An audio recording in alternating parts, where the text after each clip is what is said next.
No, you do not. There you go. I have to work, Mama, and you need to go watch your cartoons, or take a nap, or take a shower. How about you go brush your teeth for fun? Okay. It's not fun. All right. Well, I gotta do some stuff. You don't. Yes, I do, which means that you need to vacate. I didn't know what that is.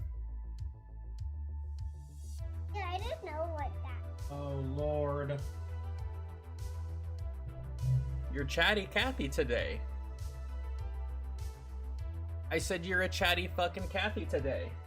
That's a bad word. It is a bad word, but it's the only one I can use to describe you.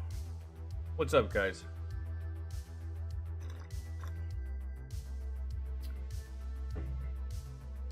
You're so nosy and you always want to be the center of attention, and oh my lord. What is on your mouth? Stop doing that. That's gross. Stop it. Stop. Put that away. Don't do that. You're a lady. You don't do that.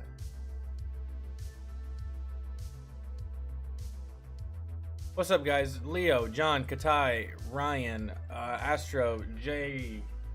Yeah, Astro. We were gonna do music today. I changed my mind. Said fuck it. I kind of want to do other shit. Yo, Nerdy Review. What's good, dog? I haven't seen you before. How are you? Someone gifted you a sub though, so that's what's up.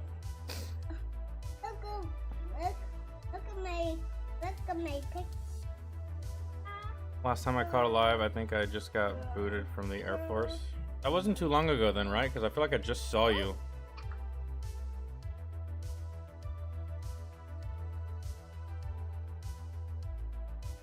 That's completely fine. You can either just make one on the fly, take some requests from chat, or just take whatever is in the Discord that we haven't done. I'm just gonna check my watch later, really, to be honest. I just really didn't feel like doing any music today. I've been having so much fun doing variety streams, man, that like we'll do the I don't want to say that I want to continue to do the music streams like every other day, but I'd like to at least like wait a little bit for the music requests to build up and then we do them, as opposed to doing a music stream where there's only like 5 music requests and then we have to figure out what to do next or just end the stream. You know what I mean? So You let me down. you decided to come in here. This sucks for you. This is like one of those be careful what you wish for type things.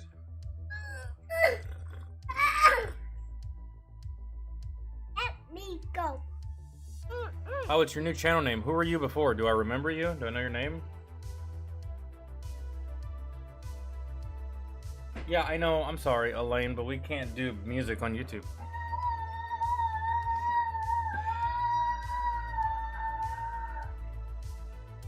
That girl was obscenely loud for no fucking reason, man.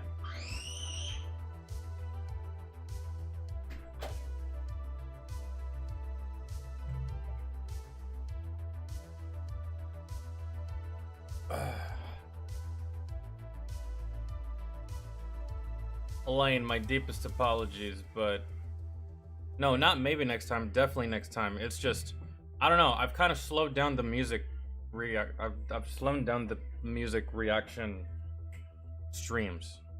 In the next one though, we will take care of it. And by the way, I know I've told you already, but happy birthday. I think it's happy late birthday. Your birthday already passed. Oh, Hayden Life. I do remember you. What's up, dog? What do you review on your channel? I'm assuming nerd shit, right?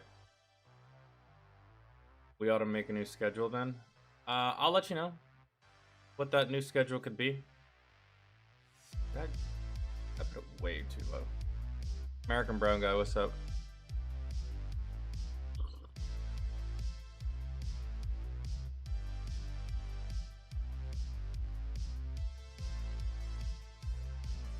But I hope you guys are having a good Wednesday. Happy hump day. I uploaded some videos yesterday. Or today? Yesterday? I think it was yesterday. Those were videos from before I went on vacation.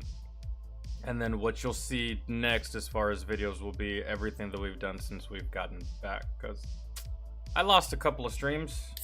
in the midst of all that time off that I took. Yo, Brandon, that's what's up, man. That's kind of what I'm doing right now. Just dodging my niece every now and again whenever she decides to come in here and fucking start a tornado.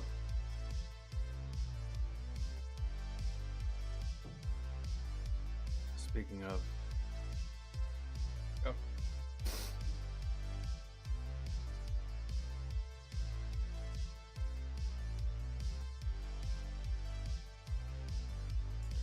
Okay.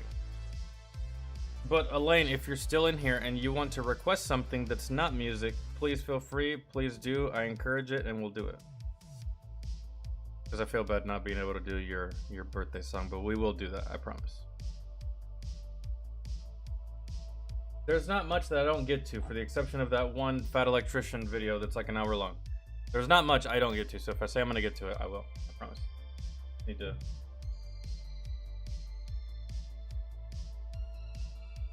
And yeah, Astro, we'll make a new schedule tonight or something. I'll join voice chat or something later today. We'll make a schedule. I can't. I review movies and live stream video games. That's awesome. What's the last movie you saw? And what rating did you give it?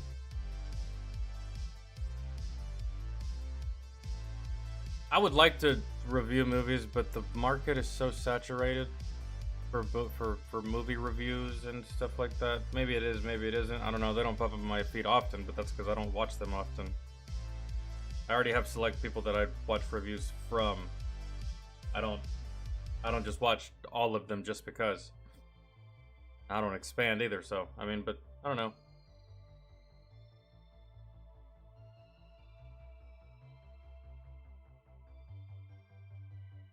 Your son just got home from his first day of high school? Damn. Tell him I said congrats. He made it.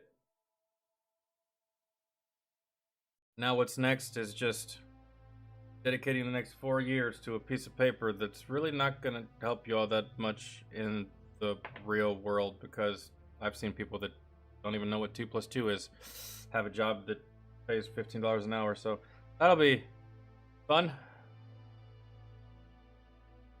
Hey, at least he gets to have fun. Go to parties and shit. You watch the alien horror movies? Movies, as in like all of them, or you just watch the newest one, Romulus?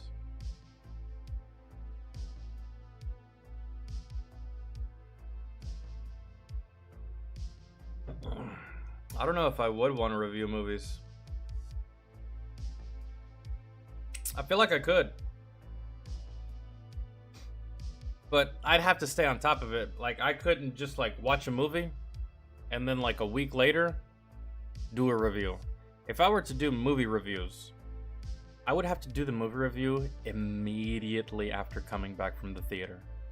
And that's the thing with movie reviews, because when it comes to those types of videos, whatever releases first gets clicked on first. Whatever gets clicked on first gets the most views. Whatever gets the most views gets the most comments. Whatever gets the most comments is higher up in the algorithm, right? Which basically what I've noticed from all these movie critics, YouTuber movie critics, is what they'll do is they'll go see a movie literally the day it comes out. They go see it, they come back home, they record, they edit, they do their commentary, and it doesn't even matter what time it is. It could be 4 o'clock in the morning, depending on where they live or when the movie came out. And then they do that. They have to. You can't just like, I mean, you could, depending on how good your commentary is and your points of view and your thoughts and what rating you gave the movie and what you thought and all this stuff. But like typically, the faster you get out of a movie review, the better. And a lot of these YouTubers, bro, they're like some of the first in line. Not just at the theater, like online to get tickets for this shit. That's just a lot. That's just a lot. Yo, Richard, what's going on, man? How are you? And it has been a minute. What's good? I hope you've been doing good in that time that you haven't been here. All of them except the new one. Damn, you reviewed all of them? I hope you did it video by video and not like all the alien movies in one video. Otherwise, that's like a 4 to 5 hour video. Just saying.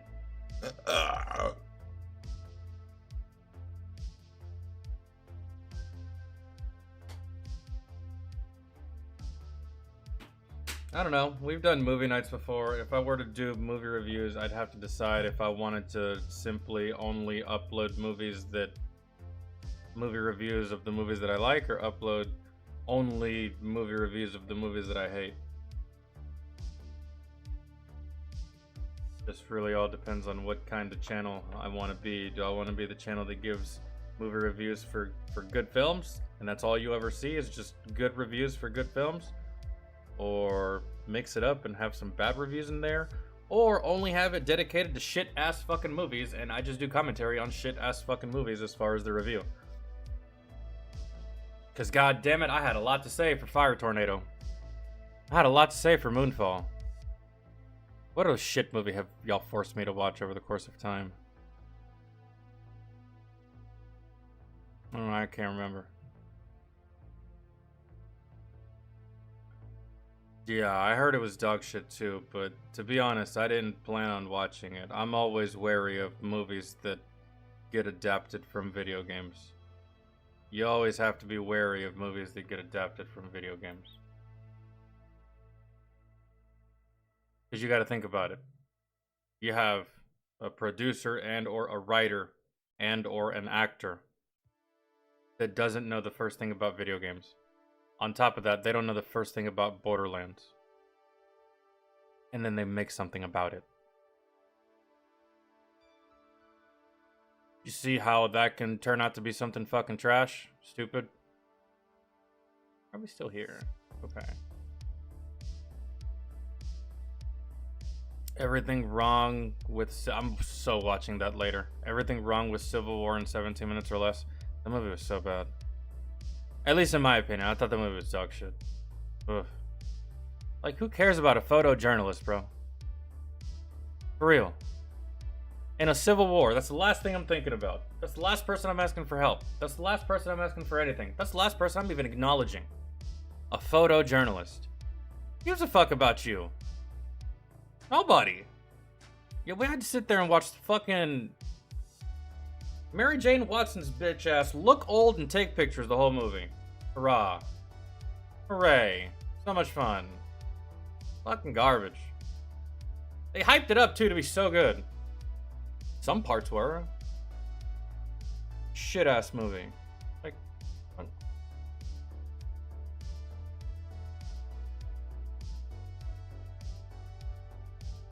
I really thought that I was gonna get to see like a whole bunch of Georgia boys recruit a whole bunch of fucking crazy ass Florida men and then go apeshit on half the country. Which it could have been any country. I'm not specifically saying it had to be Georgia or Florida, but you know what I mean? Instead, we got... To get the right shot, you know, you're always going to be in trouble, so you got to stay moving. I better not see you back out here without a helmet or a vest. If you're going to do this job, you got to have protection.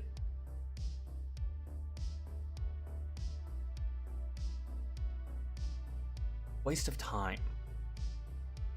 Waste of time. What a fucking travesty that was. It could have been so good. They could have made that movie amazing. Instead, let's focus on photojournalists and their feelings and how they feel and what they see. And, you know, they have PTSD too. They see things.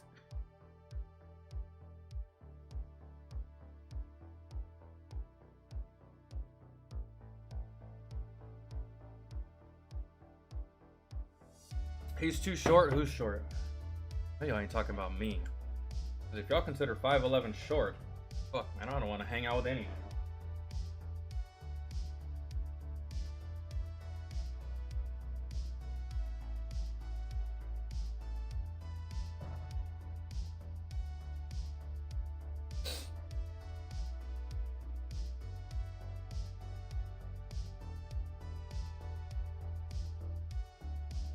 Well, that's awesome, Richard. At least you get to spend time with your kid, bro.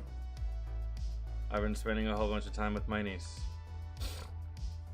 I had a week away from her. 2, actually. Because of vacation. Our vacations were split in half. hers was a little more extended than mine, so while she stayed at her grandma's house, I came back home, right? And it was so quiet up until like a couple of days ago. And bro, Jesus Christ. She's got that dog memory, man. She acts like she hasn't seen me in 87 years. She had so much shit to tell me, and she was just chatty fucking Kathy and you say nonverbal, but bro, my niece is verbal as fuck. And it's just like ask question after question after question, and I don't know any goddamn answer to any of her fucking questions. Just telling me things like yeah, about to pass the fuck out. Yeah, it's like holy shit. Oh my god, Jeff, what's up, man? Gracie, what's up?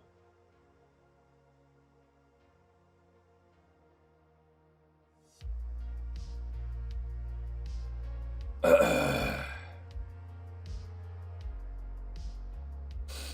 forgot you were live. I've been scrolling Facebook this whole damn time. I'm sorry, man. That had to have been horrible. Scrolling Facebook? That's shitty. Yeah, what does Facebook even look like now? I haven't had Facebook since I was like my younger 20s. Sorry. I have to wipe all this coffee off my beard because my facial hair is getting way too long to just drink anything like a normal person.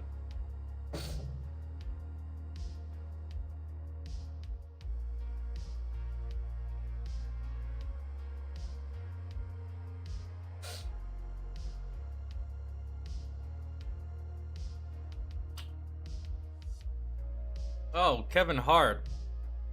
I thought you were talking about me. Yeah, he's a small guy. They're all small, man, if you think about it. That is the case in Hollywood. They're all small because they make them look that way. For the longest time, I don't know why I had thought goddamn Tom Cruise was like 6'3". He ain't. I don't know why I thought that motherfucker was so tall for the longest time.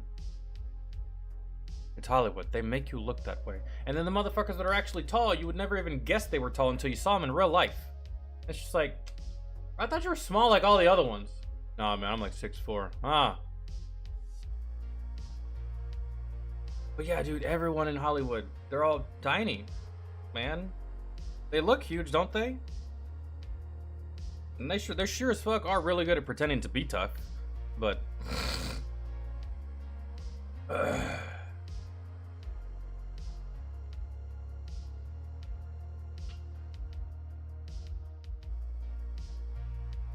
like how tall is Vin Diesel?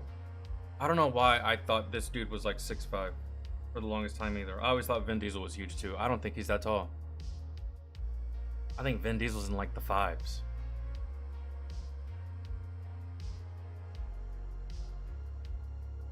You know who's actually tall as shit that I didn't even realize was all that tall? Bruh, 2 Chainz. 2 Chainz really be like 6'2", 6'3". If y'all don't know who 2 Chainz is, don't worry about it. He's a rapper. I was just seeing all these music videos and shit, and I didn't really dawn on me how tall he was until I actually saw him standing next to Lil Wayne. And I was like, holy, I know Wayne's small, but this fucker's actually tall. And turns out he's like 6'2". He played basketball in college.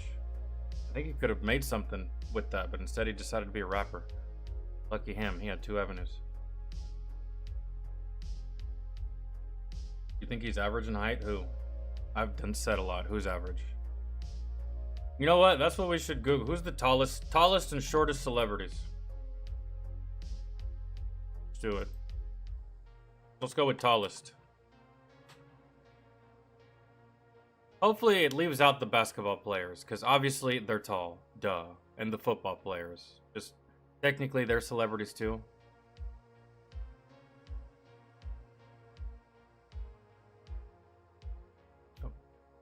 At this point, technically Shaq is a celebrity. A lot of people don't even look at him as an ex-basketball player anymore. Alright, Shaquille O'Neal, 7'1". Brad Garrett, Brad Garrett, what did he play in? Oh, he looks familiar. He kind of looks like the brother from Everybody Loves Raymond. Brad Garrett, I don't recognize that name. John Corbett, 6'5", I don't know who that is. I did know Vince Vaughn was tall, but I didn't know he was this tall. 6'5". Howard Stern is 6'5". Blake Shelton is 6'5". For some reason, I thought Blake Shelton was a whole hell of a lot. Blake Shelton 6'5"? Bro, I thought that dude was small. For some reason. Every time I see another one. Every time I see Blake Shelton, he looks like he's like my height. Joe Manganiello? I don't know who that is.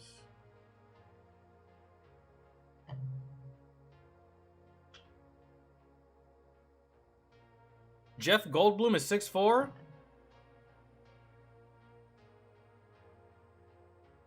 Not that surprising. I mean, I can see it. Liam Neeson, 6'4". Snoop Dogg, 6'4". Conan O'Brien, 6'4".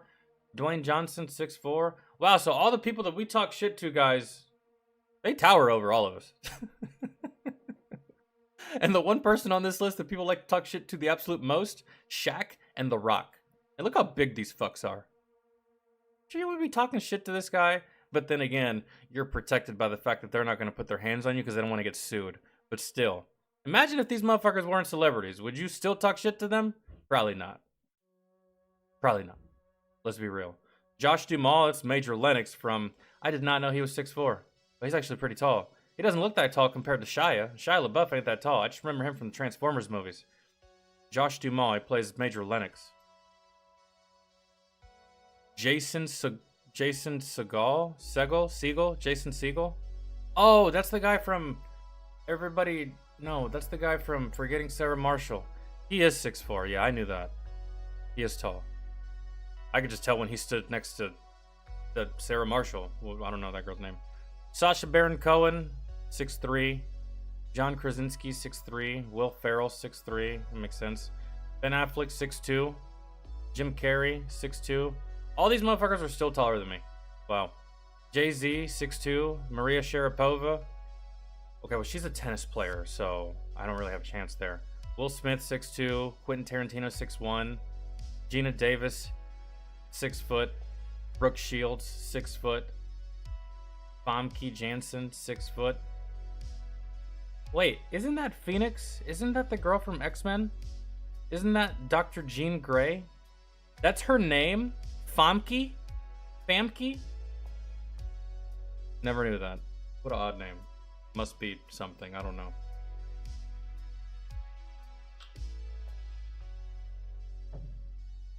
Yo, Sko, what's going on, man? Alright, let's see. Uma Thurman, finally! My height. I'm as tall as these people. Uma Thurman, 5'11". Taylor Swift, 5'11". Nicole Kidman, 5'11". Laura Dern, 5'11". Ooh, I recognize her face. Oh, she's from something. No, she's 5'10". Blake Lively, 5'10". Jordan Sparks, 5'10". She's a singer. Mandy Moore, 5'10". Woody Harrelson, 5'10". Surprising. I thought Woody Harrelson would at least be like 6 foot something. Liv Tyler, 5'10". Charlize Theron, 5'10". Adele, 5'9". Jennifer Hudson, 5'9". Katie Holmes, 5'9". Alright, these are all the tiny ones. And wouldn't you know it, they're all chicks. For the exception of Ben Stiller, who's 5'7", and Tom Cruise, who's 5'7". I don't know why I thought for the longest time Tom Cruise was like 6'15". In my opinion, the baddest bitch on this list, Anna Kendrick. She's 5'2". I didn't know she was that small. What the fuck? Yeah, Anna Kendrick. I consider her the baddest bitch on this list out of everything we're looking at. In my opinion, she's the prettiest. I don't know if she was 5'2". Sarah Jessica Parker, 5'3". Selena Gomez, 5'5". Miley Cyrus, 5'5". This is actually normal for chicks. They get super tiny around the Anna Kendrick. Eva Longoria, 5'2".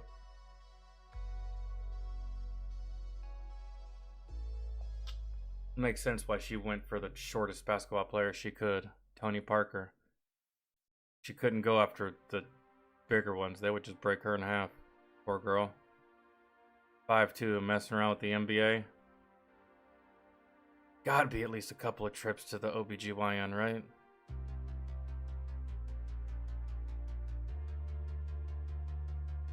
Alright, we went from tallest to shortest, I guess. I don't know who the fuck Diana Kruger is. Julie Roberts, 5'8". Maggie Gyllenhaal. How tall is her brother? He's probably like 6 foot. Jake? He looks like he's 6 foot. Very least. Maybe at least my height.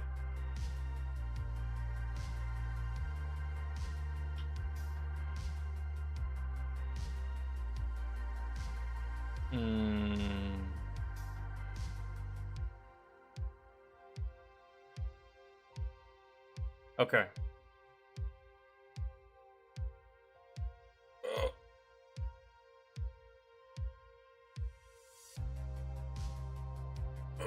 I'm taller than Tom Cruise on a good day.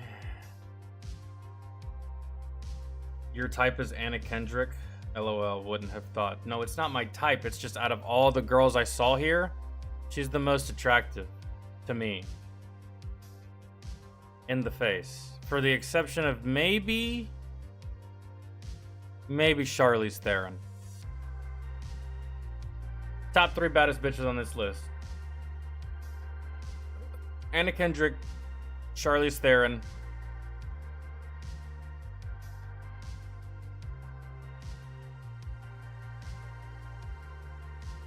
and Howard Stern. I'm kidding. Probably Maria Sharapova. Then again, I don't know what she looks like now, but bro, back in the day, I didn't even like tennis, and I had a fucking edition of Sports Illustrated Tennis Edition for this bitch. Yeah, probably those 3 baddest ones. I don't know. She just looks like the girl that plays Jean Grey, bro. She just looks like a salamander to me for some reason. It's odd. Look at her face. Like, she's cute and everything, but I don't know. She looks like she has voodoo dolls for some reason.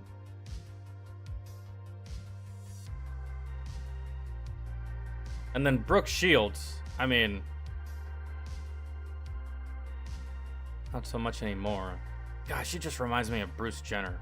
Like the actual female version of Bruce Jenner, really. Sometimes. Alright. We off that. That was fun. Yo, Keith, what's good, man?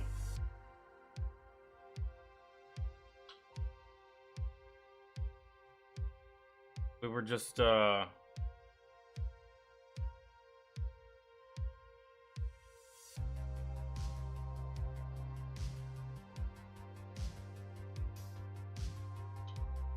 doesn't she? Yeah, looks like fucking Bruce Jenner a little bit. I think it's the jawline. Fucking Brooke Shields has a fierce ass jawline. She's all female for sure, but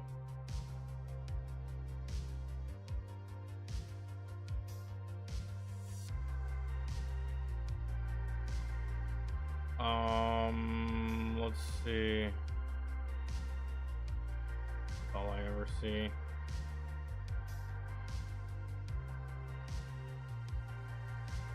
All I ever see. Is there anything new, guys? Anything new as far as news? Anything new as far as current events?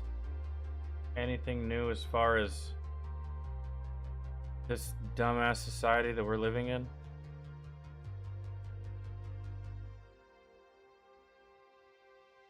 I need to check my watch later, to be honest.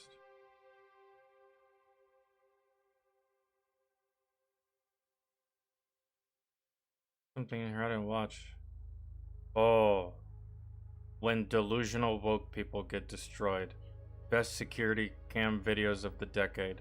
Those are 2 right there we can most definitely watch today.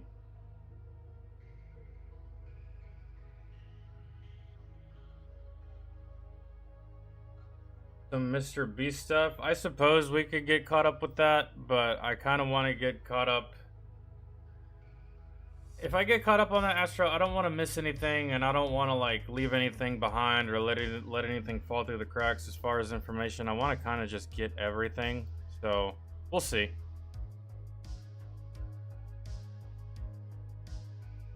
Yes, Tracy, have fun. I will be on later on, after this stream is over, and then we can run some like crack eggs or something like that. Do some shit. I forgot what the fuck I was doing yesterday, to be honest. No, I don't care about Mr. Beast either, but I like drama, Umbreon, so might as well catch up on it. I don't dislike Mr. Beast, it's just his content is not for me, if that makes any sense. Sure, he's a nice guy. I'm sure plenty of people have amazing things to say about him. I just don't watch his videos. Me personally, I've never been a fan or attracted to like those types of videos, like keep your finger on the private jet for 24 hours or keep your eyes open for 24 hours. Like that type of challenge stuff like that just like kind of reminds me of like X Factor or shit like that, and I was never into that either.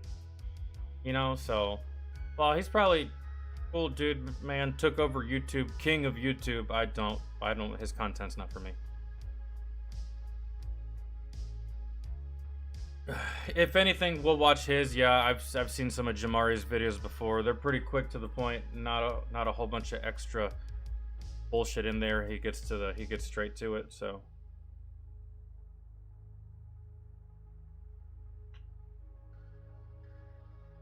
I just wonder how many more people before 2024 is over are gonna get caught fucking around with kids. Like, Jesus, what's I don't understand.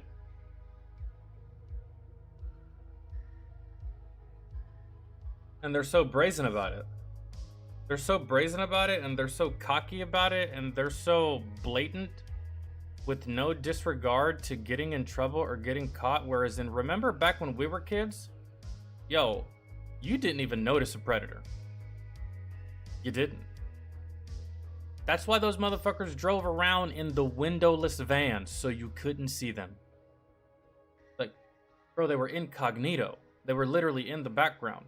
And in 2024, bro, all the goddamn pedophiles are at the forefront, leading the charge. I'm like, what the fuck?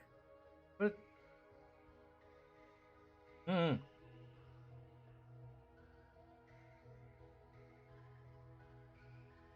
It's so hard not to talk to a teenager. It's so easy not to talk to a teenager. I do it literally every day, and I do it all the time. The only time I ever had to engage with a child is my fucking 3.5-year-old niece. And some of you dirty motherfuckers are going out of your way to interact with like a 12, 13, 14, 15. What could you possibly gain? Outside of the already established gross shit that you desire, what could you possibly gain from having any kind of conversation with someone that young? I've always thought of it as you can't get anyone your age to pay you any kind of attention, so you just go the opposite route. You go find someone dumb and young and naive enough to actually give you attention. Just like the fuckers that change their gender just to compete against women when they're actually dudes. You can't win against real men, so you go compete. Go compete against a lesser opponent. There you go. Congratulations. What a win that is, right? Jesus. Pathetic as fuck if you ask me, but...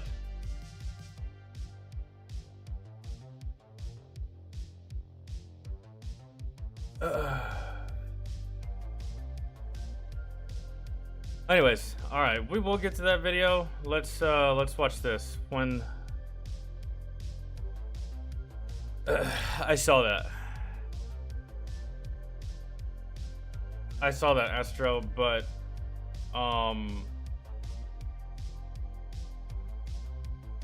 Brennan Herrera can send them a cease and desist, but I don't think he will. Because there was as you guys know, I've played a shit ton of Call of Duty Mobile in my day, and recently, like a couple months ago, they released a new gun into the game, and it was a pistol, and the pistol was called the Makarovs. And this pistol was fucking insane. It was amazing. You could put attachments on it to dual wield it.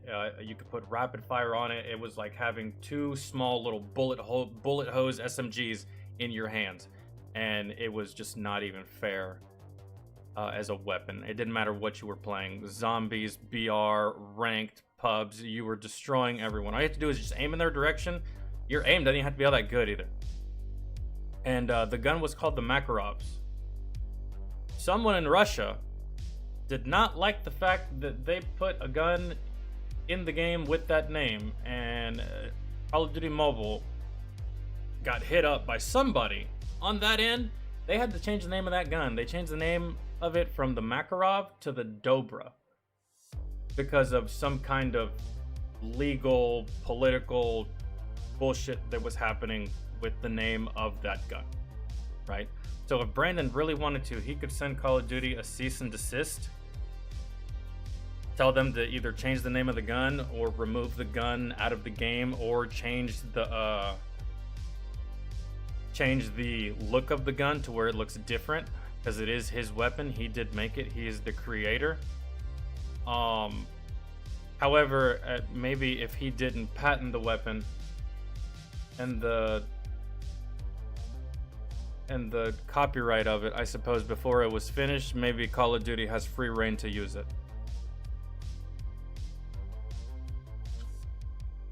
But I doubt it. I'm almost pretty sure that Brandon can 100% file a cease and desist, but I don't think he's going to. I think he might look at it as praise. Like, hey, they used my gun, so if you guys want to use my gun that I made in a video game, go play Call of Duty. At least Call of Duty can, at the very least, credit him in the game. But then again, does Call of Duty credit the motherfuckers that make M4s, M16s, AK-47s? No, not really. They don't credit a goddamn soul for the guns in their games. So, I don't know how that's gonna go.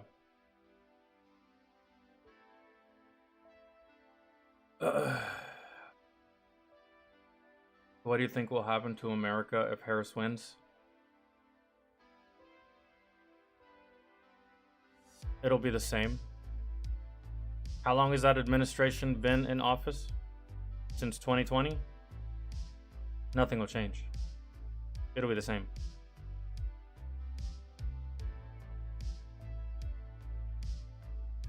I don't think anything will change, to be honest. My prediction is that if she wins, she runs for office. If she wins, she'll say, "Yep, that was all me, female. I broke through the glass ceiling. Yep, all me. Kamala Harris is the shit. Blah, blah, blah. I did it all on my own." However, if she loses, she's gonna be like, "Well, it was because Donald Trump, and he's a racist, and all the voters are sexist, and blah, blah, blah, and this and this." So if she wins, it's all her. If she loses, it's not her fault, not even in the slightest. And then society will keep running as normal while everything else deteriorates until we get someone new in there. But that's it. It's just going to be continued deterioration, not a complete collapse, really.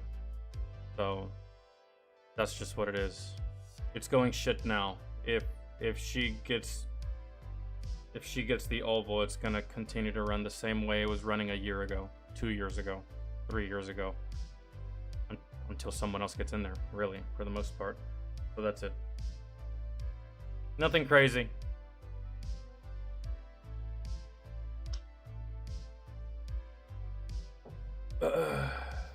Okay.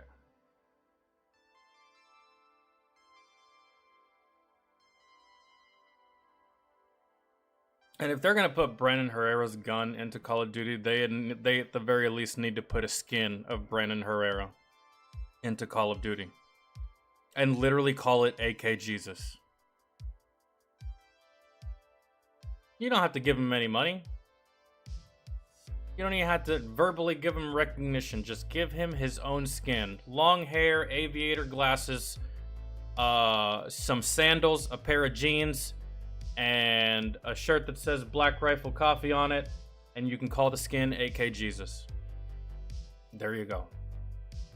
The same thing you did for Nick Merckx and Tim the Tap Man, you can do it for Brandon Herrera. Except, don't fuck this guy over. Because this guy and his fans will decimate you. Unlike Nick Merckx and Tim the Tap Man, they just went to another game. So, that's what I think should happen.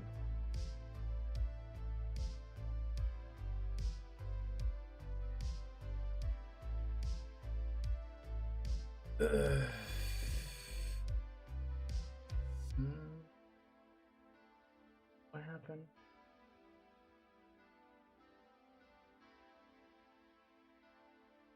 What's happening? I don't know. I kind of don't care. I missed something.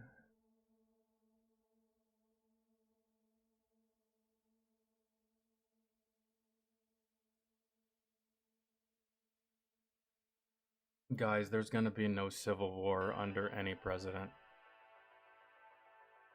Remember, oh my god, remember in 2016 when people were talking about a civil war? This whole idea of a civil war is so stupid. But there's not gonna be one. And if there is one, we already know the winner. It's the right. It's the red. It's the Republicans. It's the patriots. It's the people with all the guns, not you motherfuckers on the other side with rape whistles and soft feelings. It won't happen. Remember in 2016? When people were talking about civil war, if Trump gets in, civil war, I'm leaving the country. Guess what? Not only was there not a civil war, none of the motherfuckers that said they were going to leave America actually left. So the people on the other side are just full of shit that just like to talk shit. That's it. All bark, no bite. Because guess what? If you did want to bite, our bite is bigger. And it hurts more. So please, let's leave the Civil War shit alone. You will lose. Y'all will all lose. Everyone on the left, Democrats, the blue, that side, y'all will lose. Stop talking about it. Stop talking about it. Y'all don't want that at all. Will not be good for you. But alright.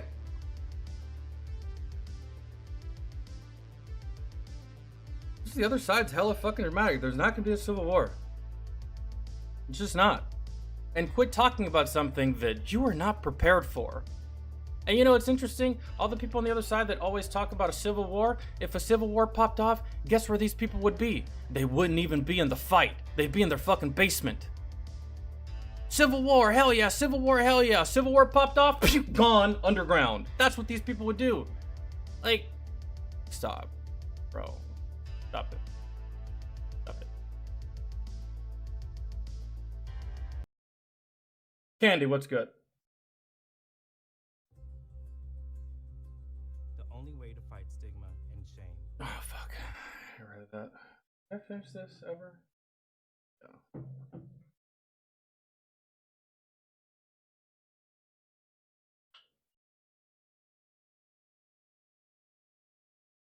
All right.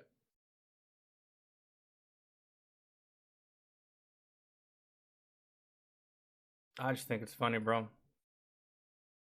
I hear it all the time. And isn't everyone tired of saying the same shit? For real. Think about how long we've had presidents. Think about how long we've had government. And bro, I wasn't alive for the 20s, 30s, 40s, 50s, 60s, 70s, but I guarantee that during that time, it was the same shit that's happening right now. That guy gets elected, the world's over. That guy gets elected, China's gonna win. If that guy gets elected, that's it for our country. If that guy gets elected, the whole world goes up in flames tomorrow, we're all dead. Y'all not get tired of saying the same tired old shit over and over again? Both Republicans and Democrats, y'all not get tired saying the same shit over and over again? That guy gets elected this. That guy gets elected end of the world. That guy gets elected, a fucking magical invisible EMP is gonna spawn under my bed and blow my butthole through my face. Oh, that can't happen. So over dramatic, man. Do we ever get tired of saying the same tired old shit? Never. We never get tired of saying the same tired old shit. Guess how many times someone has said, if that guy gets elected, the world's over. And here we are, world's still spinning, and we're still going around the sun. I just don't understand. Isn't that get exhausting for you guys? It's exhausting for me. Been reciting the same tired old shit for the past 120 fucking years. Crazy. Yes, Katai. That's all it is. All it is a TV show. man. And every election is a brand new season of America. America. Season 1 was in the 1700s. Now we're in season what the fuck ever. Episode bullshit. And everyone's just like fucking... Nom nom nom nom. Nom nom nom nom. Nom nom nom nom. It's exhausting. Disclaimer: the comments made in this video are intended solely for entertainment purposes and are not intended to harm or offend anyone. In a world where rainbow flags dominate cityscapes and pronouns are plastered on every profile, you'd think the woke activists have claimed total victory. But wait, there's a twist. While some demand even more recognition, others are stepping up to drop some serious truth bombs. I've compiled 3 instances where common sense collides head-on with extreme wokeness. This is when woke people get owned instantly. Part 4, starting with the time when a teacher Part 4. Man, we gotta go back to part 1. schooled a woke student so hard, the school board lost their minds. It's a showdown where common sense collided with cancel culture, and our based educator didn't just disagree. He owned the Wookiee using his own logic. Just watch. So these guys want to talk about J.K. Rowling? Is that so? What's going on with that? What do you want to know? She's had a pretty controversial past. I just want to know, like, what are your thoughts on it? Like,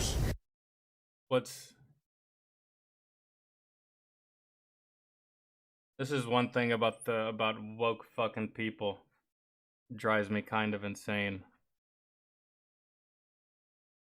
Whenever they say, oh, they've had a controversial past, there's a high probability that they probably haven't had a controversial past. They just said something that made your pussy hurt and that made them controversial. Really. What it is. Mind you, this person's not a serial killer. This person's not a mass murderer. This person's not Timothy McVeigh. This person's not Joseph Stalin. This is just a person that wrote a series of fucking books about wizards and then said that she didn't really give a fuck about that much about trans people. Which, to be honest, I don't give a fuck about that much about trans people. And if we're being even more honest, I don't really give a fuck about anybody except for myself and mine. My family. So I don't give a fuck about you either. I kind of sit with JK. What's controversial about that? Fucking nothing. But when you're a soft bitch, everything's controversial about it. do you still like her work despite her bigoted opinions? So let's get specific though. Let's define bigoted opinions. What opinions are bigoted? Mark your calendars this summer because FanDuel has something for everyone every day. Oh, good. It's only one. We're going to treat this as a thought experiment. I'm not going to say what's right or wrong or what way to think. The whole point is to learn how to think, not what to think. Yeah. So when you say bigot, you're starting with the conclusion that given her bigoted opinions. Yeah. So first, let's start with, does she have bigoted opinions? So when you say bigoted opinions, she has had a history of being extremely transphobic, I've heard. Hey, you've heard. So what? Can you give me an example? If you look at her Twitter, I think you could see a few things. If you want. You know, the interview is gonna go bad when the person doing the interview sounds like they're not even 20 years old. I feel like the person that's doing the interview is a sophomore in high school. But you know, these fucking kids, these 16 and 17-year-olds, they think they know everything. They think they know fucking everything. They read one little piece of bullshit and they take it as truth. They listen to one fucking person. This person could be saying some of the dumbest shit fucking ever. But as long as the dumb shit that they're saying lines up with their agendas, views, and feelings, doesn't even have to be fact, they'll run with it. They always do. You can just tell it's gonna go bad. Just by the way, by the age of the interviewer. I could try and find see something. if you can find. Hold on. Hey, you've heard. So what? Can you give me an example? If you look at her Twitter. Can you give me an example? Look at her Twitter. No, I want you to give me an example. I think you could see a few things. If you want, I could try and find something. If you want, I can try and find an example. I came into this interview to try to destroy this lady's reputation and destroy her name. But I brought no proof of said behavior. Okay? Got a Don Lemon in training in here, right here. You could work for CNN, dog. You're perfect. You're masterful at this. You can find. Let's see if you can find one. So, one of these tweets that she came up with in 2019, she said, "Dress however you please, call yourself whatever you like, sleep with any consenting adult who will have you Live your best life in peace and security, but force women out of their jobs for stating that sex is real. So you find that bigoted? What do you find about It was deemed transphobic. By who? By who? Who is the foremost authority on what is and what isn't transphobic? Who deemed it transphobic? Did you deem it? No, you didn't. You simply just read something stupid and agreed with it. I myself. Do you find that transphobic yourself? I don't really know what to think. I don't know what to think. I'm just waiting until they say something that kind of sort of makes sense, and then I'll agree. That's how y'all operate, bro. Y'all don't even think for yourselves. Y'all have no opinions. Y'all have no thought process. Y'all have no... Your brain doesn't do this. It's just this. It's just a flat line. But don't really have an opinion on it, but I'm just going with what I'm just going with what they said. I'm just going with what that guy could be completely full of shit, but I'm just gonna believe him. a lot of other people have said. So let's pause it. That's that generation right there. That generational thinking, that fucking hive mind stuck in a goddamn echo chamber with a whole bunch of fucking dumbasses. This guy said it. This guy said... I mean, I didn't say anything. Those aren't my... That's just him.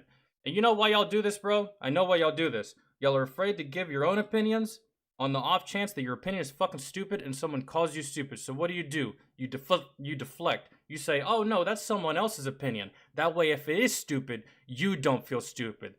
You can just put it on that person. Y'all do that a lot, bro. Y'all try to deflect so much. And if you were so right, you wouldn't have to deflect. You would just go balls deep in on the conversation. Attack and then defend. You don't do that, bro. Y'all stay on the defense all the time. There is no attack. You don't have one. Let's not go with what other people are saying. Let's try and learn how to critically think. So let's analyze the tweet ourselves. So that statement, do you see anything problematic? Disregarding other people's opinions. Right from the start, Warren Smith keeps his cool. This student's clearly been influenced by woke media, but Warren doesn't lose his temper. Instead, he listens carefully. Then, he uses the student's own words to teach a powerful lesson. Watch how he calmly picks apart the woke argument, leaving everyone in the classroom stunned. So that statement, do you see anything problematic? Disregarding other people's opinions. She did try and pin some things on a specific group of people. Where does she do that? Can you read that? But force women out of their jobs for stating that sex is real. So when I hear that, I'm interpreting that as meaning if a woman says that, saying that there's a difference between men and female and then being attacked as transphobic, I think that's what she's saying by attacking someone for stating that sex is real. That is exactly... Bro, you know what's funny is one time that these people are such hypocrites, bro, because they want you, they sit there and they say, you have to appease us, you have to appeal to us, you have to like us, you have to date us, you have to talk to us, you have to hang out with us, right? They do all this shit. And in their world, they're free to be a butterfly. They're free to be a caterpillar. They're free to be a tiger. They're free to be a dragon. They're free to be a fucking apple if they wanted to. But we, on the opposite side, don't get that courtesy. We are not allowed to say, I don't want to have sex with you. We are not allowed to say, I wouldn't date you. We're not allowed to have our own personal preference. Meanwhile, you can have all of your personal preferences. And I said this one time on fucking TikTok. And you know what the comments said? You know what they said? They said I was transphobic because I didn't want to have sex with a trans woman, trans man, whatever the fuck. They said I was transphobic. I was like, but why can't I have preferences? They were like, because. I was like, so you can have preferences for all the shit that you want. But if I have preferences, I get attacked and I'm called transphobic and I'm called a bigot. How does that make motherfucking sense? You're free to choose and do and say whatever the fuck you want. But I don't get the same courtesy? Motherfucking how? And by that sentiment, all I have to say to that is, fuck you. That's it. Go fuck yourself. You're a fucking idiot. you're a goddamn hypocrite. You're a soft little fucking peasant of this goddamn society. That's what it is. This guy won't say it. He's gonna come at you with tact.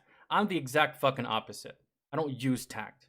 I'm straight to the goddamn point. If you're fucking stupid, you're fucking stupid. I'm not gonna walk around the bush and dog walk you to it. Nope, you're just fucking retarded. To what she's saying. Is that transphobic to you?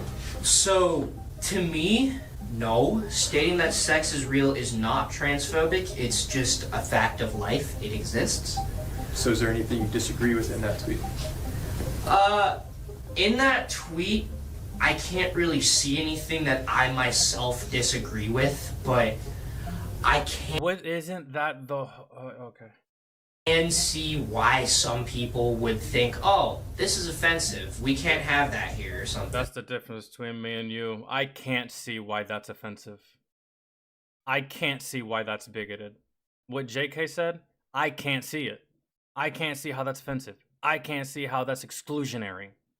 I can't see how... you apparently see something else I don't, I guess. Or with tiny heart syndrome. Because Sure. there's an apology tweet. What did she? Let's read that. What did she say there?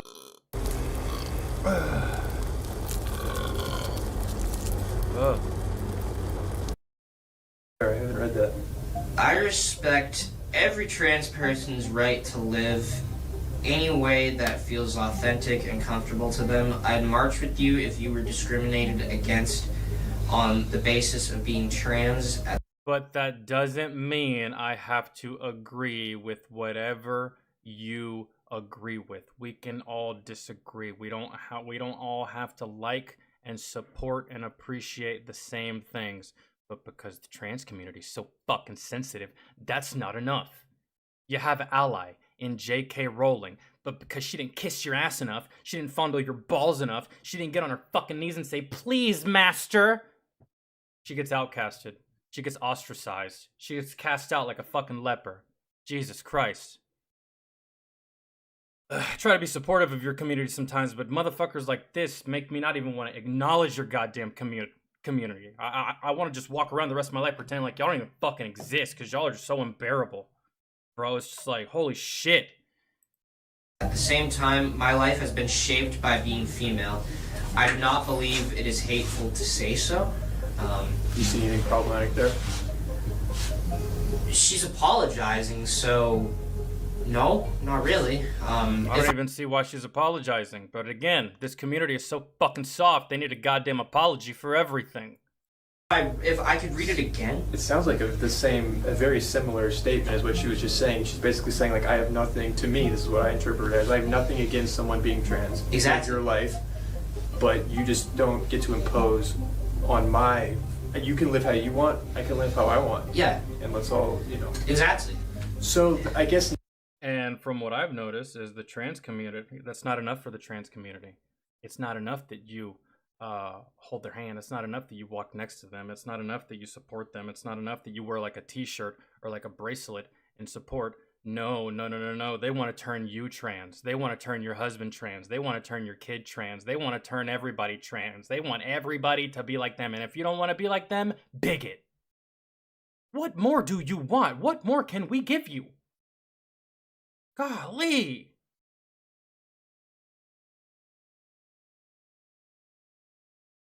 This is worse than the topic about gay marriage. Remember when gay marriage was like the biggest heated topic in this country? Remember when that was like at the very, very top of discussion? I miss that. This is stupid. I hate all of this. I miss the old days where it was just as simple as gay. That's it. And that's all that anyone was talking about. Gay rights, gay marriage. God, dude, I really do feel like those were simpler times than this. This is goddamn garbage. This is garbage. This is stupid. This is fucking dumb. Now that we're looking at it like, oh, there's not much difference between me or her. Do you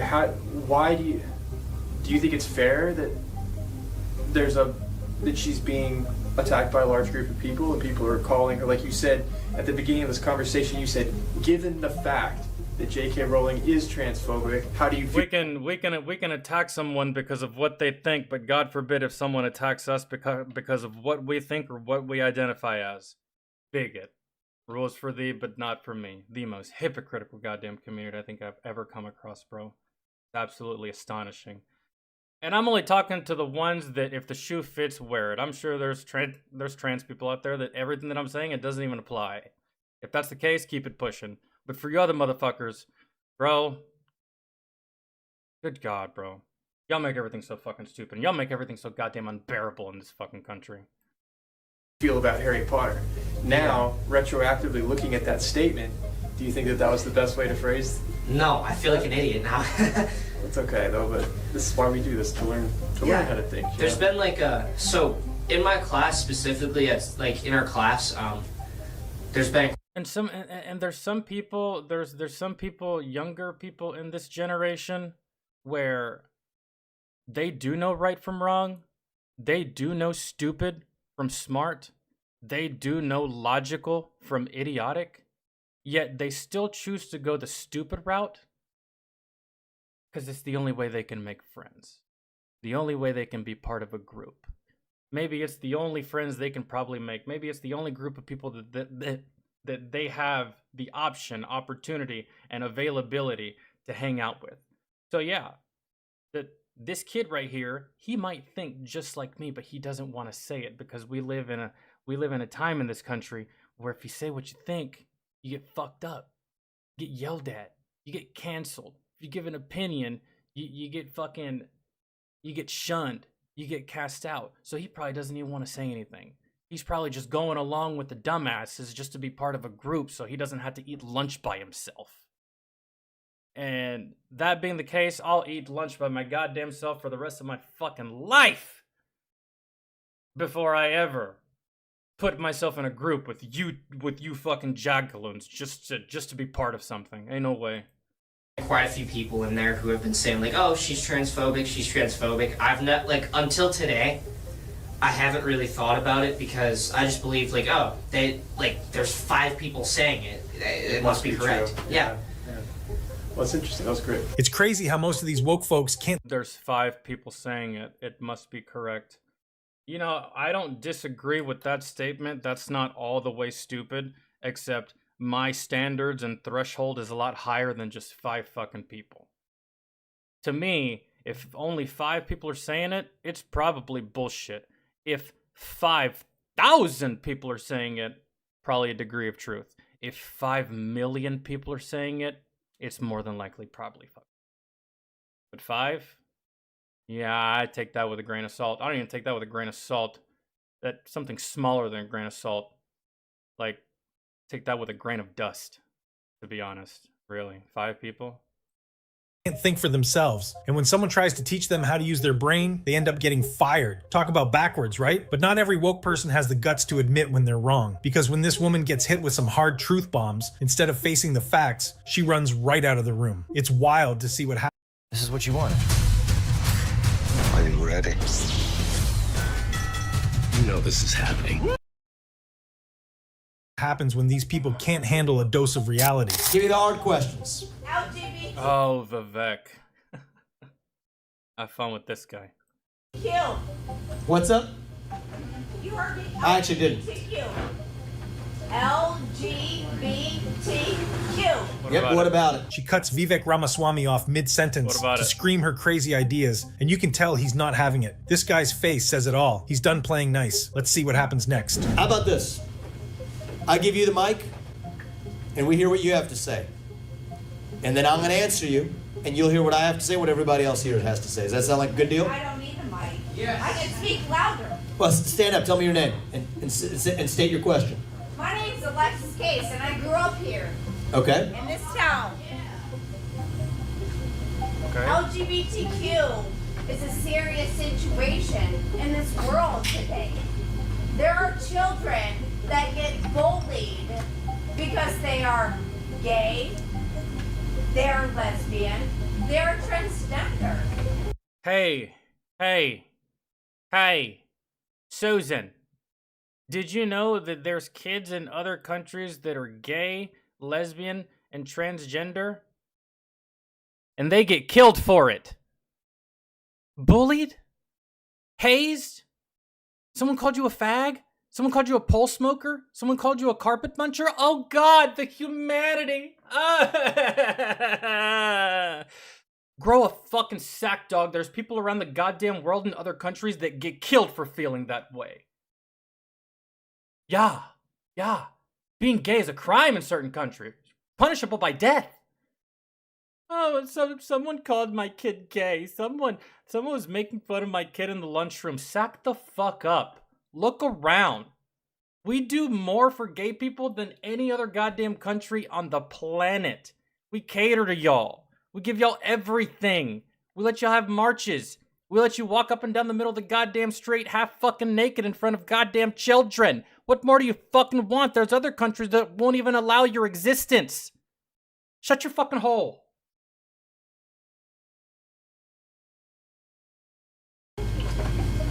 I don't need that. Okay, you're welcome to have it if you want. I don't need it. You get to ask your question, but after that, you're going to hear me give my answer. So I'll let you finish.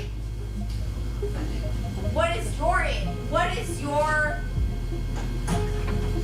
stance on LGBTQ? My stance is you already have everything you need. What more do you want and what more do you need? So people are mean to you. Guess what? As a straight man, people have been mean to me. So people call you out. People have called me out before, and I'm not gay, right? So people have bullied you. I got bullied in elementary school, I got bullied in middle school, and I got bullied in high school. And I wasn't gay. Right? So what's the stance? I don't know. Shut the fuck up.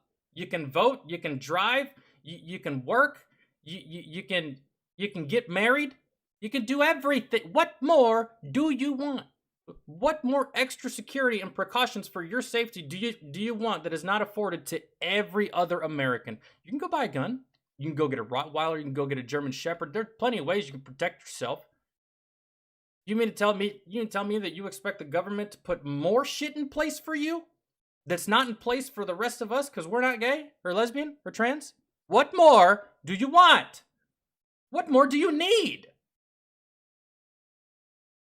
I go to the gas station right now and get hit by a car or shot and killed. Just like that. It can literally happen. It can literally end tomorrow. It has nothing to do because I'm gay. It has nothing to do with gay, lesbian, none of that. It has nothing to do with the fact that I'm straight. So, like, the stance is shut the fuck up. You already have everything you ever asked for. You have everything you ever needed. What more do you need? Good. Thank you for your question. I'm going to answer it. I'm going to go into a level of depth that I don't usually go into on a campaign trail, but I'm going to do it because you asked the question. You deserve an answer. LGBTQIA, there's so many letters, they've just added a plus at the end. That's where we are now. What's going on? So the same movement, because if we're going to call that one thing, let's play it fair. The same movement that said that the sex of the person you're attracted to is hardwired on the day you're born. That was the premise of the gay rights movement, for it to count as a civil right. That movement is now saying that your own biological sex is totally fluid over the course of your life. Picture this. You're sitting at home alone watching YouTube videos, No, wondering American why you brown can't guy, find the I did motivation not to hear do that at the all. things you need or want. Hypocrite. But that's no sweat off my back. So. Biological sex is totally fluid over the course of your life. Hypocrite. You can't believe both those things. Well, I think I'm going to get to a deep... Someone in the audience said hypocrites. And that's exactly what you are. You can't explain it because it's not real. That's it. It just is what it is. See what happens? You try to keep taking and taking and taking and taking advantage and taking advantage and making up all this bullshit. And making up bullshit is just like a lie. Making up lies and lies and lies and lies and lies. And the more lies you tell, the harder it is to keep track of these lies. So then your lie ends up changing and you end up contradicting yourself. Or looking and sounding like what that guy just said. Hypocrite. That's where I was about a year or two ago, but I think there's something deeper going on, and I'll tell you what it is. So the same movement, and by the way, let's think about the women's rights movement in this country, which said there's many ways to be a woman. You can have long hair, short hair, you can wear a skirt, you can wear jeans. Now says that, oh, if actually you want to behave a certain way, that means you're a man. So I think that the hypocrisies go all the way down, and I'll tell you what's going on. You can't believe both of those things at the same time if you're operating according to principles of sheer logic. But you can if you're adopting a faith, a cult-like belief system. So, this is controversial for me to say, but I'm going to tell you what I think. I believe that transgenderism specifically is a mental health disorder. I believe it's a mental health condition. Okay. It's not a mental health disorder, says the girl that fucking laughed out loud randomly in a quiet ass room sounding like fucking Harley Quinn.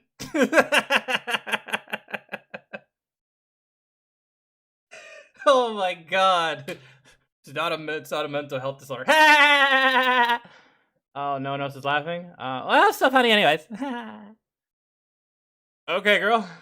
Alright. You're perfectly stable. I believe you. Like belief system. So, this is controversial for me to say, but I'm going to tell you what I think. I believe that transgenderism specifically is a mental health disorder. I believe it's a mental health condition. Okay. No. We're going to finish this. This is good. We have to have open conversation in this country. But I don't think the compassion. So she doesn't think that it's a mental health. It's a mental health disorder. Okay. So if you're a man and you think you're a woman, she believes it's not a mental health disorder. And if you're a woman who feels like a man, she believes it's not a mental health disorder. Okay? So, what if I were to believe that I was actually Charizard from Pokemon? You know, that fire-breathing dragon? What if I believed that I was Charizard, and I demanded that you called me King Charizard, the greatest ever? Would you still call me that? And would you still consider me mentally healthy if I thought myself a cartoon character at the whopping age of 30 plus years old, and I went around demanding other people of this society to address me as Charizard and call me the greatest ever, when in reality, I'm not a fucking cartoon, I'm actually a fucking nobody? Would I be mentally healthy if I did that? If I just went around to like fucking congressmen and started bitching about the fact that no one cares that I'm a Charizard? And what the fuck are you gonna do to get people to be nice to me because I'm a Charizard? Does that scream mentally healthy to you? It doesn't to me. It's at all. I understand now. I understand Comic-Con. You dress up as these characters and cosplay. I think that's cool as fuck. But you're not at fucking Comic-Con, bitch. Okay. Good thing to do. Health disorder. What? It's how they feel. Well, let me. If I'm gonna give you a chance to respond, if you. Okay. That's like saying that guy that killed 15 people, he's not a murderer. That's just how he feels. He had to express himself by killing those 15 people. He's not a murderer. It's just how he felt in the moment. Can't hold him accountable for how he feels. You're an idiot. You're an idiot. You like, but we can't have an open debate in this country if we're not able to state our views. That's how they feel. This one heats up fast, but don't think it's over yet. We're just getting to the good part. Just when you think she's gonna storm off, Vivek pulls a total power move. He actually gets her to come back and face the truth. Watch closely as he... A Camaro could feel like a Mustang all goddamn day, but at the end of the day, it's still a Camaro and not a Mustang. You guys see how that works? Good. Well, I know y'all do, because y'all are smart, so... breaks down her argument so hard, she does a complete 180. In just a matter of minutes, this walkie-e goes from screaming her head off to shaking Vivek's hand. Not able to state our views. That's how they feel. That's how they feel. And you know what? It's not what they are. Do you guys understand that? It's how you feel. It's not what you are. I feel like a billionaire, but I'm not. When are y'all gonna get it? I don't understand. Reverend, what's good, man? I'll tell you a story, and you deserve to hear this. I met two young women in this race. about 6 months ago. Their names were Chloe and Katie, 2 young women. They're in their 20s now. Both of them had their breasts cut off. One of them had her uterus removed. Okay. They're in their 20s. And now they regret it because they listened to a whole bunch of fucking illogical ideologues that don't know what the fuck they're talking about, that think that they can just make up science. They can just make shit up. And you lied to these poor women. Got them to believe in something that's not fucking true. Got them to believe in some bullshit. Got them to believe in something that's actually fucking harmful. And they regretted it. I've heard of this story before. 20s. They regret that decision. One of them wants to have kids. She'll never have kids. The other one will never breastfeed her children. They'll never be the same because they had that done to them when they were teenagers. So no, when a young person shows up and says, my gender doesn't match my biological sex, they're asking for help. But you just said 20. That's not They happened to them when one girl was 13 when it happened to her. She's in her 20s now and regrets it. This is what's wrong in this country. We will look back at this and say this was barbaric that we allowed this to happen in this country. To children, really. If you're 35 and you want to go out there and do whatever the fuck you want to your body, go ahead. But the biggest thing people have a problem with when it comes to transgender and all this stuff is y'all want to push it into the minds of children. That's it. And that's the only thing I have a problem with. You feel like a girl, bro, go be a girl. Go be the best girl you know how. You feel like a boy, go be the best man you know how. But keep it the fuck away from kids. Keep it the fuck away from anyone who is younger than 18. Bro, they're kids. 18 and below, you're a fucking kid. You don't know shit. You're illogical. You're naive. You do everything based off of emotion. Some of the most emotional creatures on the planet are teenagers. And you mix a growing body with puberty and hormones in a society where they don't know how to really navigate it, because we all went through that. We didn't know how to navigate the changes in our body. Instead of just dealing with it and growing into your body, you have some weird fucking adult or some stupid fucking TikTok influencer telling you, oh, you should just cut it off. Oh, but I'm 12. You should just do it anyways. No, bro, that is stupid.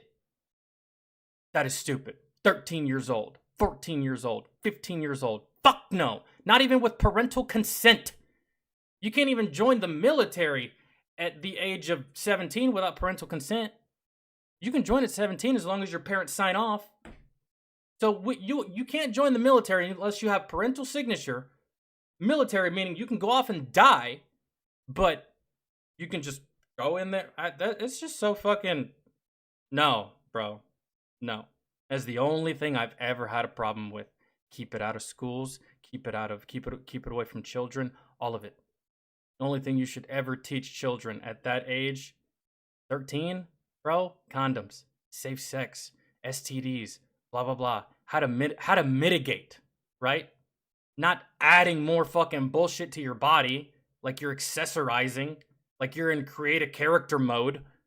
No, bro, it's always been fucking stupid to me. That is not compassion. That is cruelty. And so I don't think the right thing to do is, I'm not going to villainize those people. You don't villainize people who are going through suffering, but you have to be willing to say, when a kid shows up and says, my gender doesn't match my biological sex, you have to be able to say, what else is going wrong at home? What else might be going wrong at school? Get to the bottom of what's going on. Help that person with compassion, with dignity. So my view is this: if you're an adult, you're free to live your life however you want, as long as you're not hurting somebody else. That's it. If you're a man, you can dress how you want. If you're a woman, you can dress how you want. Identify how you want. We're a free country, and I'm not going to stop you. But kids are not the same as adults. And we have to protect our children. And here's a question that I really want to answer to. When it comes to the trans community, why do y'all focus so much on children? Why? I feel like I deserve an answer to this goddamn question. We have to put up with all y'all's other bullshit, right? Answer me this question. Why do y'all focus so much on children? Why do y'all want to talk to them about this so much? Why do y'all want to indoctrinate them into this so much? Why do you want to push this down their throat and into their brain so much? Why do you want to have conversations with them about this so much? Why do you want to be friends with a child? Why? Why?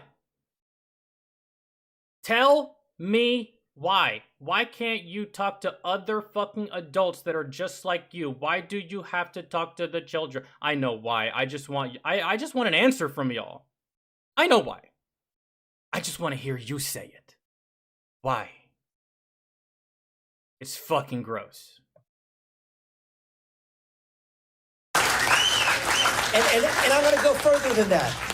We can't change the way that women and men compete in sports. We can't do that. We can allow you to live your life the way you want to. But we can't change the way that we operate in our own life. And I'm going to finish this. Just for you. Just for you. And why can't we make a trans league? Why can't we make a trans league? Speaking of sports, why can't we make a trans league? Transgender community? Tell me. Why? Why do y'all have to ruin it for the women? Why can't y'all have y'all's own league? Some would say, oh, there's not enough transgenders to fill up a league. Okay, well, whenever football was first invented, there wasn't enough teams to fill up a league. Whenever basketball was first invented, there wasn't enough teams to fill up a league. But guess what? As time went on, it gained traction. They got fans. They got players. Biggest fucking business in the world. NFL, NBA, blah, blah, blah. Why can't y'all do the same for your own thing? For transgenders. Trans male, trans women. Why can't you do the same thing? No. That would take work. No. That would take, like, I don't know, some kind of, like, effort. I don't know. That would take some kind of, like, you know, go getter attitude. Nope, not y'all. Y'all want to ruin the existing sport for females. Why can't you make your own league? Waiting on an answer for that one too. Why can't you make your own league? Maybe because if you made your own league, you wouldn't get as many trophies. Maybe if you made your own league, you wouldn't get as many gold medals. Because you would be having to compete against other athletes that are on the same level as you. And when you're only competing against females, you're competing against athletes that are less than you. I think that's why you don't want your own league. But again, I want to hear you say it. Why can't you have your own league when it comes to sports? Why do you got to bastardize it and ruin it for others? Just a question that I would love an answer to. This thought, and then you get to respond, because I think this is good. We don't do this enough. Open debate. I love this. I think what we've had in our country before is a tyranny of the majority, and that's what we worry about. But right now, we don't have a tyranny of the majority. What we have in this country right now is a tyranny of the minority. Mm-hmm. And I don't think it's right now. I think that Vivek is wrong on that point. I don't think it's just right now. I noticed this a long time ago. I remember saying that exact same thing when I was like in my mid-20s. I remember saying, why the fuck do we focus so much on what like the 5 people want, and instead we just focus on what the 200 million people want? Fuck those 10 people. Fuck those 1,000 people. We have 400 million. Fuck the small group. We're about the big group.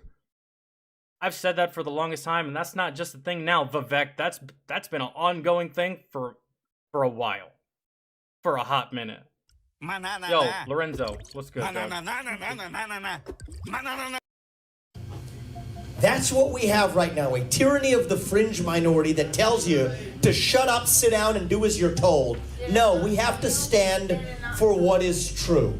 And so I promised you will have a chance to respond. I'm going to keep my promise. You tell me. This is good. We don't do this enough in our country anymore. Open conversation. Tell me. I was a child when I knew that I was gay. Not the fact that I wanted to change my gender. Yeah, because gay and lesbian has nothing to do with trans. So good on you for at least knowing that. But living here in this town, I knew that I wanted, that I was a lesbian, that I was attracted to females. And you know what's But I had to hide it And when did you grow? When was that? In the 90s? Oh, no. It had to have been. It had to have been. It had to have been, because ever since I've been growing up, when I was growing up, it was don't ask, don't tell. You just didn't talk about it. But then the older I got, it became normal. No one had to hide it. No one hid it. Bro, my sister knew that she was gay when she was like 8 years old. She didn't hide it from anyone. She didn't tell anyone. She didn't go advertising it. She didn't hide it. I knew, my other sister knew, my parents knew, and it was just like, whatever. One of us was bound to be gay. It is what it is, right? After that point, no one really hid it anymore. And then after a certain point, I want to say like after 2005, 6, and 7, it was no longer trendy. Like, remember back in the day where people used to come out as gay and the whole nation would come to a grinding halt to give appreciation and congratulations and hooray, you're such a brave individual. I can't believe you did that. We're going to fly the flag at half-mast in your honor because you're just such a trooper. Remember that? Remember the whole thing where like you came out as gay, like the whole world stopped and gave you a round of applause? We're not in that time anymore. We're not in that time anymore at all.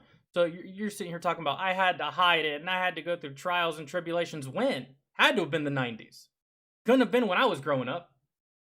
Couldn't have been when I was getting older. My 18, 20, 25 stuff. It couldn't have been then.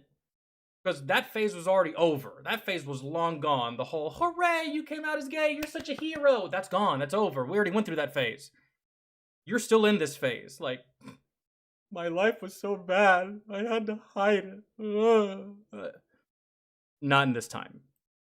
No.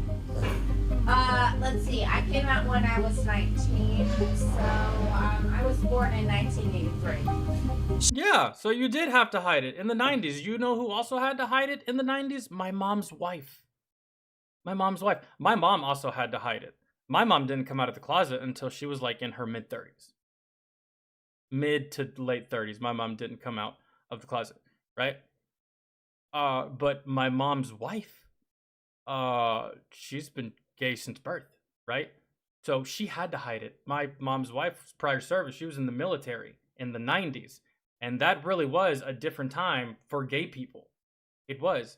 Not only was she a female, so she had that, she was also lesbian. So those were two things right there that you didn't really get many favors or looked at twice or this and that. People didn't really treat you all that good, right? So in her instance, I do get it. She was in the military. She had to deal with shit. She had to deal with like male soldiers, right? And some of them, military, bro, some of them mean, some of them assholes, some of them dicks, some of them sexist, right? You get it. So you may have had to hide it at that time, but not in this time. Not when this interview was recorded. Not you have no problems anymore, man. Gay people, y'all have no more stripes. Y'all have no more problems. The reason y'all think y'all do is because y'all are perpetually always playing a victim that either the news or some dumbass on TikTok tells you to play. When in reality, you're good, bro. Smooth sailing. All that fucking marching y'all did long time ago, it worked, paid off, done, mission accomplished. I don't know what the point is now. So I think where we are now, we're in the similar generation. I think things today aren't what they were. I grew up in Ohio in the 1990s, and we're in a different place today. And I think this could be a very productive conversation. I don't get to do this in the campaign trail often, where we all are in our own echo chambers and silos. So it's good for us to talk to each other. I like that. Something funny's happened, I think, in the last few years in this country with the civil rights movement. It's right when we get to closest to the promised land of true racial equality that we then start obsessing over systemic racism. It's right when we get to the point in our national history where whoever you are, you can marry who you want, where you want, if you want, whatever gender they are, that we start then obsessing over the sexual identity revolution. You know what's actually funny right now is many people who are lesbian or gay are being taught to say that, hey, if you're a woman attracted to a woman, you're not a woman, you're a man. So that's the transgender movement. I mean, that's not something that I would like stick to my guns and say, but I have said it before. and not in a derogatory manner, had this lesbian soldier when I was at Fort Stewart, and that's exactly what I called her. I looked at her as one of the boys. I looked at her as one of the dudes. Every time I looked at her, I didn't really see a chick. Really. She made it very hard, bro. She had really, really short hair. She had kind of like a short, little, small kind of goatee thing going on, and she chewed tobacco. All things that are not synonymous with females, right? So that's what I would A woman attracted to a woman, If you're a woman attracted to a woman, you're a dude. I said that to her before. I was like, man, you're just one of the guys. Chill. You can be my wingman tonight when we go to the bar. But never said that in a way to offend or with malicious intent. But I have said that before because, you know, you hang out with lesbians, they're going after the same thing you're going for, right? Sometimes even better than having a male wingman because they're just better at looking at the field than your homie. Your homie will tell you to go talk to some fucking uggo or something. You're not a woman, you're a man. So that's the transgender movement. The L and the G, first of all, don't have that much to do with each other. The G and the T don't. When I told Trump about this, he urged me to get this message out. And that's what I just said. Lesbian and gay has nothing to do with trans and vice versa.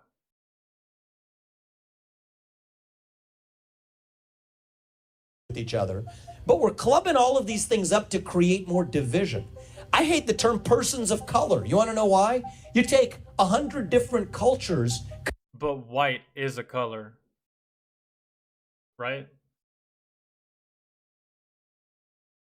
It is a color. If you don't believe me, go to Target or Walmart right now. Go to the school supply section. Go get a box of crayons. What is the box of crayons gonna say? It's gonna say a number. It's gonna say either 20 or 25 or something. It's gonna say like 15 or 20 different colors. So you're gonna have magenta. You're gonna have pink. You're gonna have yellow, brown, red, purple, green, white. The whole persons of color thing makes no fucking sense. We all have a color. No one here is water. Okay? Combine them into one thing that's designed to be opposed to this other thing we call white. And so the way I view this is you are free to live your life the way you wish to, as long as you don't hurt anybody else in return. And I'm free to do the same thing too. But that doesn't mean we change the way men and women compete in sports. That doesn't mean we change the way men and women. I don't think that just because you identify as a man doesn't mean that you're entitled to a trophy. You agree? Do you agree with me on that? That's different. You agree with me on that? I get you. You agree with me on that? All right. That's different. Because men shouldn't be swimming with women in women's sports competitions. Thank you. So what the fuck were her grievances to begin with? She agrees with that, but doesn't agree with the fact that we shouldn't be pushing this on the younger crowd of people, younger than 18. What was she initially arguing? Because biological men competing against biological women in sports is like the catalyst for this entire conversation. It's essentially where it leads to every single time. And she agrees that that's stupid, but doesn't agree that anything else that preceded the conversation up to this point isn't stupid? What was she even arguing to begin with? What was she even arguing for from the beginning? I don't even fucking understand. Kind of like we just spoke in a fucking circle. Or Vivek did, even though everything made sense and he was professional about it, but we just ended up right back at the same spot we fucking started.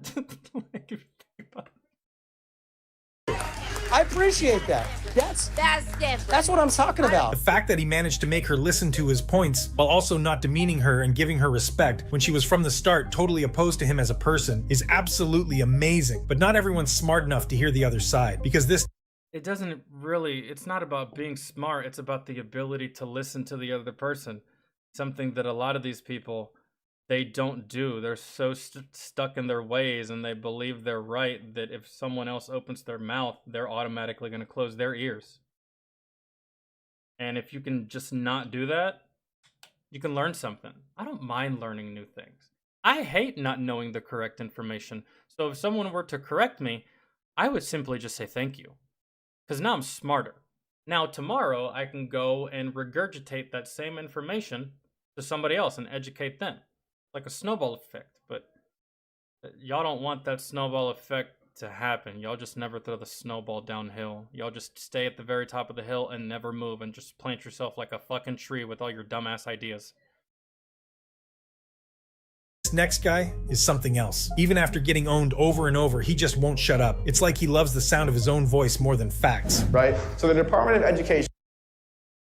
You decided to... There's something very interesting, right? And I want to hear what your solution for this would be, because I don't know what it would be. So the Department of Education is responsible for making sure that vulnerable children in school districts are protected.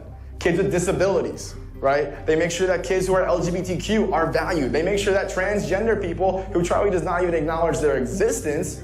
But what about the normal kids? What about the kids who aren't trans? What about the kids who aren't of color? What about the kids that don't meet all of the boxes in your criteria? What about those kids? You see how you sound when you say shit like this? You see how you sound? What about the other kids that don't meet these criteria that you just placed? Gay, lesbian, trans, disability, blah, blah, blah. What about the protection for those kids? Okay. Wrong. Okay. Value their existence. How dare you say something like that? Like, seriously, value their existence? Yeah, you should sit down. I mean, seriously. So let's talk about it. Value their existence. Wait. Seriously. Wait. Value their existence. Can I ask you a question? Please. Okay. Do you acknowledge there's more than one gender? There's two genders. Great news. Why would you phrase it like that? Of course, there's more than one gender. Oh my god. News. Now your account has a level, and you get free daily cases for it. Yes, there's more than one gender. You should have said, do you believe there's more than two genders? Because that's like the basis, that's like the foundation for the argument. You believe there's more than one gender? Yeah. Two. Fucking idiot.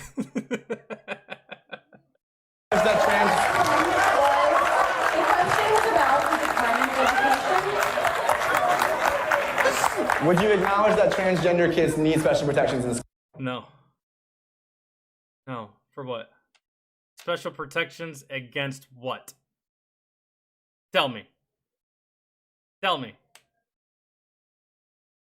Special protections against what? I saw kids in school get their ass whooped who weren't trans. I saw kids in school get detention who weren't gay. I saw kids get expelled who were male. Like, protection against what? It is high school. It is middle school. Spoiler alert, motherfucker. Kids are mean. You don't have to be trans or gay or lesbian or have a disability to get fucked with in school. You're just gonna get fucked with in school.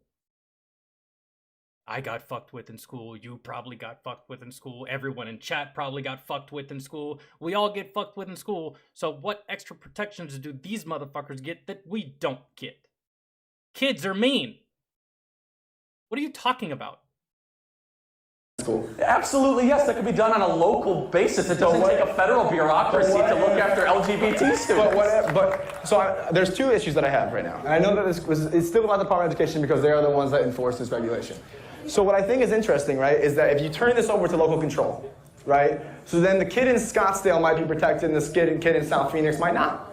Right? We know that this creates a patchwork of protections where we can't... But protection from what, bro? From what? The only thing we need to be protecting is all of the students against a terroristic attack or an active shooter.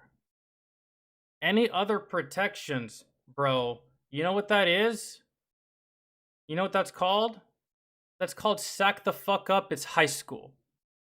It's not easy for everyone, and it's not fun for everyone. I hated high school. It wasn't fun for me. I did not like the experience. I despised all 4 years of it. Okay? And I'm not trans, man. And I got bullied in high school by motherfuckers on the baseball team. I'm not trans. There was no one there to help me. Who could I tell? My coach? You know what he would have said? Get the fuck over it. It's sports. What protections are we talking about, man? Because I don't know what the fuck you're talking about. Can't even define what it means to be American because one American. And when you say protections, please don't tell me that you're gonna send these little fucking trans kids to school and anyone who doesn't call them by their fucking pronoun gets expelled. Don't tell me that's the protection, because that's fucking stupid. That's all the way fucking stupid. Holy ass. Please don't tell me that's the case. 10 miles apart, right? And I'm shocked that you're offended because you would hit us all for being offended and triggered. Actually, I'm not offended. I'm laughing. Okay. But so what I think you're missing, right, is that when you say that, and again, I misspoke, right? But when you say that transgender. Yo, Juice from Sons of Anarchy turned into a bitch. That's rough, bro. That's a tough pill to swallow right there.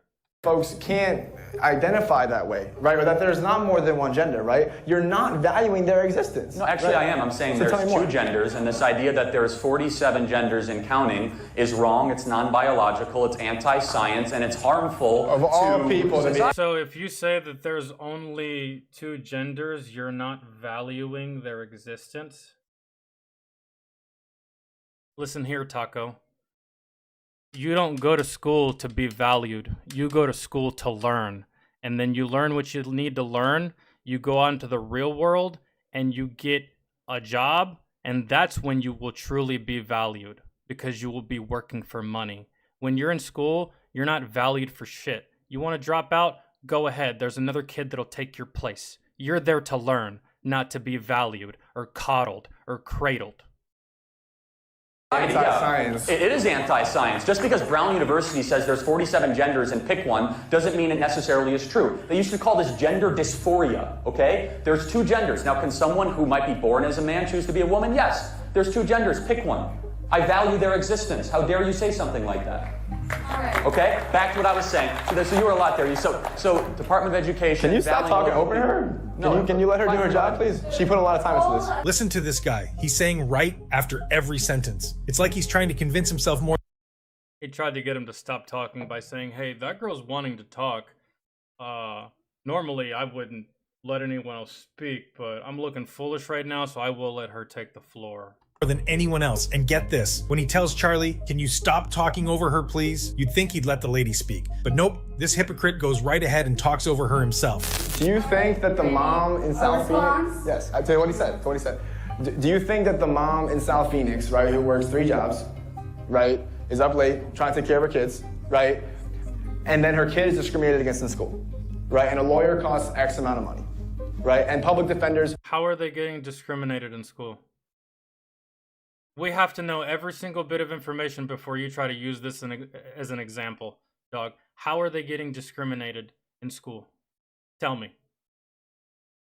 Like, could they not join the football team because they were black? That's discrimination. Could they not join the chess team because they were black? That's discrimination. Could they not sit in the lunchroom because they were white? That's discrimination. Like, what are you talking about? Discrimination how? Now, don't sit here and tell me that your kid was discriminated against because they wouldn't let him on the baseball team, but spoiler alert, your kid fucking sucks dick at baseball. That's why he didn't make the team. You're not getting discriminated against. It's survival of the fittest and who the best is. That's a parent that comes from the fucking 5th place trophy generation. You're discriminating against my kid. Well, your kid fucking sucks. Why want him on the team anyways? He's not good. Yeah, well, he identifies as a baseball player. On varsity, by the way, with full scholarship. Okay, discrimination from what, dog? What are they getting discriminated from? And in what way? Because if it's stupid, it's not discrimination. are overworked. They're not at the level that they need to be to take on a school district or the state if it got to that level, or to go all the way to the Supreme Court, right? So then this becomes, again, the idea of privilege, right? You assume that everything works for everyone. We're going to talk about privilege. I'm sorry, this is getting out of control. Okay, seriously. You've been talking a lot. Can you give me another 30 seconds and then you can go on? Yeah, go on. Sure. Right? So this is the idea that, right, you assume that everything will automatically work for you. Right? You wake up every day and every system works for you without having to worry about whether or not you can access it in the first place. If you are a person of color and your child is being discriminated against in South Phoenix, you do not have access to the courts, right? What about the ACLU? Don't they represent a lot of students that are... Absolutely. Oh, so they represent everyone. So they represent everyone. But it's not for everyone, right? These folks do not All have... it takes is one court decision and then they can't do it again or else they go to jail. Meaning, you actually haven't done shit. All it takes is one court decision, man. That's it. Yet, it's such a huge problem, you're sitting on stage screaming at people instead of working the court system to make it better. Instead, you're here telling Charlie on why it's bad or why it's good or this and that when you have... Just go to the courts. One decision never happens again. But you're just going to sit there and continue to, I don't know, preach while it continues to happen again. All right. That's you're a genius, Doug. Absolutely. Oh, so they represent everyone. So they represent everyone. It's not for everyone, right? These folks do not All have... it takes is one court decision and then they can't do it again or else they go to jail. Do you think that that's how the justice system works in this country? That is exactly how the justice system works. You take something to the Supreme Court, and the Supreme Court rules. Bro, that law is in effect for the entire fucking land, and no one will ever be able to break that law again. And if they do, there's going to be repercussions and a court case. That is exactly how it works. That what? How it works. That's how the Little Rock Nine worked. That's how integration in the South works. That's how desegregation. Yeah, you notice how people say so and so versus this, so and so versus that, Roe v. Wade, this versus this versus that. Those are examples of things that went to the Supreme Court and got ruled on by the Supreme Court. Guess what? Now it is illegal nationwide. And they're still illegal nationwide to this day. That's why people bring these things up as an example for their case. Like, oof. Desegregation works. That's how the Civil Rights Act works. Actually, I do get to talk about that. You don't get to claim these great civil rights wins as part of your legacy. It's actually the Republican Party that had all those great civil rights. And that's another lie.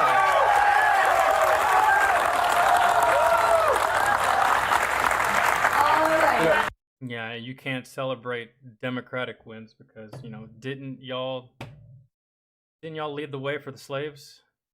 Y'all never mentioned that though.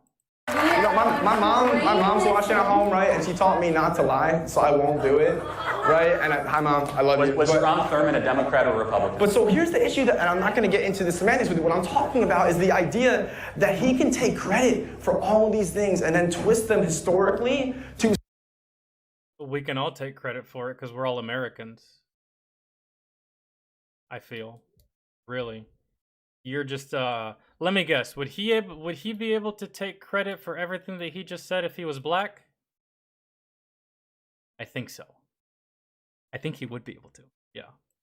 Serve the talking points of the people that already have bought into Turning Point. You're not going to get new people when you take credit for what the black community did or what the Latino community did or what the LGBT community does every single day. You don't get to do that. And before you start talking again... I don't think he was taking credit for anything. I think he answered your question by giving you examples of already established laws that were put in place via the Supreme Court, which is what you were arguing. He gave you an answer.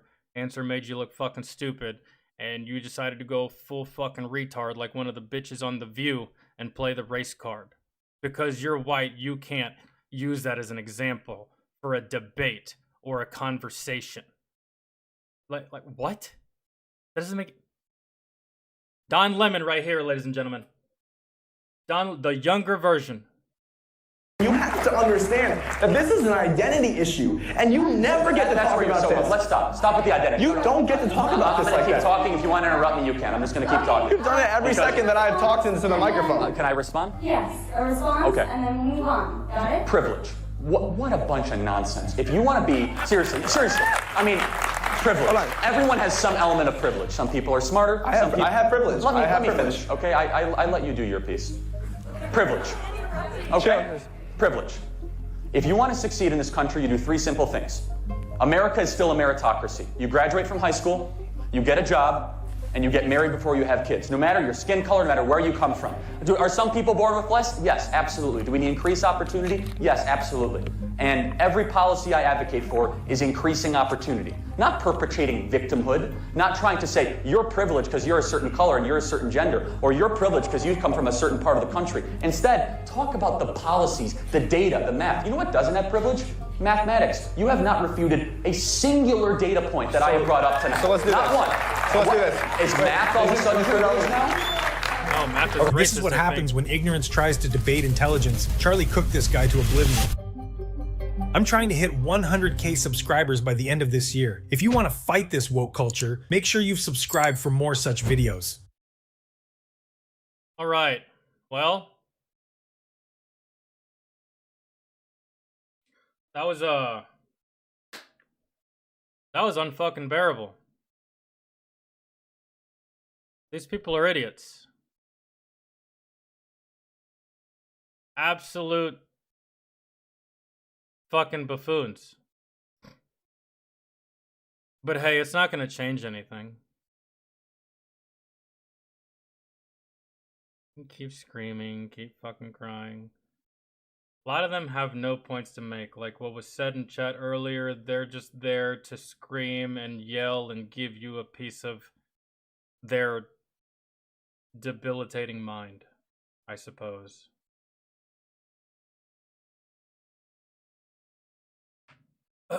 Okay, that's enough of these fucking people.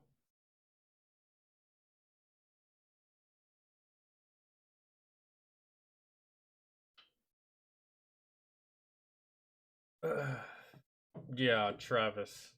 Me too, dog. Where'd you say you grew up? Phoenix, Arizona. Grew up with every race and religion and every school I played basketball in. I've never seen personally any discrimination against anyone. Oh no, I saw discrimination all the time. I grew up in Southeast Georgia, and yeah, I pretty much grew up with every race, every religion, like a fucking melting pot of a city, really. And the reason it's like that, the reason why my hometown isn't overly black or overly white, it's like literally right in the middle with a whole bunch of other nationalities mixed in, is because Fort Benning is right next door. Like Fort Benning is spitting distance of my hometown. So there's a lot of different kinds of people that I grew up with in my hometown. But it is Southeast. It is Georgia. Still gonna see racist people, still gonna deal with dicks, still gonna deal with assholes, blah blah blah. Most of the bullying that I fucking endured was on the baseball field, and it was only by 1 or 2 dudes. And I didn't really get overly upset about the bullying from these 2 individual baseball players because I was better than both of them. Really. And I know one day they started in on me. It got physical once, but I almost killed the guy in the batting cage, and that never happened again. So it just stayed verbal for the most part. And I know one day I just let them have it. I was like, guys, can we just skip this today and get to the part where we go to the game, we play, I do better than both of you, and then I leave and go have sex with my really, really attractive girlfriend, and you go back to your room and jerk off. Can we just skip to that part? And bro, they got so goddamn mad. One of them literally tried to fight me right there and then. The fuck you say? You heard what I said, you half-stepping ass bitch. I'm sorry, I was talking to the batting cage. It was right behind you, you stupid fucker. And then outside of that, man, it was just like, that was it. Black, white, brown, just Korean, Asian, all types. All types, really.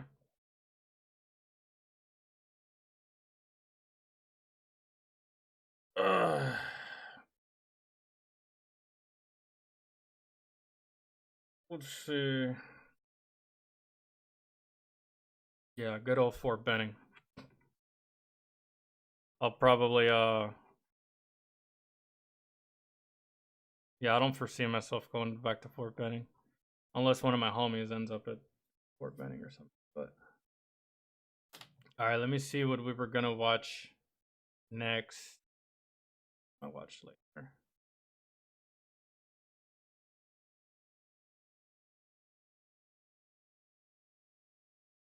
Best security cam videos of the decade.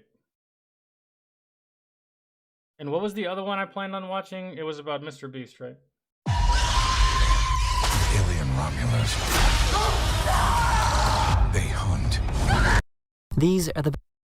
I'll watch that movie when it comes out on like YouTube or something. What's today?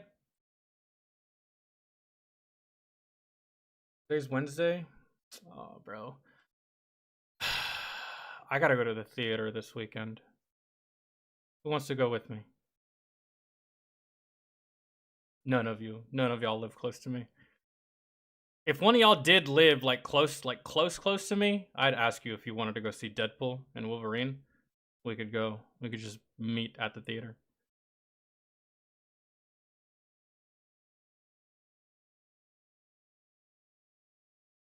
But I'm just gonna be going by myself because my sister doesn't give a shit about...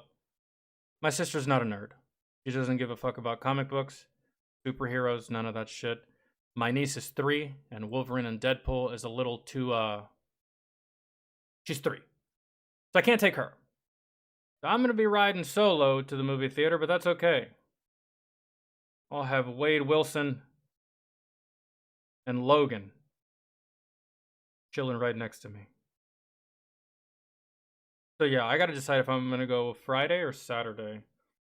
But I need to figure out the viewing times here. I've never been to a theater here before. Or like I'll go in there, ask one of the employees. I'll just ask one of the employees. Whether it's a female or a dude, I don't care. Yo, what time you get off? Oh, like 30 minutes. You want to see Deadpool? Yeah, sure. Best case scenario right there. Find an employee that hasn't seen it that really wants to see it. Be like, yo, you want to watch Deadpool? Yeah.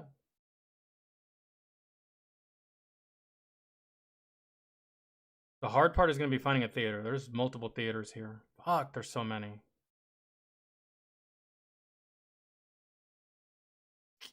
I'll look another time. No, what happened to my... Oof.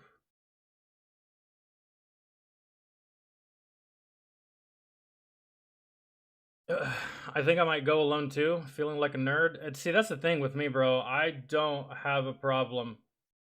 Pirate Bay? No, I could. And you know, that's exactly how I watched Justice League before the Snyder Cut. I pirated it offline. And I watched it, but at what cost? The cost of quality? There was a cost of quality. The cost of audio? There was a cost of audio. So yeah, I saw it, but like, was it fully enjoyable? On top of the fact, it was the original Justice League, so no, it was trash all the way. Had it been good, I wouldn't have minded the poor quality. But then Justice League Snyder Cut came along and fixed all that, so I was happy. I'm in Virginia. I'm in Hampton, Virginia. Right next to an Air Force base.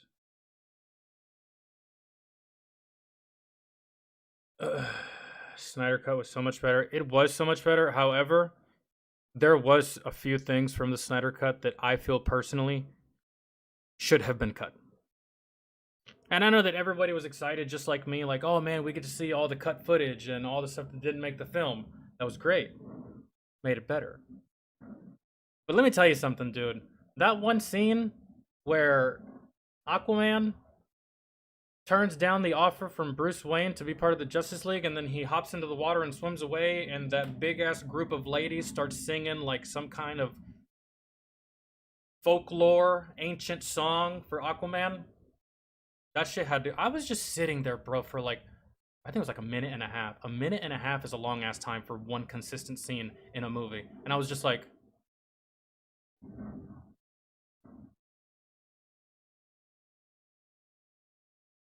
Bro. Fast forward 30 seconds. They're still singing! Oh my... They could have got rid of that. I was good on that. That literally had to fucking go. I was like, man, this is a waste of time.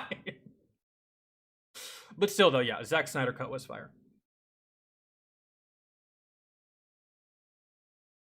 They need to lose James Gunn and bring back Zack Snyder. Really, I heard the opposite from people. I heard the opposite. I was like, they were like, I like James Gunn better. Or I like, whatchamacallit.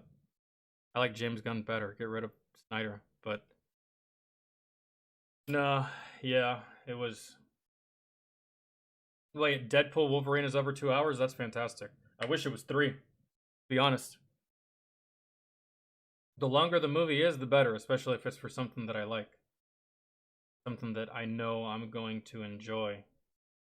And you have no idea how hard it is, how hard it's been to navigate the internet, YouTube, all this stuff, Discord, without seeing any spoilers to this fucking movie. You know how hard that shit's been? Jesus. Okay, best security cam videos of the decade by Daily Dose of Internet. Let me go take a piss. Be right back.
Okay. Sorry.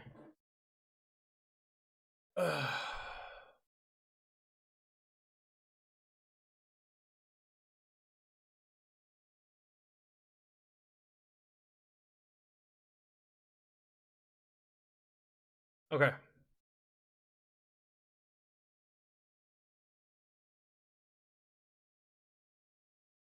I Daily Joseph Internet, and this one's titled Best Security Cam Videos of the Decade. Let's see.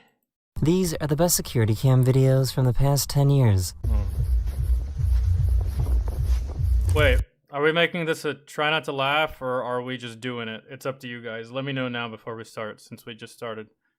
He's looking up. I have a feeling that... Imagine a bird shits on him. On his forehead as he's looking up. Jesus Christ. I think I'd destroy something. Oh my god! That is a big ass bird! Holy shit! From where? Goddamn Coke machine landed on his fucking... Holy... I was wrong. Jesus.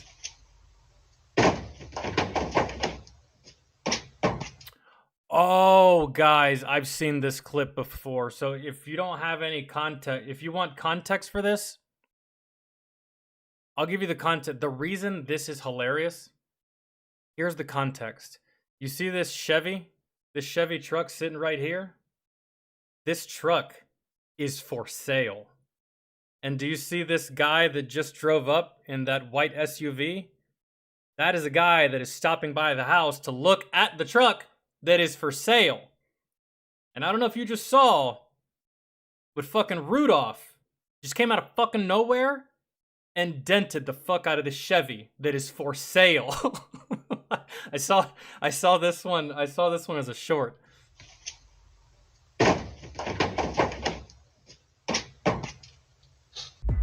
That deer cleared the fuck out of that Pontiac, though.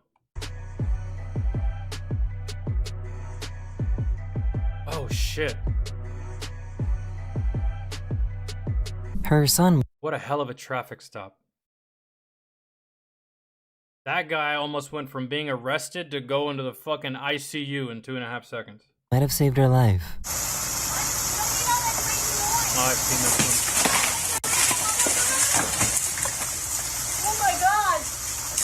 This driver was a little too excited to leave the car wash.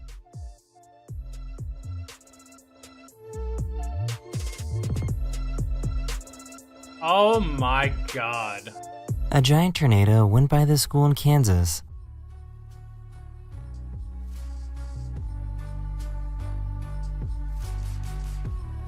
Every kid in Kansas simultaneously fired up their PlayStations and their Xboxes, about to play some Call of Duty.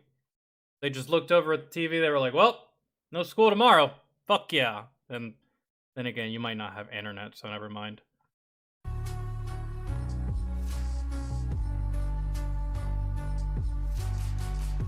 It may have taken the school though, so, or at least the gym. The police need... Look at that Lone Ranger ass American flag though, flying. It refuses to let go. Look at it. Last of the Mohicans right here. This is a symbol of America. No matter what, bro, we're there. Just chilling. Just hanging out. We're gonna brave the storm.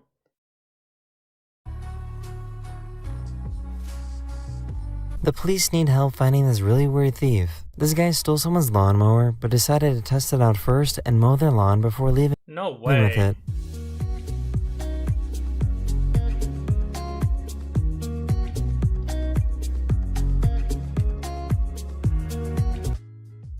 Yo, you know what? I don't even know if I'd be all that mad. To be completely honest.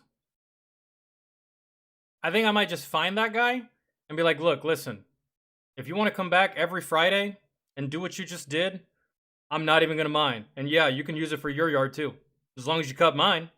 You want to strike up a deal? I'd do that, I feel. I don't even think I'd be all that angry. And it was just a push mower. I could understand a riding lawnmower. You fuck those up, that's a lot of money. But just a push mower? Fuck yeah, bro. Go ahead and mow it. Take it to your house, mow yours, bring it back. The engine on this plane failed, so the Oh my god, that was a plane. I thought that was a car with like a strobe light on it. Holy shit. pilot made an emergency landing on the highway.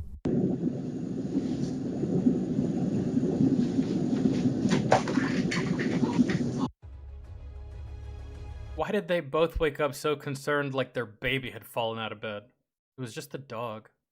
Or maybe their baby was in bed and they thought that it was the baby that fell.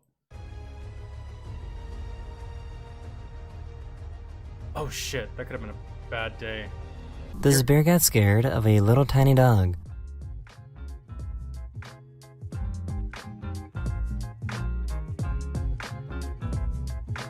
You know that little dog is about to go throughout the rest of the neighborhood for the rest of the week talking mad shit. Well, you think you bad? I chased off a fucking bear, bitch. You want to talk shit? You want to go?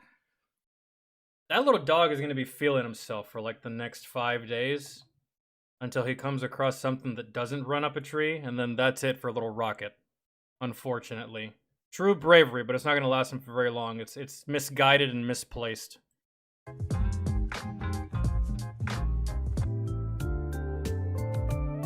What is that? Is that a raccoon? That is a raccoon walking on... This cat's tail caught on fire, but the outer layer of fur protected I it. feel like that raccoon knew there was a Ring camera there.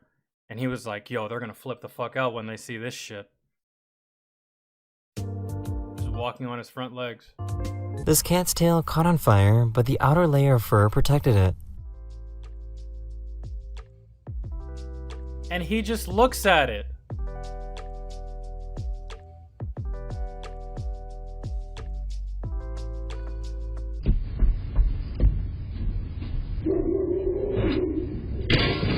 Oh my god. I mean, look, there's not much you can do. I don't want to hear anybody talking shit about that dog owner. I mean, technically, that's a horse owner, but still, not much you can do. The door was locked, it was shut, dog was inside.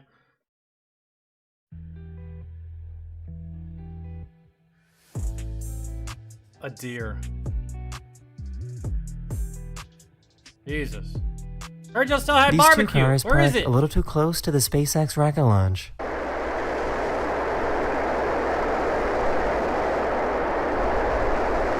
Someone wasn't. I feel like even a mile away is still too close to a space launch, but that's just me. I don't know the desired distance you have to be for maximum safety, but... happy about the new security camera in the kitchen.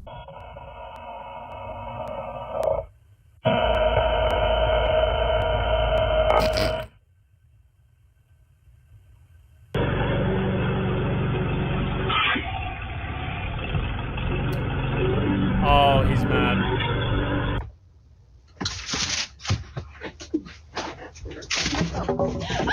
Sarah! This dog suffers from seizures, but their brother was there to help out. Aw.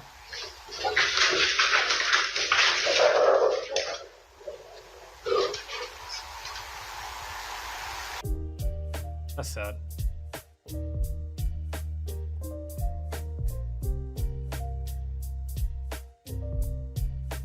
Is that a rock?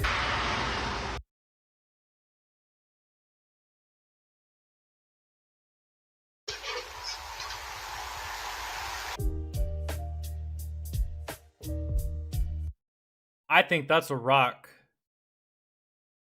That, man, it's such a good thing that this isn't a busy street.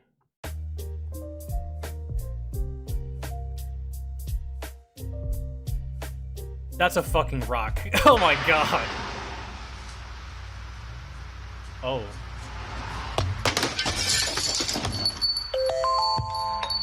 Damn. This person chose the wrong object to use as a step stool. What are you using?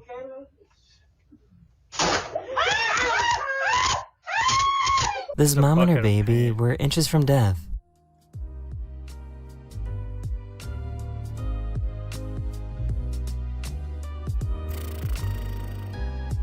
This police officer saved these pedestrians from getting hit by a car.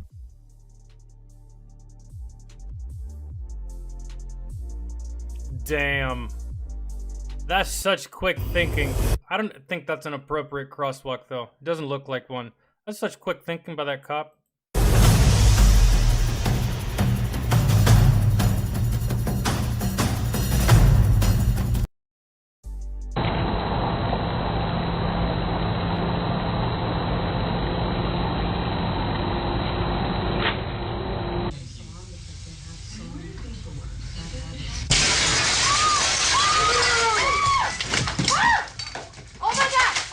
These cats in Japan knew the earthquake was coming before it hit.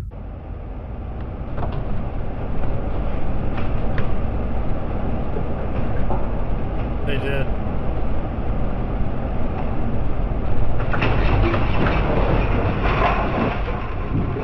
This thief thought of the genius idea to steal a security camera.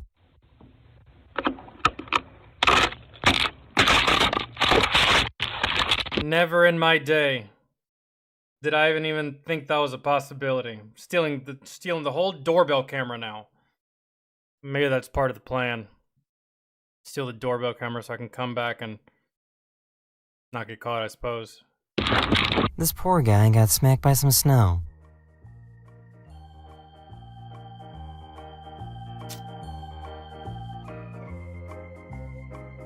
This fire truck was passing by this car when it suddenly burst into flames.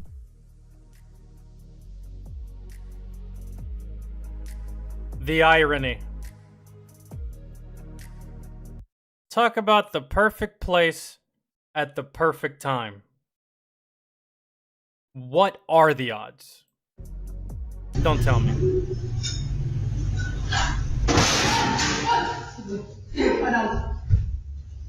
It's a good thing that stopped spinning before it hit the ground. Someone could have got decapitated. A parked car started rolling away, so this guy jumped in to save it from crashing.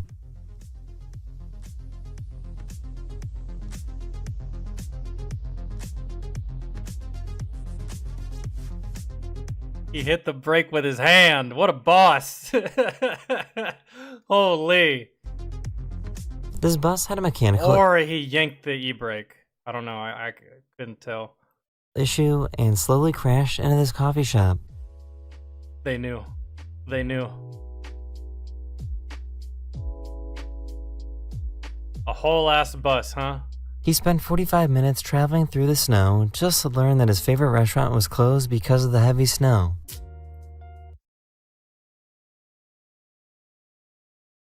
The optimism is real here. This video is literally the definition of optimism. Snow up to my knees. My snot is freezing before it even comes out of my nose.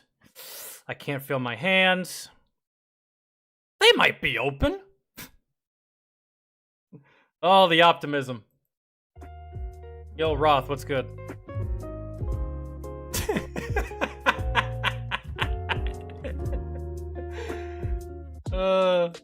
Instead of collapsing to his knees in sadness, he collapsed to his waist.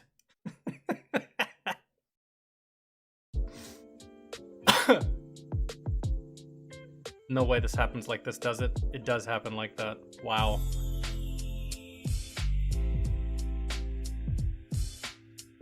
Damn, there goes the cat. This is proof that not even bright sunny days in Florida are safe.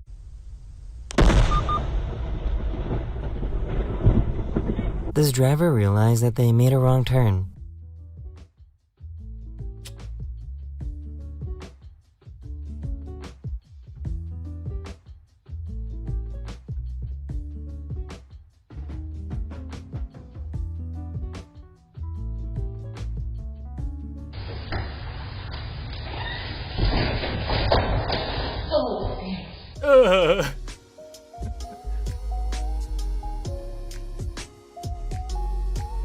No way it rolls all the way around and hits you, right? No way, right? No way it rolls all the way around and hits you. A burglar was stealing this bike, but had to stop and pet the family dog first. Had you left your previous destination 1 second earlier or 1 second later, that doesn't happen to you. Isn't that crazy? Hi, buddy. August, what's good, man? No, we don't want to do that. I love you too. She somehow didn't see that there's wet cement. Come on, girl. Damn. And then just... This guy got a tattoo and immediately passed out. Do you have an iPhone? No way. Oh my god! Luckily, he saved him at the last moment. Oh, the way he fell. Your glasses are fucked, your nose is broken, and you're missing your 2 front teeth. Oh, bro. Dude, honestly, I can't relate. This has never been me. I mean, dude, I'm covered in tattoos. I've never fainted. I've never gotten sick. I've never gotten weak to my stomach. I've never gotten lightheaded. I feel bad for the people that happens to you during a tattoo, I guess. Because it can be a tad bit embarrassing, but you can't control it because it's just your body's natural reaction. But I'm glad I'm not like this, because my face would be fucked up. The artist was able to catch him before he got hurt. Okay, dude, after all these videos, there seems to be an epidemic of vehicles driving through businesses. Something's going on. It starts the DMV, I know that much. A van drove through a video game store, but luckily nobody was hurt. I mean, luckily, he probably only broke a couple of Fallout 76 cases. That's not worth much anyway, so it's fine. Damn. Damn! A squirrel somehow got into this guy's office. I've seen this.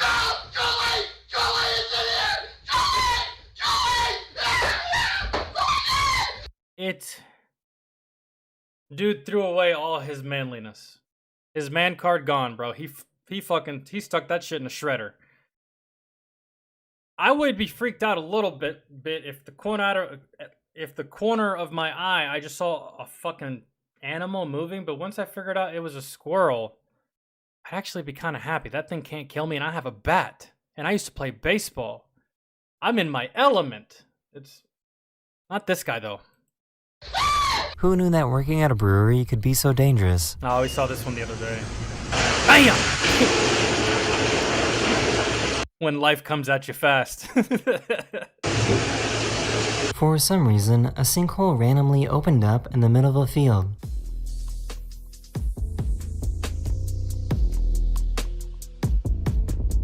Yo, just imagine the headlines. If there's actually a tournament that day. Holy shit. Who do you blame for this? This was built years ago, right? So, like, I mean, just imagine if there was any kids on that field. Jesus. Holy shit. A thief in New Zealand was about to leave the store when an off-duty police officer showed up. Damn, got your ass.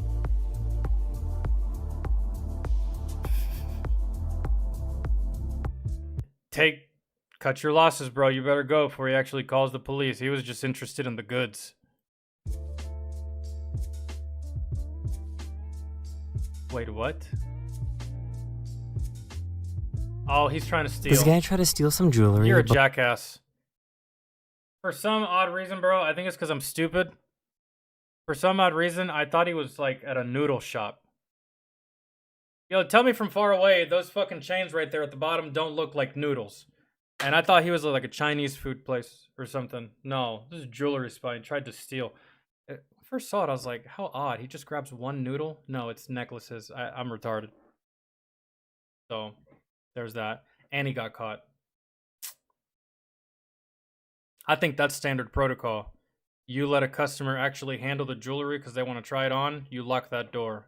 They have a mechanism behind the counter that does this. Lots of gas stations have this too.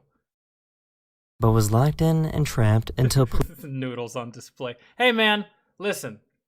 I don't want to talk about it anymore. Police arrived to arrest him. The suspect was running away from the police when a random guy decided. And the crazy part is that if you're gonna risk jail time, why only try to steal one chain? You see how he just grabbed the one and tried to dip?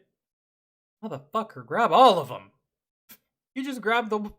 This will be enough, thank you. Dummy. Decided to help out. The trip actually worked and allowed the police to catch up and make an arrest. A bear was caught on camera hanging out on a swing.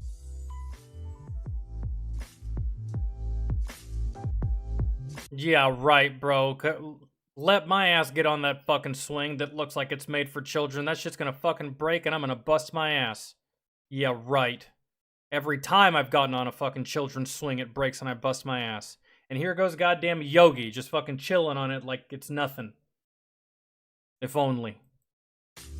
That's the end of this video. If you enjoyed this video, I know that motherfucker weighs like 280. 300 even, probably. Look at that shit. Please please let me know. And I'll see you guys again very, very soon. Later. Yo, who made that? Who? Keep the swamp crotch at bay this summer. Who made that playset for kids? It had to have been NASA. 20% off at manscaped.com. These are 3. Disclaimer: the comments made in this video are.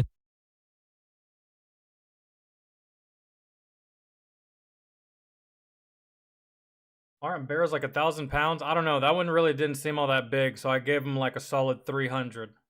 Hell, could be even 400. I can't tell. All I know is that I've made some little kids cry because I accidentally broke their shit because I thought that I could fit on it and I couldn't, so. But here comes this big bastard and he just chills on it like it's nothing. Like, how big are your children, bro, if that thing can support a bear?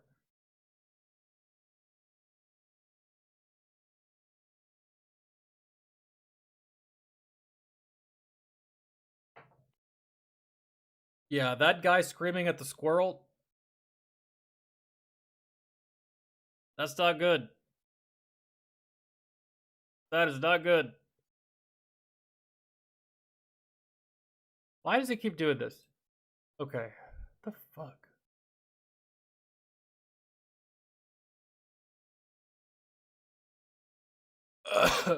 Okay, Astro, what were these, We're gonna get caught up on the Mr. Beast situation, so where should I start, Astro? I just want to get caught up on the Mr. Beast situation. Just like we got caught up on all the other situations. Yeah, I can't be screaming like that if I see a squirrel. I don't think I would. I think that particular scream that he exhibited in that clip, Mysterious, that particular scream for me would be reserved for something like, well, a fucking bear. Or a polar bear. Or a grizzly bear. Or a black bear.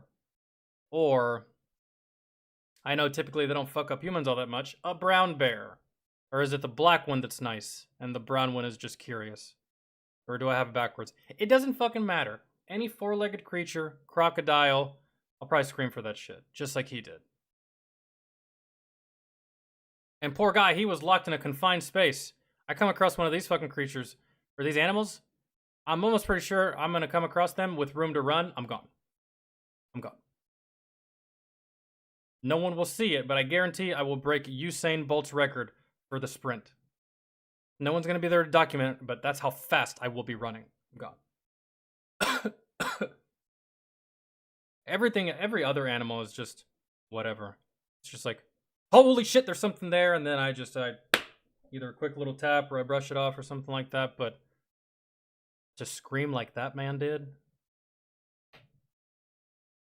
he might as well have just taken the bat to his dick at that point. And who knows, we don't even know what the squirrel was feeling in that situation. The squirrel could have been more scared than he was. We don't know these things. Those are the unanswered questions.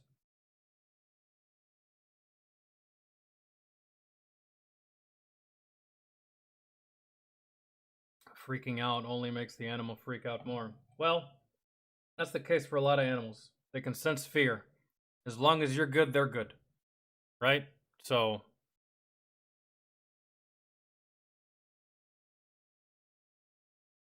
hell, almost like kids. I know y'all have noticed this shit.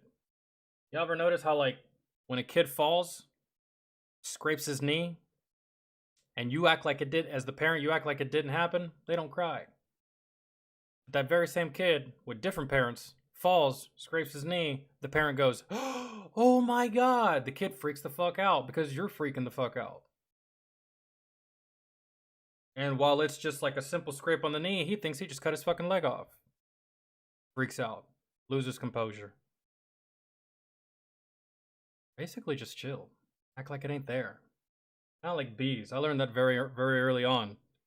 You can literally coexist around these motherfuckers. The second you fuck with them, though, they're gonna fuck you. So.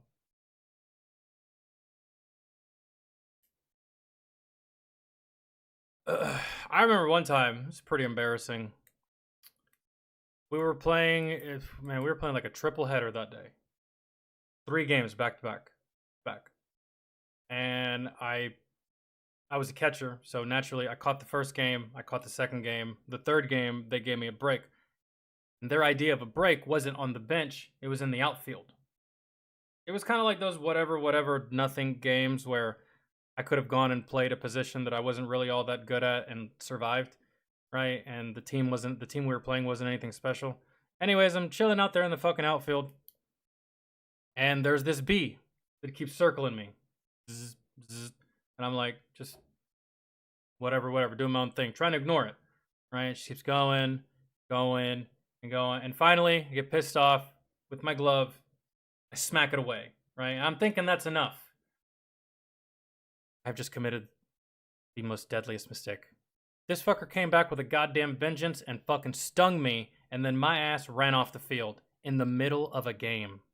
Bro, the count was 2-2. It was like the 3rd inning. I'm out there in the outfield. 1 second you see me, the next second you don't. Thank God no one hit the ball to me, because there had been no one there to catch it. I was gone. I ran off the field, jumped the fence, ran around the field, ran back to my dugout, and then my coach sees me. He's like, "What's up, Falcon? Falcon, why aren't you in your what are you doing?" I'm like, "I'm getting chased by a bee. I'm getting chased by a goddamn bee. I got stung once. I can't." He's like, "Get your bitch ass back out there. Fight it. I don't care." And so, yeah. It was not good. And everybody was laughing at me too. I had to make the walk of shame back to my position. But I'm like, okay, that's fine. You have your laughs. Whenever you start getting fucking chased down by a goddamn wasp, be right behind you. Laugh my fucking ass off. You said Jamari? Ugh.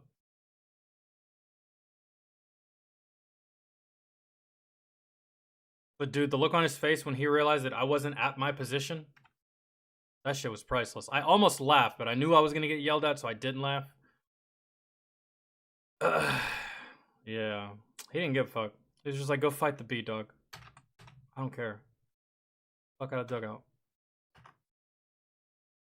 And I want to say, I think that's the last time I ever played the outfield.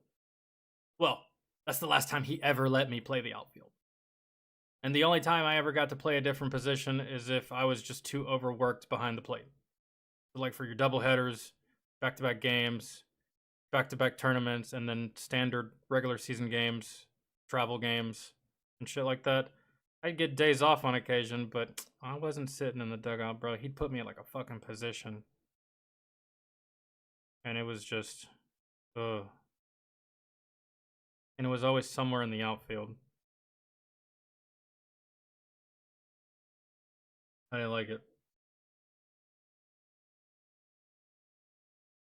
What about the guy that walked in the snow to his favorite? Yeah, that one was funny.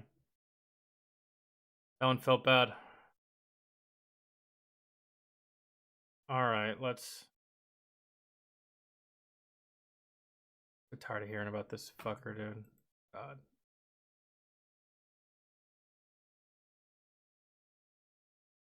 Alright, Jesus Christ. There's so much drama here. Okay, which one do we... There's 3 of them.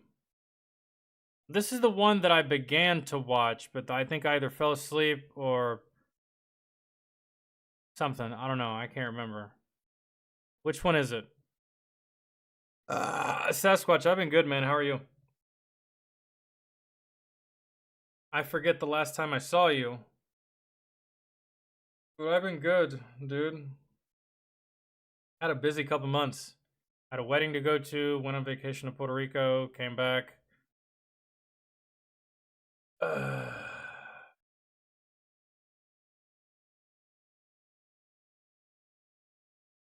have a buddy who was allergic to birds. How are you allergic to birds? Then again, I knew someone one time that was allergic to grass, so... They're the weirdest things to be allergic to. I'm allergic to kiwi. I don't know if y'all knew that. My tongue starts to itch really bad. It swells up to like the size of a fucking lemon. And yeah, it sucks. I don't think I can die. Just, I have a very brutal mouth reaction to it. Can't eat it. Which is a shame because kiwi's good as fuck. The one and only time I had it before I started to, you know, I was like, this shit's fire. Really good. Allergic. And it's the only thing that I know of that I'm allergic to. I'm not allergic to anything else. You're allergic to blackberries? I wouldn't mind that because I think blackberries fucking disgusting anyways. I can't do that. Start with the one with Jimmy on it. I mean, there's two of them that have it. The one from 2 weeks ago or the one from 13 days ago?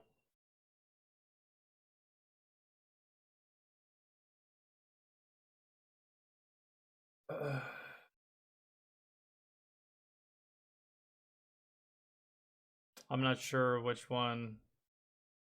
You hate tomatoes?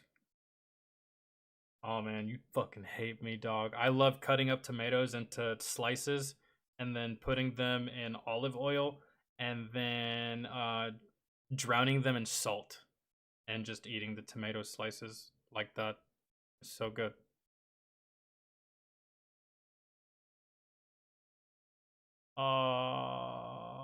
Okay, perfect. It's the shortest one, so.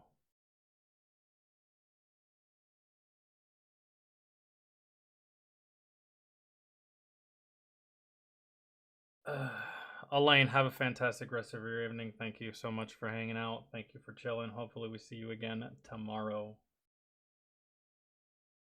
Like chips? Exactly like that. Just like chips. Mysterious. The baby tomatoes? Nah, you know what I really like? I could eat a whole jar of it. The garlic filled olives? Garlic olives or whatever. Bro, those are so good. I tried the ones with blue cheese, even though I hate blue cheese, and I tried it knowing full well that I don't like blue cheese. And as you could guess, I didn't like it. But the one with garlic in it is fucking amazing, dude. I could eat a whole jar of that. Is guava good? Yeah, it is. Well, I mean, it's good to me. I've met people that don't like it. Just acquired taste, really. Alexander, what's going on, man? How are you?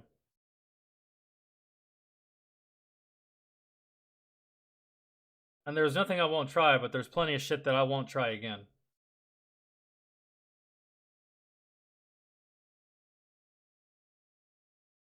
I've had mangoes, coconuts, sugar apples, yeah, all that stuff. Fresh avocados.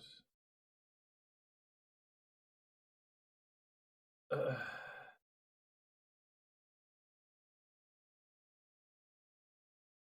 Dude, and one thing I've been doing is I've been so weird.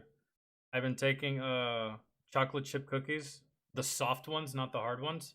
And I've been taking a banana and like cutting it into pieces and taking two of the cookies and sticking a banana piece in between the two cookies and eating it like a cookie banana sandwich.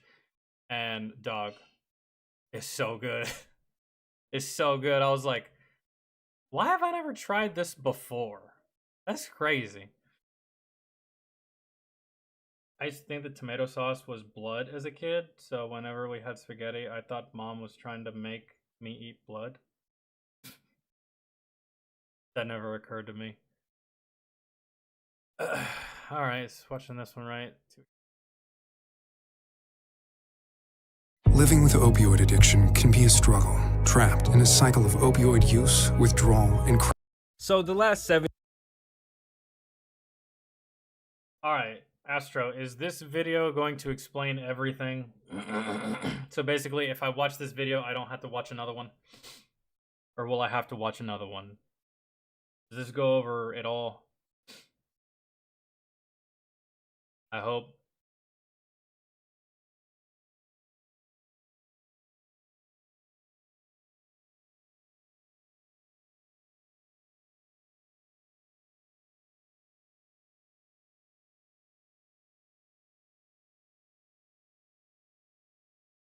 This sounds like something you'd eat out of boredom. Well, it's not even anything I ate out of boredom. It's just that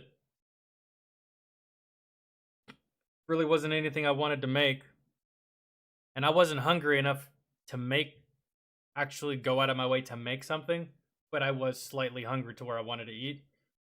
So I went to the kitchen, grabbed a banana, I took a bite out of it. When I took a bite out of it, I realized, oh, some cookies in the pantry. Let me grab some of those too. While I'm chewing on the banana, I grab some of the cookies, I grab some out, I take a bite real quick before I shut the pantry door, and as I'm walking back to my room, the combination of the cookie and the banana set in, and I was just like, oh my Lanta. This is fantastic. So, it was more so an accident than anything else.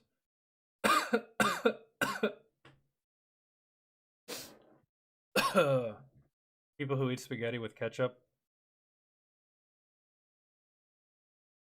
That sounds disgusting. Just because it's the same color doesn't mean it tastes the fucking same. That's nasty.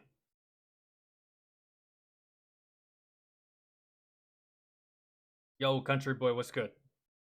Just found out you had another channel. Good to see you back. I've been back for a hot minute, actually. Took me a while. Took me like a whole ass year to come back to this. I've just been on Twitch for the most part, but start streaming here more often again, as well as continuing to stream on Twitch. Their excuse is it's both tomatoes. So? That's gross. Like, you could say the same thing about cottage cheese and milk. They're both milk, except I wouldn't drink cottage cheese. That's a stupid excuse. Ketchup on your fucking spaghetti? I mean, I get it. A poor college kid, you starving, dining facilities closed, and mommy and daddy live on the other side of the country, and you ain't got PayPal? Put that goddamn ketchup on the spaghetti, dog. For all of us. Do it. You need it. But if you ain't broke and you're using ketchup on your spaghetti, fuck you're doing. Really. I don't know where your head's at.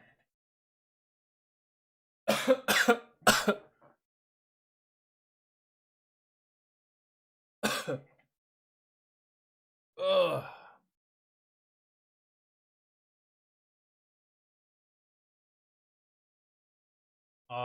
Yeah, I would probably, because I was at 70 before everything went awry.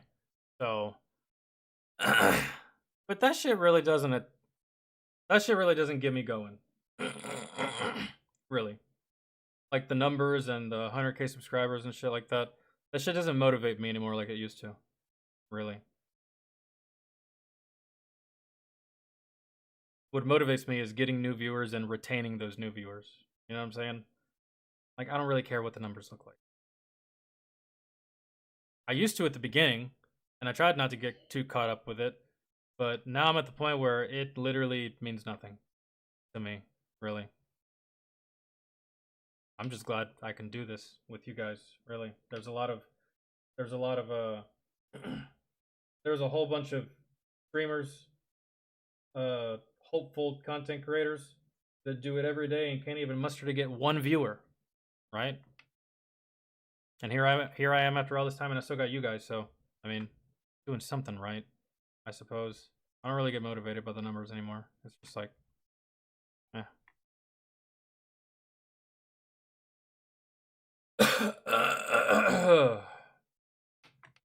All right, we got to start this. Alexander, I'd have to check, man. This was like just I went live today with like really no plan in mind, which I kind of like doing. Really, going live and having no plan, no schedule, no list, no nothing, just seeing where the internet takes me, which is really how I operate when I'm not streaming.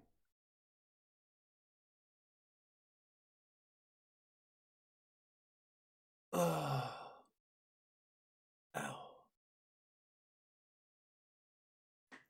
Okay. Sorry.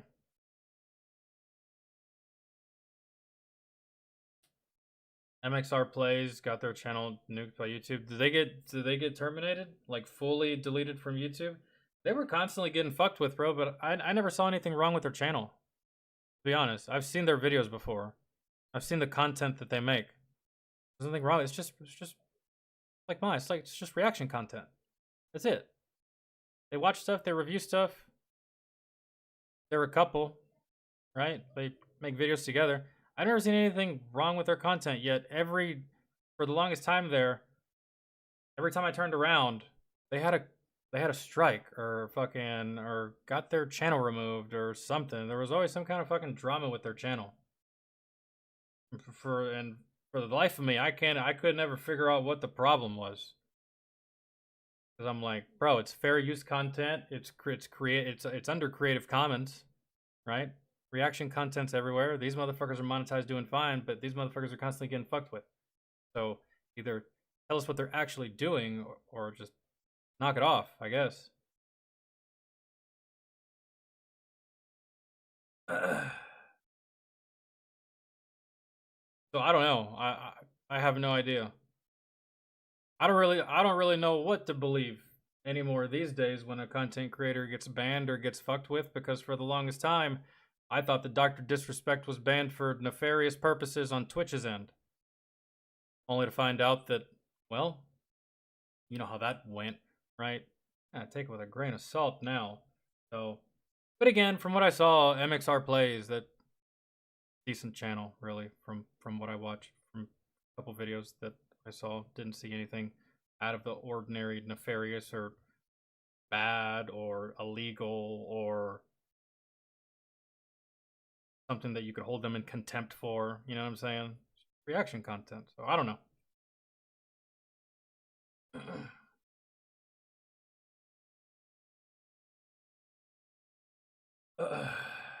I did. Henry is a degenerate who makes questionable comments about children. Who's Henry? Is that MXR Plays? I don't know their names. I just know one's a dude, one's a chick.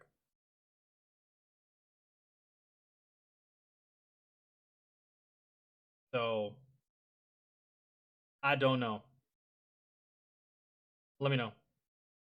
Oh, so that's the guy's name. His name is Henry. Didn't have a clue. Oh, so he makes questionable comment. That I didn't know, bro. I don't watch that. I don't watch that channel extensively. I've seen more than one. I've seen like 3, 4 of their videos over the course of time. And when I watched it, I was like, nice. Ahas, right? Yada yada. You engage with what you're watching. Just watched it. That was it. I don't know any of that.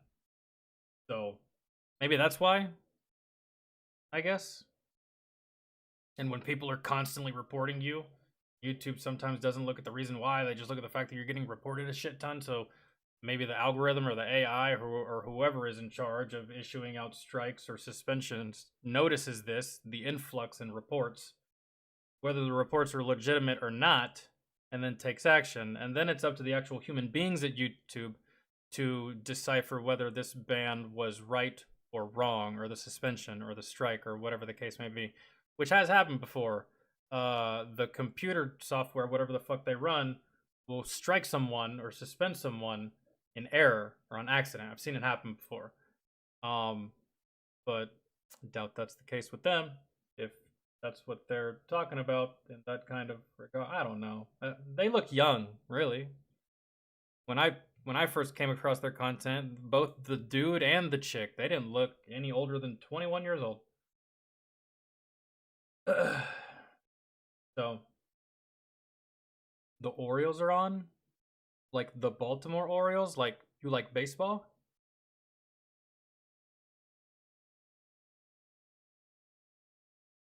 home of one of the greatest shortstops of all time? Hell yeah.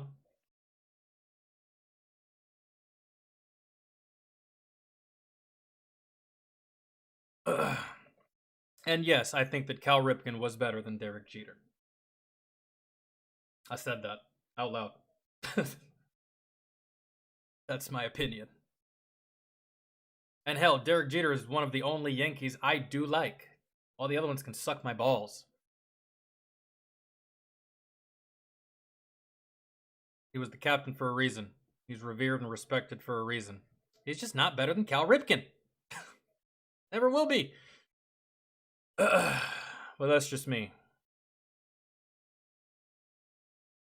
Right? I swear I could start a baseball channel too and just talk baseball. Oh, the baseball that I know. I haven't fully, like, 100% immersed myself in the sport professionally for a while, but I still do have the knowledge.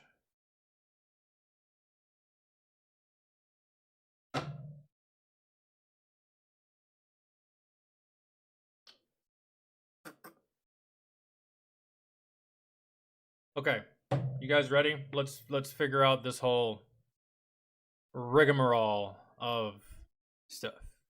So the last 72 hours have been absolute insanity. Obviously, the situation with Mr. Beast star Chris Tyson appears to be reaching its conclusion, but I do have a sneaking suspicion that things are about to get much darker for Chris. Like, I'm talking about them possibly being investigated in a legal way. In today's video, we have Mr. Beast's response to the drama, his decision about what to do with Chris in general. We have things from Jimmy's past being dug up involving the Catch Me Outside girl. Basically, they're trying to cancel Mr. Beast at this point. We have someone else coming forward who is good friends with the lava character who we discussed in the last 2 videos, claiming that Chris did him wrong as well, back when he was still a teenager. So first, let's talk about Mr. Beast's response that came out and kind of broke the internet last night. 37.5 million views on this puppy. Over the last few days, I've become aware. Okay, let me see.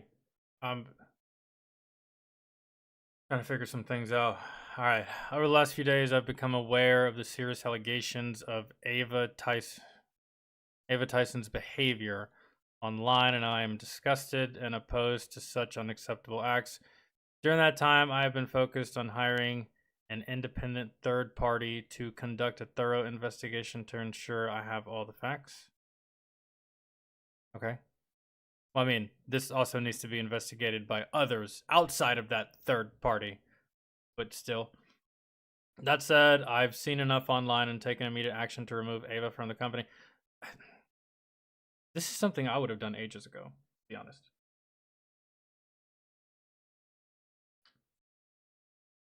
Now, I understand that him and Ava are good friends, longtime friends, homies, thick as thieves.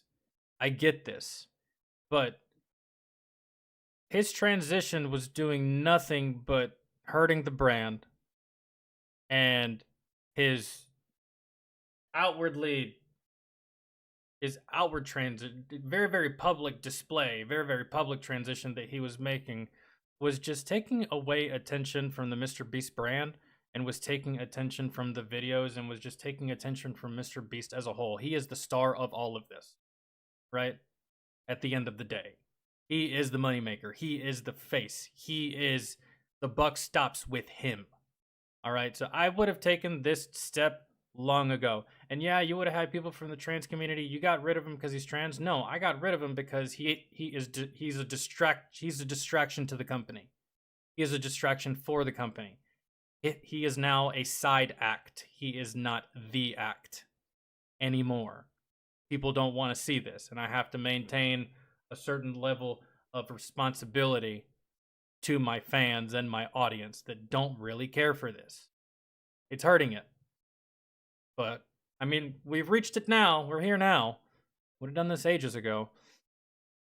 I've seen enough online and taken immediate action to remove Ava from the company, my channel, and any association with Mr. Beast. I do not condone or support any of the inappropriate actions. I will allow the independent investigators the necessary time to conduct a comprehensive investigation and will take any further actions based on their findings. So innocent, you get your job back. Guilty, you out. That's it. That's the way it goes. We literally just saw this happen a couple of weeks ago with Dr. Disrespect.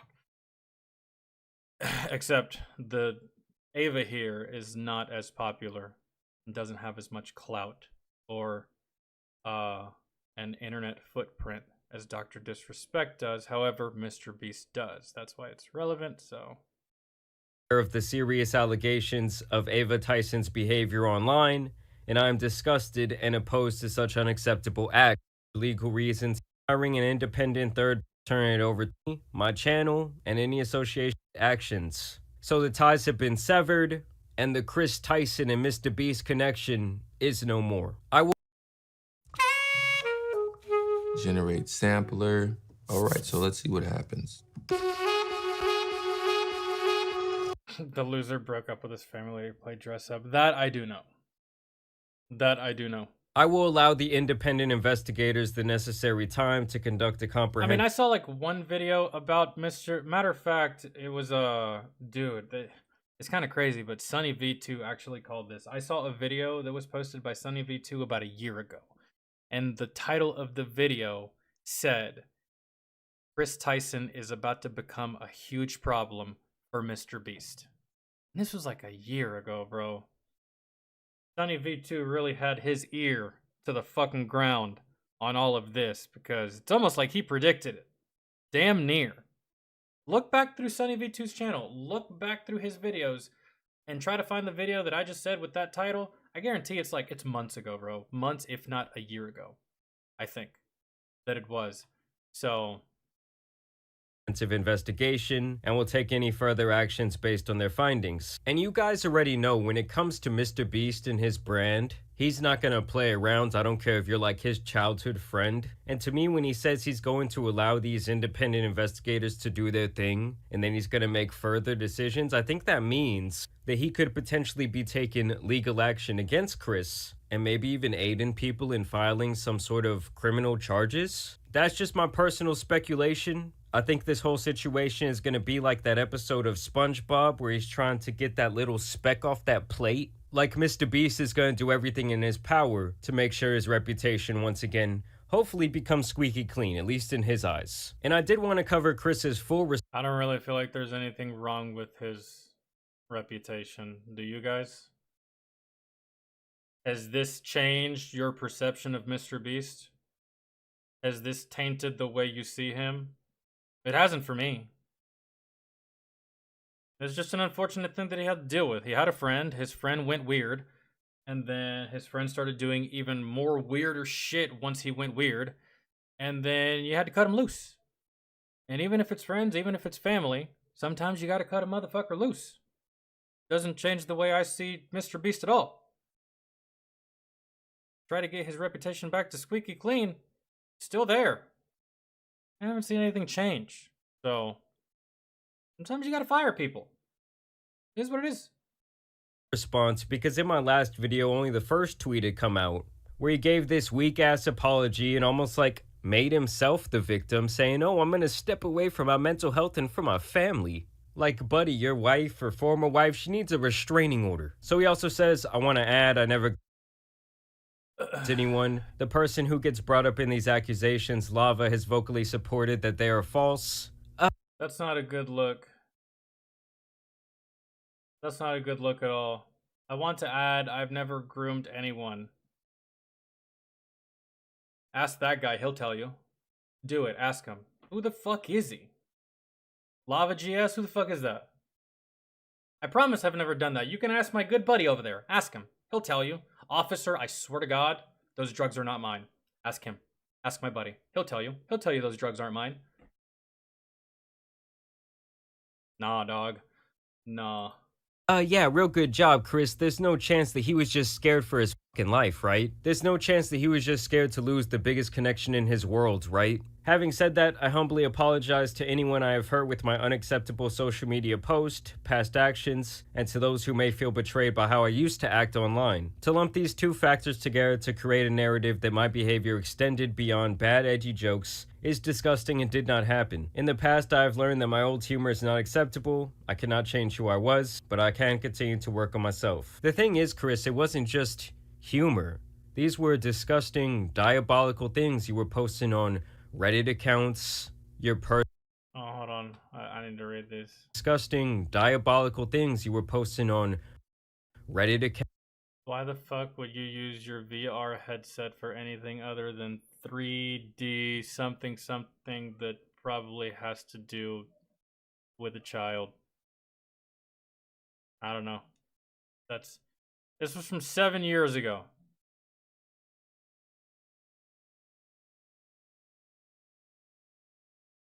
How old is Chris now? Y'all know? This was from 7 years ago.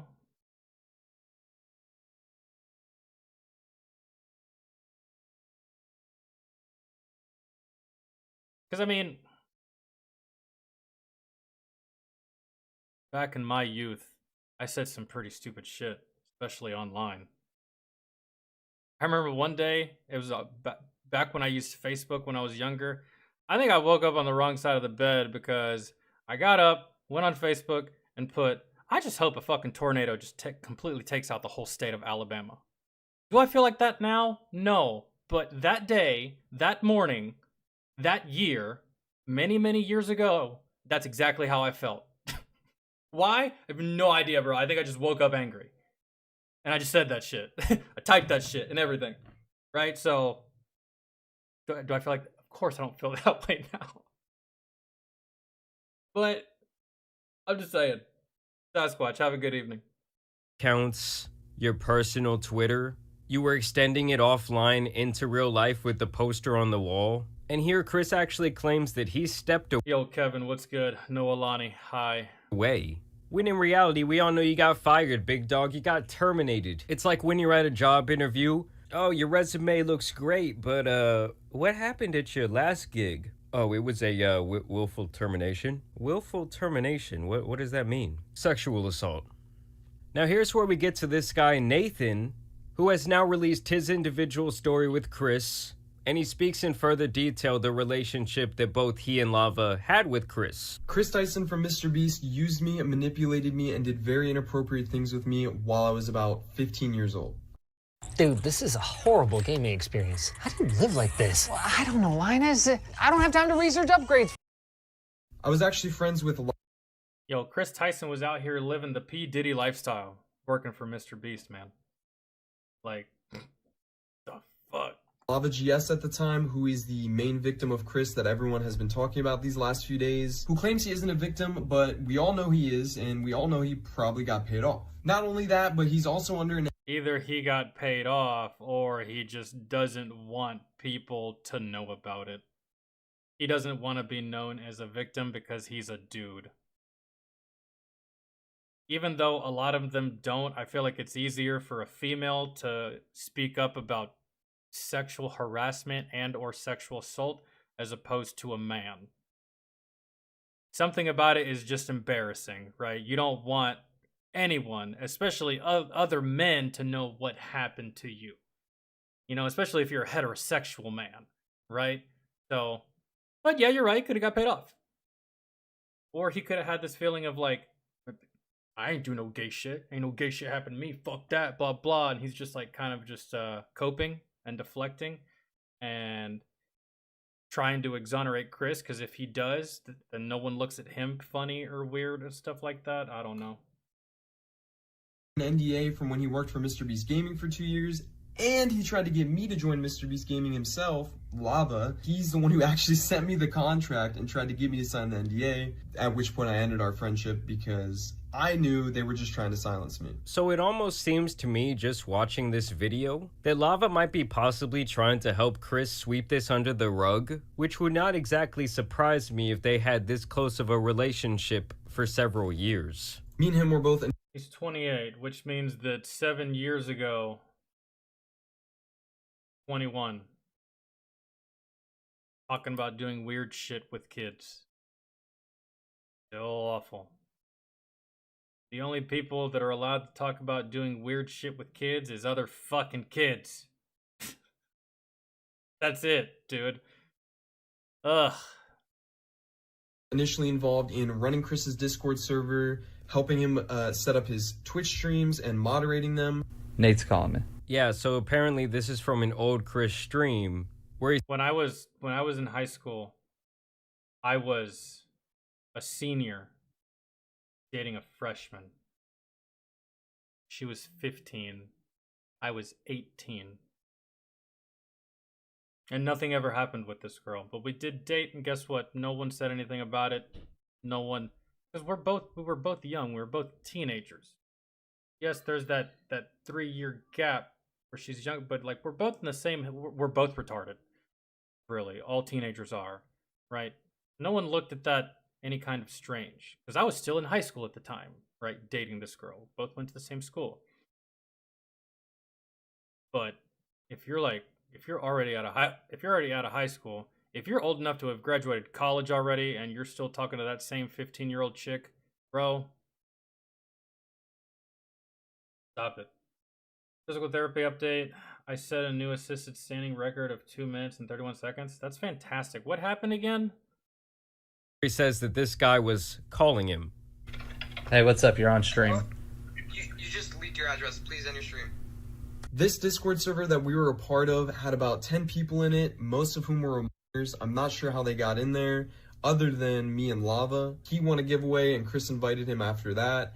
And Chris invited me after I saw one of his tweets asking for help setting up a Gary's Mod server for the 10 million subscriber MrBeast video. This turned into us having lots of private conversations with Chris and playing video games with him for hours on end. I told you guys just yesterday, the games are the avenue a lot of these sickos use to speak to children. Like Roblox, Minecraft, fuck it, you name it, bro. Yes. I've been saying this shit for a long ass time.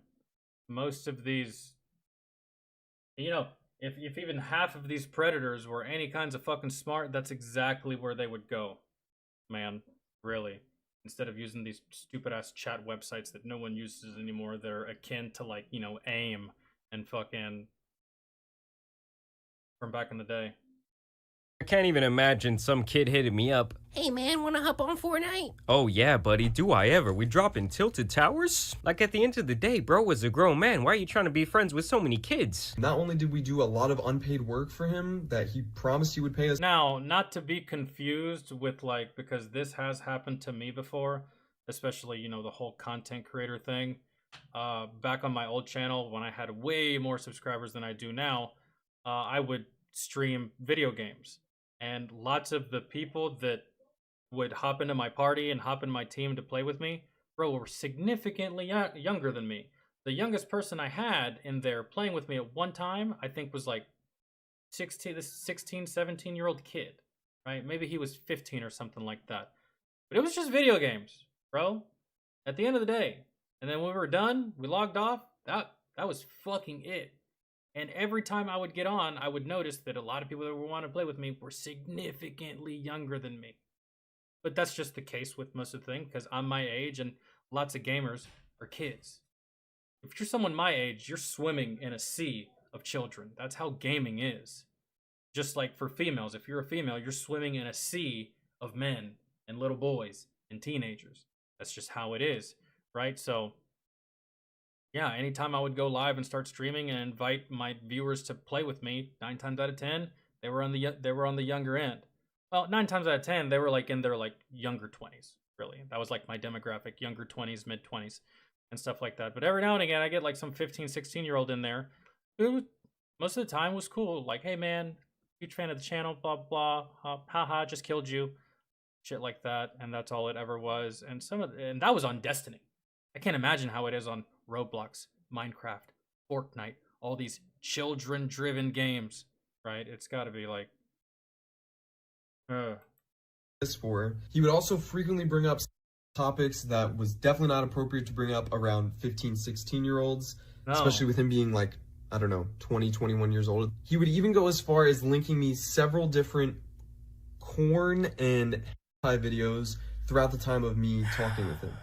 These are all tactics that creepy adults use to slowly lure victims in. Like, oh, let me expose you to or to see what you like, what you don't like, how they can they send you a porn link. Depending on your answer, they can then decide the next route to take, or the next thing to say, or the next step in the grooming process. They have like this whole plan, man. To this explicit stuff. Obviously, it's just beyond inappropriate. But oh, Chris, was that all an edgy? Think about it. Think about it. Guys or ladies, you see a girl or a guy that you find really attractive and you're like, man, I'd love to just sleep with this person, right? Male or female, this applies to both. And I just want to sleep with this person, right? And you start talking to this person, right? Whether it be on the phone or via text message. You really want to sleep with this person. So what's going to be your focal point of conversation? You're not just going to go flat out and be like, yo, you want to sleep together. But what are you going to do? What are you going to say? Everything you say is going to be in somewhat of a sexual manner. Everything that you respond with will be in a sexual leading way. Every response you have can lead into the domain or the realm of sexual nature. You always keep everything you say open-ended in a very, very, very playful and flirty manner. And you never dive into the serious topics. You never talk about politics, religion, world issues. No, you keep it in the realm of physical and playful and borderline sexual most of the time, and you ride that until they bite your bait and they latch on. Once they latch on, it's kind of easy after that, right? It's the same thing these predators be doing to these fucking kids, right? They don't just come out and say it. They just drop little nuggets of words or lines or sentences or responses, right? That'll just trigger a specific response that they want. And once you get that response, you move on to the next form of dialogue. It's almost like you ever played like an MMO and you're talking to an AI, and if you choose this, it'll say that, but if you choose this, it'll say this, and if you choose that, it'll say this over here, and you're basically playing trial and error with AI to get the response that you want. That's how these predators do it. That's how most of us guys talk to you women when we're trying to get laid, right? So, just joke too. Like, I love how when people just get outed for their absolutely disgusting behavior, they're like, oh, it was a different time. I was edgy back then. Like, bro, I remember 2018 too. It wasn't that different of a time. No. Not only that, but he had an NSFW bot in his Discord server before he made it public. So when it was just a private server, his little circle of partners, and he would. I do have a NSFW bot, and I have a NSFW channel. However, and I do have I think a hentai channel in my Discord. However, those two channels in particular, specifically, are age restricted. And it doesn't matter if you're a patron or not. If you're a patron, but you're not 18, guess what? You don't get access to these Discord channels. Period. At all whatsoever. Use this NSFW bot to spam different corn images. I get it, bro. Alongside all these 15-year-olds. He would also frequently call me dad and daddy, as well as the others, which I guess we all kind of just took as a joke at the time. You have to think this is someone who we looked up to at the time, we idolized, we thought was the coolest person in the world, so they couldn't really do any wrong in our eyes. And that's the point I really wanted to drive home about the Lava character, is that I still see him getting bashed a lot online, but Jeff, it's like, we can't really judge him for the way he's acting when he has potentially been done so wrong for so many years and almost been like... No, bro, I hate that excuse. Oh, you really can't blame him because it was done to him. Why do we keep making that kind of excuse for these kinds of people? Man, I hate to sound cliche, and I hate to sound like, but two wrongs don't make a right. And I hate that we always use that excuse for these, oh, it was done to him, so that's why he did it to somebody else, and I can kind of sort of understand. Yeah, man, there's been plenty of bad shit that's been done to me that I haven't done to other people. Man, bad shit happens to people all the time, and guess what? They don't perpetuate that awfulness. They just either take it on the chin, get over it, or whatever. Or just keep it pushing. But man, that whole excuse like, oh, I can kind of understand since it was done to him. No. No. Bro, there's plenty of men out here that were sexually abused and sexually assaulted when they were children that went on to live a rape-free life. They didn't fuck with anybody, they didn't harm anybody, they didn't do to other people what happened to them as kids. They just kept on living. Plenty of dudes like that. Not a good excuse. Stop. Actually despise that excuse. I detest it. Getting bashed a lot online, but it's like, we can't really judge him for the way he's No, bullshit, we actually can. What are you talking about? Umbreon, take it easy, man. acting when he has potentially... Because I've never behaved that way. There's plenty of people that endured what he endured that don't behave that way either, even late into their adult years, so stop. No, enough with the sympathy. Been done so wrong for so many years and almost been like brainwashed. And the thing that really makes me sad is that these were a bunch of kids who probably thought, oh, we're living out our dream, we're getting to talk to our idol every day, we're getting to help him with his work. When in reality, Chris was just abusing their power and influence, and sadly these young kids couldn't see it. Now here's where we get to the portion of the video where they're trying to cancel Mr. Beast. First, they were trying to connect. The only time I would ever abuse my power and my influence on y'all is just to get y'all to give me a discount and or give me free weed. That's it. That's the only thing y'all really have to worry about me trying to use my influence on you. You like me? Can I get some free weed? Or like a 10% discount on said weed? Or can you point me in the direction of the weed?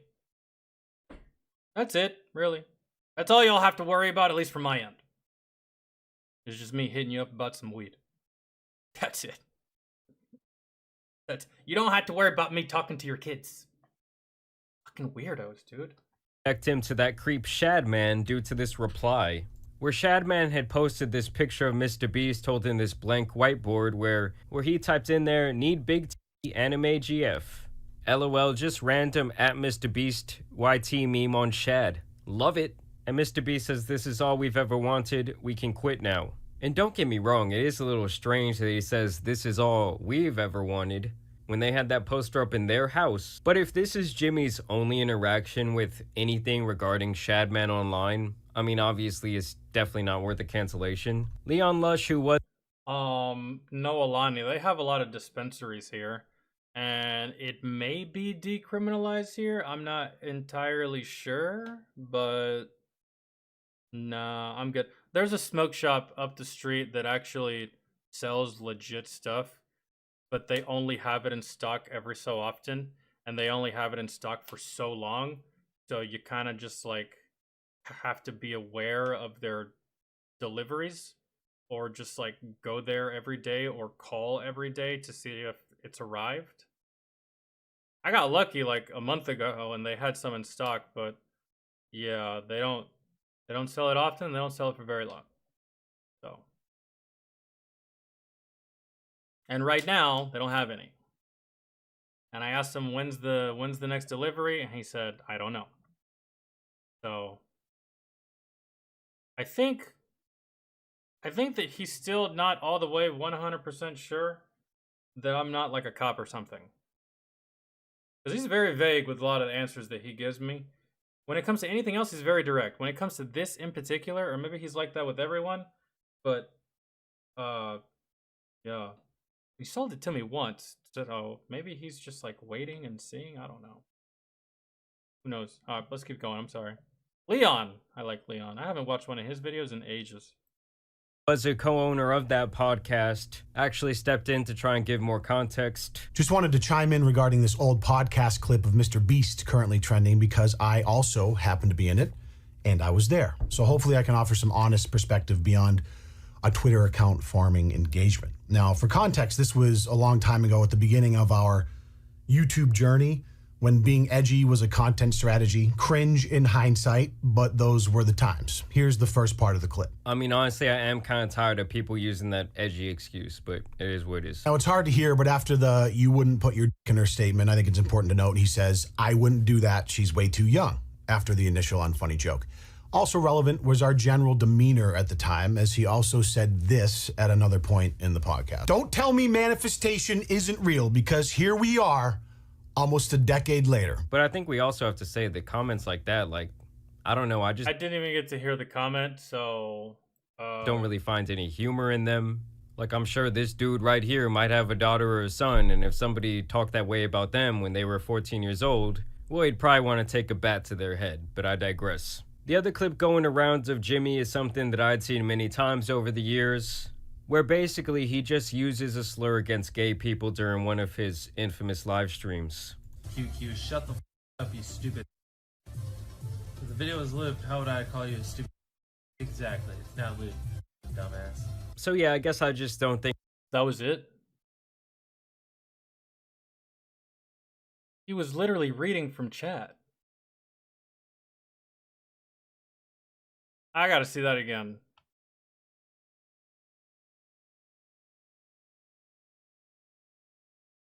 QQ, shut the up, you stupid. If the video is lived, how would I call you a stupid? Exactly, it's not lived, dumbass. So yeah, I guess I just don't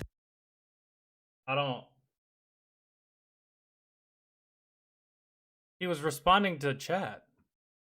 Yeah, I think he was literally reading chat. He just uses a slur against gay people during one of his infamous live streams. QQ, shut the up, you stupid. If the video is lived, how would I call you a stupid? Exactly, it's not lived, dumbass. Who cares? I don't. Oh.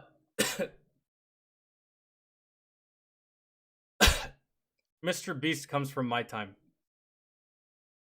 He comes from my time, where that word was thrown around at everything. And interestingly enough, as heterosexual men, we use this word more towards each other than we ever did towards a gay person. Do you know how many gay people I've called fag to their face? 0. You know how many straight dudes I've called fag to their face? Thousands. You see how it's kind of weird the way it works, but when I was younger, that's the way it was. That was the time. We didn't use this word to demean you, gay people. We didn't use it to make fun of you, gay people. We didn't use it to talk shit to you, gay people. We used it for the straight dudes. That's it. That's how we spoke to each other. It was our language towards one another. You had no business in the conversations we were having. We weren't even talking about you. We weren't even acknowledging you, really, in those conversations we were having towards one another. It's just how we spoke. And slowly over the course of time, the word went away, but it was never canceled, if you know what I mean. People simply just stopped using it. I remember back in the day, I used to hear Lil Wayne use the word fag a lot. Eminem used to use it a lot. I used to listen to a lot of rappers that used it a lot. And now these very same rappers don't even say it anymore at all. Hell, Eminem half said it in his most recent album. He alluded to it, but he didn't actually fully say it. You know what I mean? So it's like times have changed where people don't use it as much, but I don't believe the word to be fully canceled like the N word. You know what I mean? So it's just one of those things. And to me, having tons of gay people in my family, it doesn't offend me. I don't care. Whatever. It's just a word. If you're soft, you're soft. Be offended, I guess. But just a word. So yeah, I guess I just don't think that either of those clips really warrant a cancellation. After all of this, am I kind of looking at Mr. Beast at least a little bit sideways? I mean, I won't lie to you guys. Yes. I mean, honestly, I do hope that we get a more detailed response from Mr. Beast sometime in the future. Probably when it legally makes a little... I don't think a detailed response is even warranted. Homie's weird. He's drawing too much negative attention to the company. He's talking to children. You gotta sever ties. The ties were severed. That's it.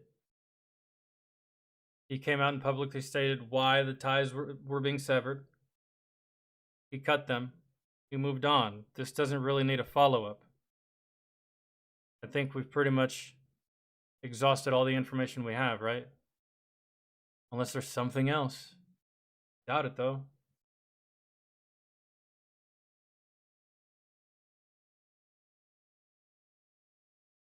Yeah, it was just, it was commonplace. It was commonplace in my time. And doesn't that just make you feel, all you new generation people, doesn't that just make you feel kind of soft? Doesn't it? The words that were commonplace when I was growing up, it makes y'all bleed and cry and fucking flail all over the place. And it was commonplace for us. Well, even some of the gays use the same language we use.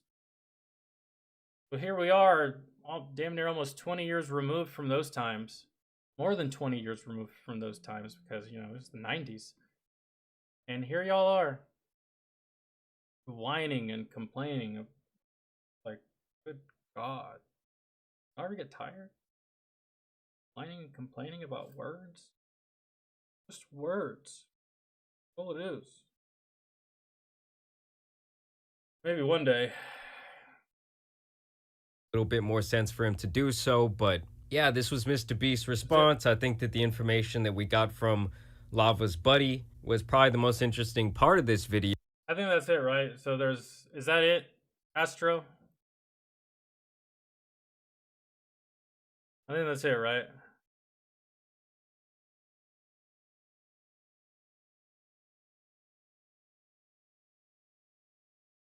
Who is?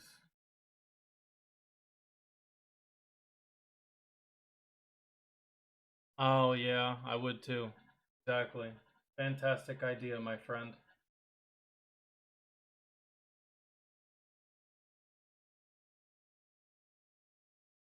Dude just booted up his weed eater. And it's like 7:55 in the evening. But I know why. Fuck doing that shit during the day. So hot. Ugh.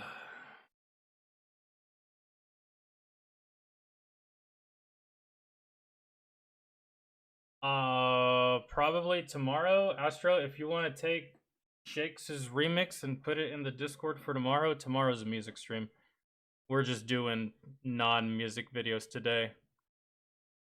And tomorrow will be the music on Twitch. We do one day on Twitch, one day on YouTube.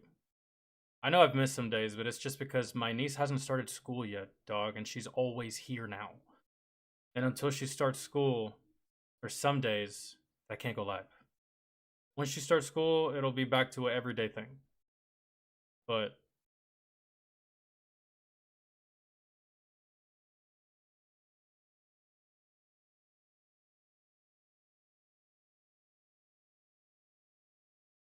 yeah, I don't know if we can do a whole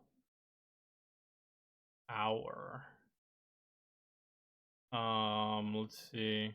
I'm just looking through my feed to see if there's anything interesting that showed up based on the things that we watched today.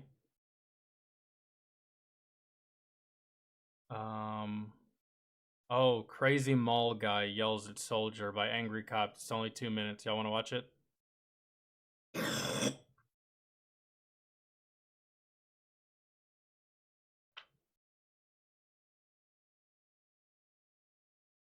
Marilyn Manson has a new song. We can do that tomorrow too. If it's music, tomorrow.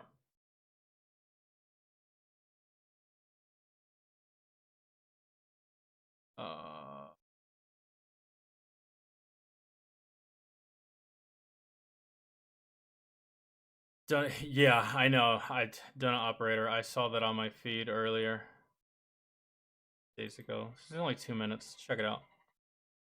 These are Vessies. They also make these fantastic waterproof shoes. Not water resistant, or not water resistant coating. They are knit waterproof. They use Dude, I legit would wear those. a technology called Dymatex. It's a dual climate knit, meaning it keeps your feet cool in the summer and warm in the winter. I don't give a fuck about that, all that extra shit. I just like there's no laces. God, I'm old. And I just like the look of them. What's up? Hold on.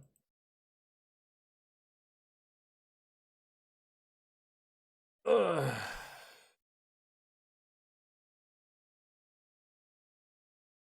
Okay. Y'all ready? Jesus Christ. This looks like a side boss in World of Warcraft. You just walked into a dungeon that eerily looks like your hometown mall, and you find this creature. See what this creature has to say. What's up, buddy? You thinking of joining the army? I'm just gonna straight out say that I can take you all. Whoa, whoa, what did I do to you? These are murderers, thieves, rapists. Murderers and rapists? I think you have us confused for the Marines, Carrot Top. You all want to make everybody think that you guys are trying to save people, but I know what you're doing out there. What did you say? Oh, that guy, he's super nervous. He's super nervous, you can tell. I can hear it in his voice. He's very heavy breathing, very sporadic breathing, speaking in fragments, hand shaking. He's like very nervous to be speaking to whoever it is that he is speaking to. But he's just speaking to a uniform, right? We can't put our hands on you. We can't fuck you up in public, bro. We just can't. Even if you deserve it. But I don't know, man. The whole what all did he say? We rape, we murder, and we what? Trying to save people. Hold on. This dude's wild. Whoa, whoa, what did I do to you? These are murderers, thieves, rapists. Murderers, thieves, and rapists. I tell you what, buddy. I tell you what, murderer, that's debatable. Thieves, it's actually against UCMJ to take home trophies. Believe me, I tried. And I was just too busy for the rape. This is way too busy, man. 16-hour missions, convoys, foot patrols. After a long day of that, I'm all tapped out. I don't have enough energy for the raping. So, Murderers and rapists? I think you have us confused for the Marines, Carrot Top. You all want to make everybody think that you guys are trying to save people, but I know what you're doing out there. What did you say? But I know what you're doing out there. Biden knows you join up here? But I know what you're doing out there. Biden rolls a joint up there? I ain't fucking stupid. Are you sure? Because I can't tell if you have a learning disability or you're some fat, Dorito-stained finger, deep state conspiracy dickhead with a speech impediment. You got an unhealthy fear of treadmills or something there, Tyler? I ain't gonna let you guys come to brainwash me. First, you need a brain. You don't have to join, bro, at all. But you could have done 1,000,001 things with your day, and instead you decided to walk up to a recruiter and give him your laundry list of grievances. What the fuck are you on, man? Ain't nobody got time for this. Brain to wash. And if you got time for this, you got time to join, bro. Go ahead and join. It's not at all how you think it is. It's not at all how you say it is. You're not going to brainwash me. You already look brainwashed. Bro, you look like the friend of... You look like... my lord. You know who you remind me of? Bro, you remind me of the two dudes from the movie In the Army Now. Remember that movie with Pauly Shore? And I forget the other white guy. But they join the military thinking it's going to be easy, and they join because there's a bonus, because they want to start their own business, only to find out, oh shit, we're in the military. We have to go to combat. And they go to combat, and it's just fucking hysterical. He looks like one of those guys before they join the army. That's what he looks like. It's not even... Leon, what's up, dog? You guys want to brainwash me? First, you need a brain to wash. And second, that's not the only thing on you that needs a bath. By your overall look and smell, oral hygiene seems to be a bit of a weakness for you. Fucking white devils. What? Seems to be a bit of a weakness for you. Fucking white devils. White. I can't tell if he said white donut or white dumbass or white donus, whatever that was. This dude, he just wants to fight. I can tell. He's just looking for a problem, but he's not ready for a problem. And lucky for him, he picked a fight with the one person that can't do anything. They can't do anything. Like, the only way as a soldier that you can go out into public and successfully fight and get away with it, you really truly do have to wait until they throw the first punch. You can't just be out there as a soldier with all your knowledge and training and proficiency in hand-to-hand combat and weapons and shit like that. You can't just be going out there fucking people up. You can fuck a lot of people up. But if someone hits you first, you do have to defend yourself so long as you don't take it too far. That'd really be the only way you can get away with putting your hands on a civilian, is if they put their hands on you first. And unfortunately, you have to wait to get hit first. Really. Because then you've established a basis for self-defense. So, Andy Dick, that guy. Oh, he was hilarious too. I loved that movie. Such a good film. Seems to be a bit of a weakness for you. Fucking white devils. White devils? How about you take a good long look in the mirror and look at your own scared of the sun pasty ass? Body so afraid of the sun you got extra chins to give yourself more shade. I hope you enjoy hell. I'm already in hell. I'm in a strip mall trying to recruit dummies, but I can't because that dude's in the wrong time period, man. He needs to be in like the 70s or something. Remember the whole mantra? Was it the 70s or 80s? It was make love, not war, or make babies, not napalm, or some shit like that. What they were saying. This guy belongs in that generation. This type of thinking is long gone, I feel. Really. Yeah, you have your couple of fucking kookies and fanatics and shit like that like to talk shit to the military this way. But for the most part, this type of behavior that resembles the hippies of yesterday doesn't really exist too much today, which is just strange seeing it. inbred, unshowered Sasquatches, much like yourself, keep coming up to my desk and sharing their fucking feelings. Oh, real cute. You flipping me off or you showing me how high you can count? Get back here, fatty. Special thanks to today's video's sponsor, USCCA, the United States Concealed Carry Association. Right, Join the we're just gonna stop it right there. Not to finish it. That guy, I don't know why that guy was so mad. Did Walt... dude, oh my god, that's another thing I have to get caught up on. Waltz. Whoever this Waltz person is, did Waltz abandon his military unit? If you have to raise the question, chances are he probably did.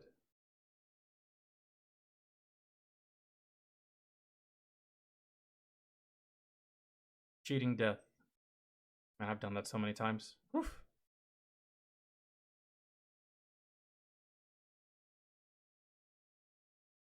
'70s? Yeah. I figured it was one of those two. 70s or 80s.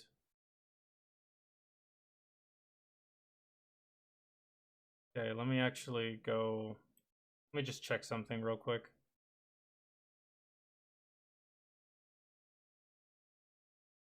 Oh yeah, that is the most recent. Okay.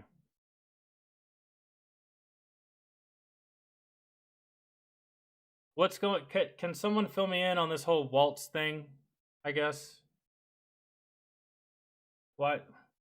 Late 60s to early 70s. Yeah, I initially said 70s, but I wasn't entirely sure. Yeah, that whole frame, it's crazy the way times change. Back then, people were like, fuck no, don't go to war. And we're kind of still like that today, but we have quite a few more people these days that are just like, no, fuck that, fuck them up, right? So, but overwhelmingly, that was the sentiment during that time. These days, no one wants to go to war, including me, but if we have to, we better go in guns fucking blazing, indiscriminately just shooting everyone, but that never happens either because, you know, no one's allowed to have fun anymore. Waltz is Kamala's VP pick. He has done stolen valor.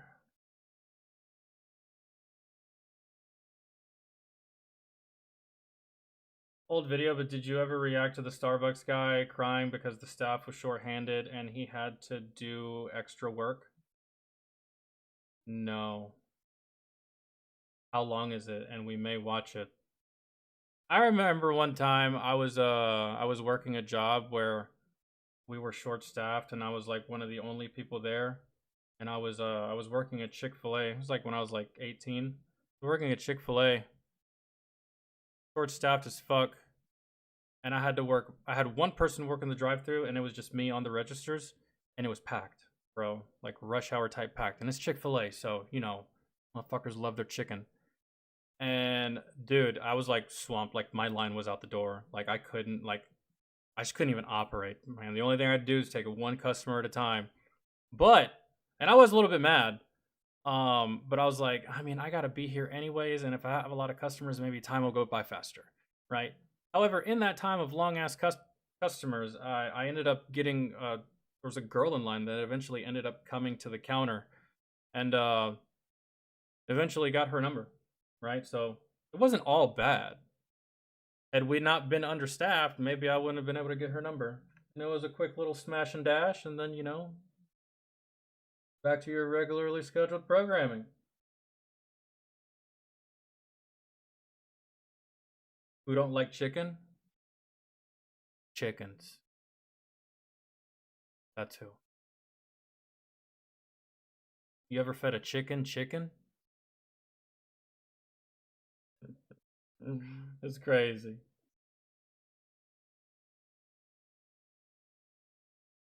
No Alani, take it easy.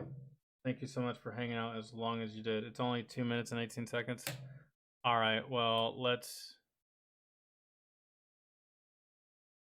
see.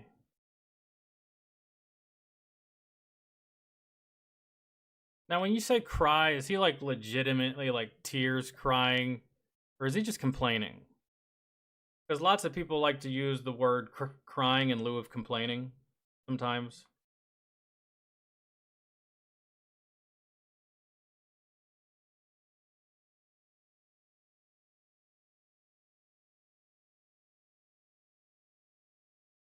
Dude, and back in the day, I used to work at a gas station, and sometimes I was the only motherfucker there at like 5 o'clock in the afternoon. You know what 5 o'clock is? People get off work. You know where people go after work? Gas, snacks, food, milk, tobacco, alcohol, so they can go home, right? So I had a line out the fucking door one time, and it was just fucking me.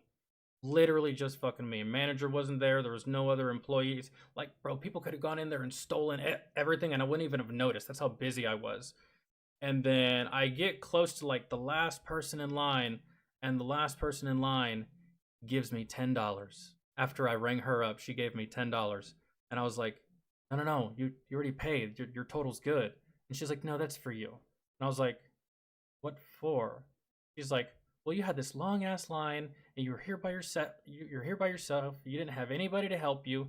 You didn't complain. You didn't fucking bitch. You didn't roll your eyes. None of that stuff. So here's $10. I was like,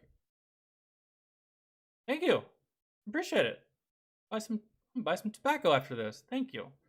And so, yeah, it sucks in the moment, but to like break down to tears about it, I don't know about that.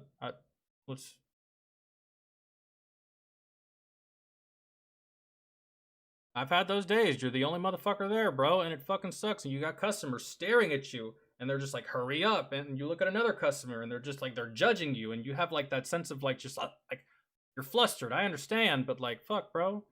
Gain your composure. Grab your nutsack. Make sure it's still there. One customer at a time, dog. If you could ring up everyone at once, you would have done it already. One customer at a time. Holy shit. Not hard. There's no deadline either, and it's not like those people are going anywhere. You really they're gonna get back in their car and go wait in another line, another gas station? No, chill. They'll be fine. They might yell at you, but who cares?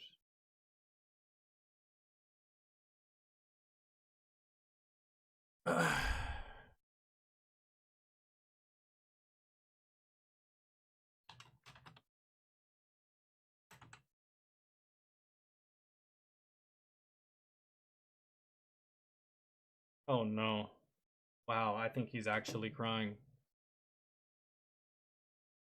Starbucks barista breaks down in tears over unfair working conditions.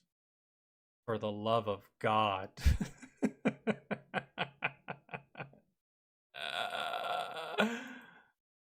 Yo. I almost walked out today, and I'm crying in the back room right now. Dude. You know what's the worst I had it though? You know what's the worst I had it out of any place I ever worked at? Thankfully, because of the place I worked at, the customers were really, really cool about it. But the worst time I ever had it was when I worked at GameStop and my manager went to go make a deposit at the bank. Because the manager at GameStop is in charge of like making deposits and shit from like earnings and stuff like that. And she's like, hey, I'll be back. I don't really foresee anybody coming in within like the next 45 minutes. So I'm going to go drop this money off. I'll be right back. I was like, word, go for it. The second she drives away, bro, it's a fucking stampede of people. A stampede of fucking people, bro. I'm having to do pre-orders. I'm having to do trade-ins. The worst was the trade-ins because those take fucking ages to do, especially at the counter. And I'm having to do buybacks. I'm having to do promos. I like, dude, it was bad, bro. And the look on my face whenever my manager came back, she was just like, what happened? I was like, I don't know. You left and the gates of hell opened. And it was just... Surprisingly, everyone was cool in there, bro, because they're all gamers. They're all chill for the most part. But that was the worst. That was the absolute worst. It was such a long line. It was so many people. It was like, it was a sea of people in the store. I couldn't even see games anymore. All I could see was bodies. And I was just like, this is unreal, dude. Where the fuck did y'all... I think y'all literally just spawned here. What the fuck is going on? It was wild. Oh, you hear my niece? I'm sorry. She's... Because she has no school. Technically, she should be in bed already, but because she hasn't started school yet, she's awake.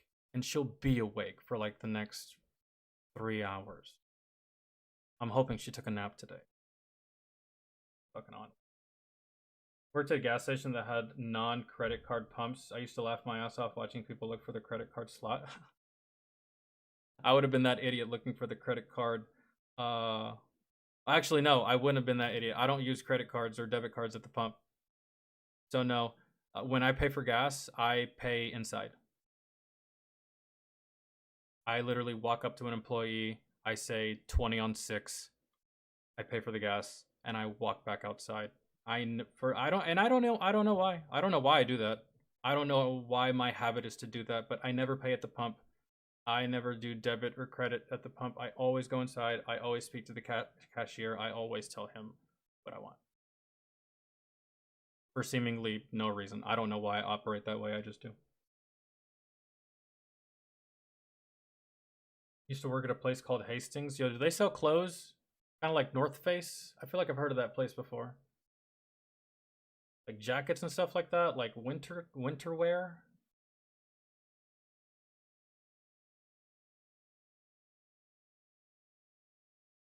Okay, dog, we've all worked shitty jobs and we've all worked jobs where we just felt 150 trillion% overwhelmed. We didn't cry. What in the fuck? People wonder why we need a union at Starbucks, and I am literally about to quit. Like, I don't know if I'm going to do it, but, like, I really want to. I almost walked out today, and I'm crying in the back room right now, and I almost cried on the floor. It's just... I'm like a full-time student. I get scheduled for 25 hours a week, and on weekends they schedule me the entire day, open to close. I'm on the schedule for 8.5 hours, both Saturday and Sunday. I'm like 3.5 hours into my shift. There's so many customers, and we have 4 people on the floor all day. Only 5 people were put on the schedule, and somebody had to... Hold on, I'm trying to understand through all the crying. 3.5 hours into my shift. There's so many customers, and we have 4 people on the floor all day. Only 5 people were put on the schedule, and somebody had to call out. And there are 4 people running the whole store, and there's so many customers, and there's possibly scheduled 5 people. We only have 13 people employed at this store, and there's so many customers. And they good. We don't have fair scheduling. Managers don't care about us. Our manager was supposed to come in this week. Yeah. Dog. There's so many problems already, really, with so you have a lot. 3 hours into your shift, the place is swamped. I don't understand what the problem is there. Bro, you work at Starbucks. Regardless of what I think of the coffee, you work at one of the most busiest, one of the most popular, one of the most iconic and recognizable coffee shops, not only in America, the fucking world. Okay? So, if you're swamped, there's a reason. Look who you're working for. Okay? And then what else did you say? There's so much to break down. What else did you say? Somebody had to call out. Hold on. 3.5 hours into my shift. There's so many customers, and we have 4 people on the floor. You have 4 people on the floor. I've been into a Starbucks before. It's not that big of an establishment. I think I've actually been inside of Verizon stores that are bigger than a Starbucks. So 4 people on the floor. The place is packed. You probably have one person behind the register taking down orders, maybe making the orders, and then quite possibly taking money, ringing people up, right? So you got, so you got 4 people on the floor. Maybe you have one behind the register and the rest are making drinks. You have 13 people there, bro. 13 people. I had less people when I worked at Chick-fil-A. We had the 5 cooks, the person at the drive-thru, the 2 people on the register, and then the manager. So that's a total of like 8.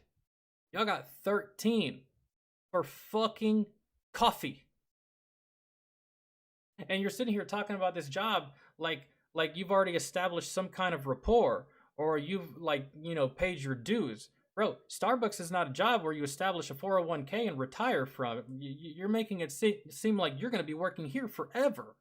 Like you're trying to lay down roots and all this shit. Nah, dog. Yeah, you got bad work. Bro, it's a coffee place. And it not only is it a coffee place, it's a chain. You think they give a fuck about you? Hell no. That's the last thing they're ever going to give a fuck about.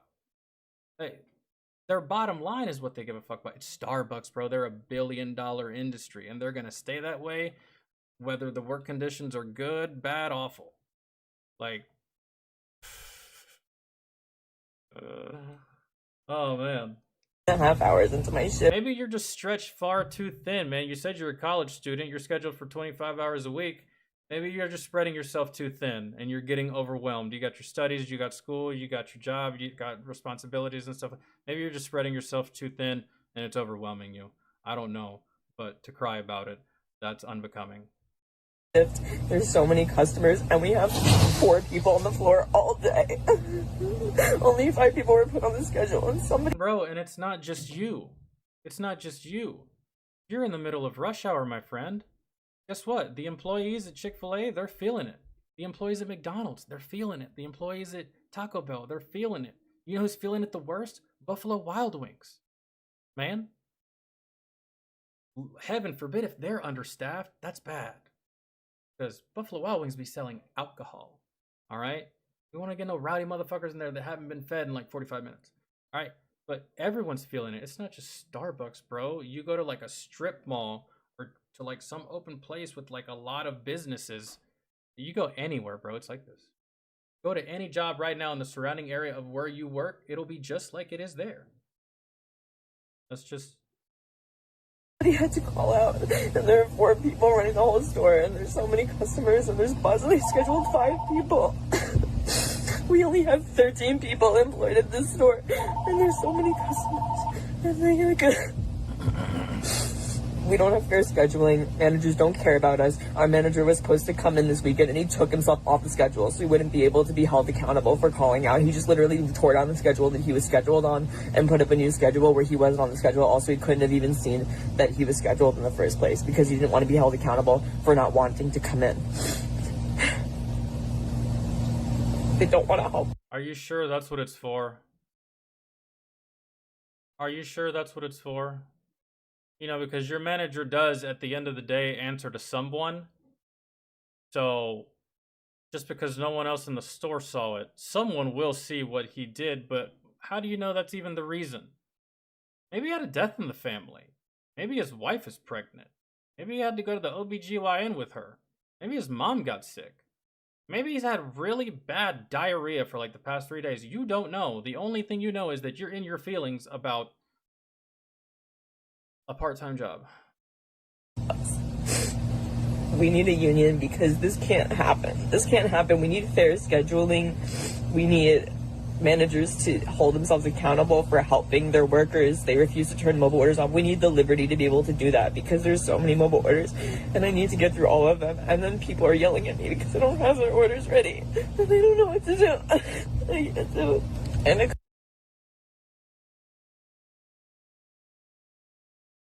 This is wild. This is wild.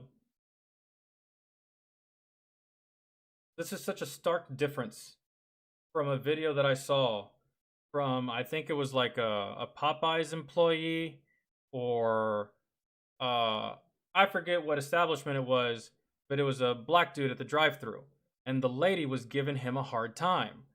And he looked at her and he was like, "You know what, lady, I don't make the fucking food. I just work here. You said that's what you wanted. I gave you what you wanted. Here, take your fucking shit. Have a nice day. Bye." And then he shut the window. And it is the funniest shit I've ever seen. Oh my god, if I can find it, I'll link it in the Discord. It is hilarious. And it's such a stark difference between the way he handles shit and the way this dude handles shit. Like, and some people might think of that last employee as rude, but nah, man, that customer was being a bitch. That customer giving him a hard time, just being difficult. He's like, "You know what? Fuck you, lady. Here's your food. Thank you. Have a good night. Bye." And then he shut the window. She's like, "What kind of employee are you?" He's like, "What kind of customer are you?" And then, oh, shit on her. That shit was hilarious. But you can just see the difference between, like, you know, a real one and then this shit. This is like,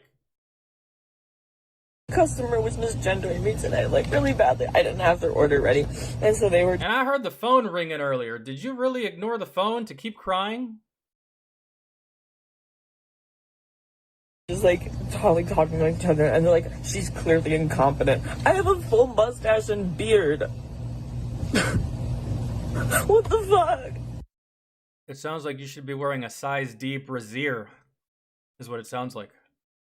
I don't get accommodations for being neurodivergent. I don't. Like, I can't use. People get mad at me for using my sick time. I don't even know what to do anymore. I'm like at my wit's end with this job. I really am. Go find a job. But just know, go find a new job. But just know that whatever job you go to,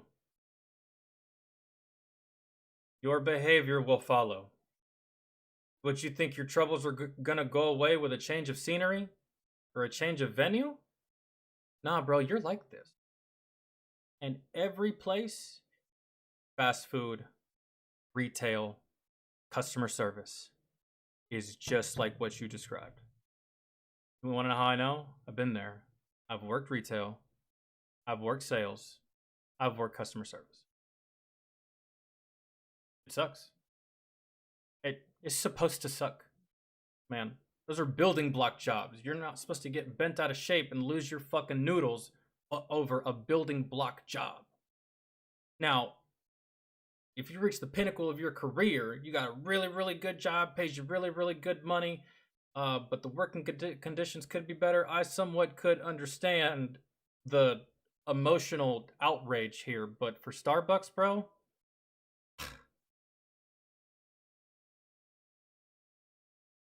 you drink like some testosterone or something. Go do some push-ups. I feel like that truly will help. Go do some push-ups, some pull-ups. Go run yourself like 2 miles or something, bro. You'll feel better. I promise you. But I guarantee, even if you went to, what's another coffee place that's not Starbucks? I don't know. Even if you went to Chipotle, anywhere, bro. Go to Target. Anywhere. This is what it is. Jobs are hard sometimes. Sometimes they suck, and sometimes they make absolutely no fucking sense. Sometimes it could go better. Sometimes it could be easier. Sometimes you could have a really good boss in a perfect world, but we don't live in a perfect world, do we? So you just gotta deal with what you got. If you don't like it, find a new job, dog. That's it. Let's see what the comments say.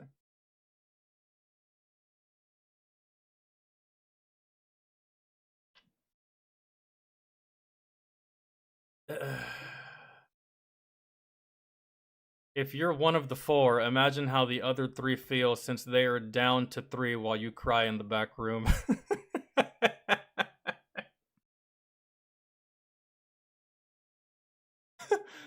Is it? I can't. Dude, yeah, I can't relate to this shit, man, because I've been in situations where like I was the only motherfucker there. Have you ever been in those situations at your job where you're the only person there? There is no coworker, there is no manager, there is no assistant manager, there is no general manager, nobody. It is just you against the hordes of society trying to purchase the products that you're selling. Okay? I've been there. I can't relate to this dude's grievances, man. You 13 fucking employees. 13 of you. Surely you can operate this establishment. I don't know, man. I don't know. Caribou coffee? I'd never even heard of that, so it's probably why Starbucks is so fucking popular.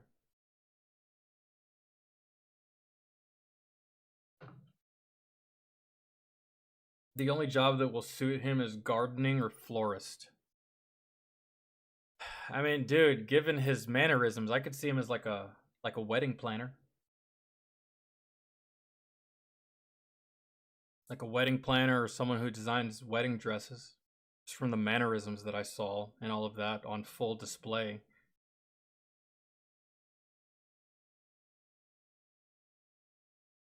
Like what he just sounded like is what I hear anytime I hear any one of the Kardashians describe their day.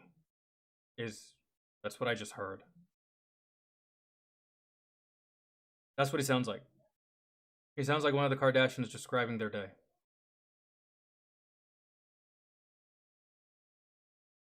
I mean, but hey, dude, if you think that Starbucks is all that bad, I mean, you can go try your hand at construction.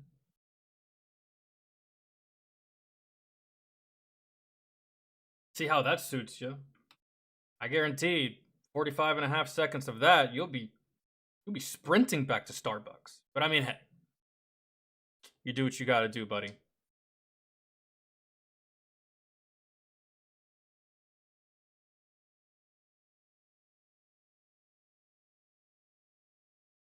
Dude, I could definitely do mailman. Really. And you want to know what's one mistake I see mailmen make all the time? All the time. You never see them, and this is what I would do. You never see them with doggy treats. Ever. And in my head I'm thinking, I'm like, guys, all the times I hear y'all complain, these fucking dogs. All the times I see y'all running away from the dogs. And I go to someone's house that has a dog. I pull out one of those dogs. Come here, little fella. There you go. You don't want to kill me, do you? There you go. There's some of that. Some of that. Here, I got another one. There you go. Fantastic. We out. And that's it. That's what I would do. I'd just keep them in bulk. I'd be the only guy that would purchase like $100 worth of shit from Chewy and doesn't even have a dog. If I was a mailman. Just to be handing them out, just keep these little fucking pooches off my ankles.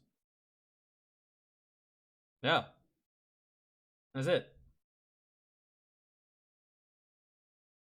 That's why, like, people that have the beware of dog on their fence, if I'm trying to rob you, bro, your dog's not doing anything. You want to know why? Because I'm about to take the most voluptuous treat that no dog can say no to. And I'm going to stick some little night-night pills in that treat. Give it to your dog. 5 minutes. Should be good. Open the gate. He's asleep. I'm in your house. So, I mean, You're thinking that big ass Rottweiler is gonna protect you, but now for the people that keep their dogs inside the house, there's the problem. But I mean, if you have a little mail slot or if you have a doggy door, I mean, it's kind of easy that way too.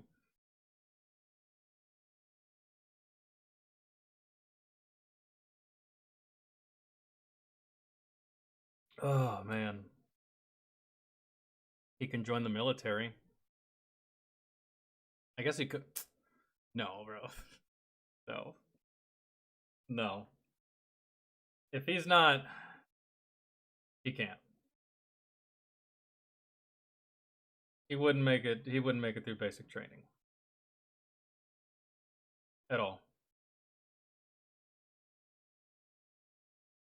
I'm trying to. I want to find some military fail videos that we haven't seen.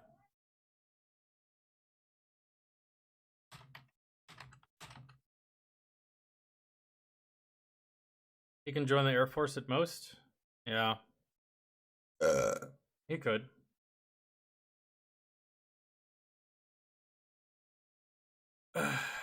Bro, every time. I wonder how Nico finds all these fucking military fail clips, because whenever I try to fucking look for them, I can't find these. Or does his subscribers just send him these? 25 inappropriate moments in military fails. I've seen that one. Let me see what the next one is. This guy almost gets his head blown off. Come on, go to the next one. Hold on, what's the next one?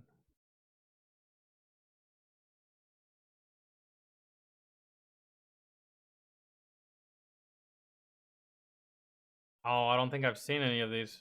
Maybe? Nah, I haven't seen. There's one in here I have seen. Some of those.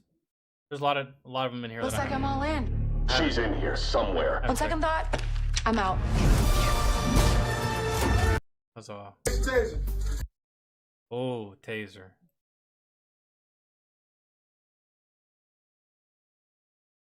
There's one where I've seen that one, bro, and it's so funny. It really is.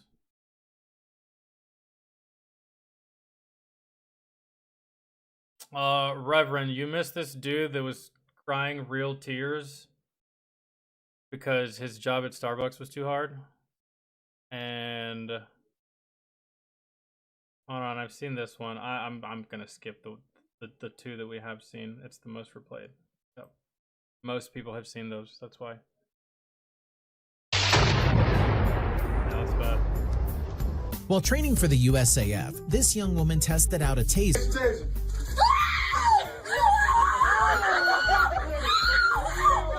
IDF soldiers. Yo, at least she didn't collapse. See, a lot of people just collapse to the floor or fall, but they were holding her, so. Trolling Palestinian news reporters' live broadcast.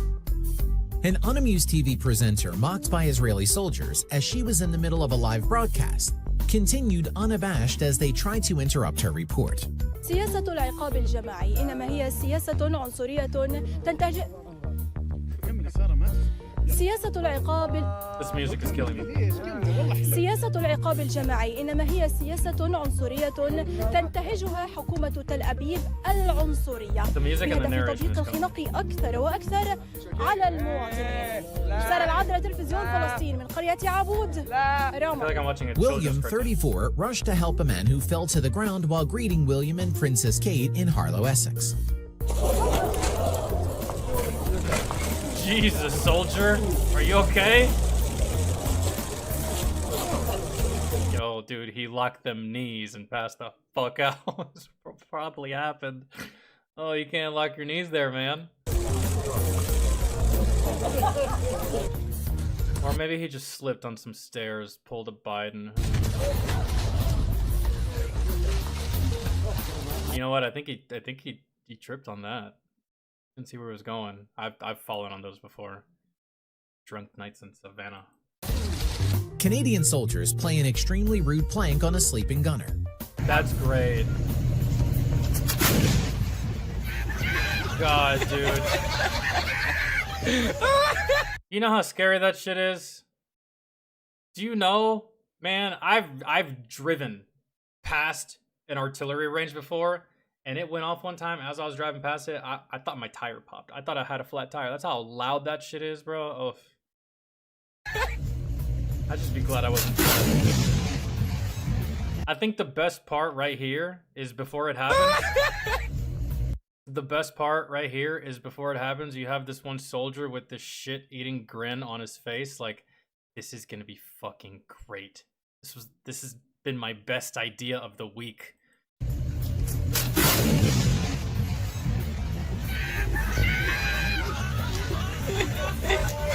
Soldier accidentally hits little girl in the face after meeting the queen.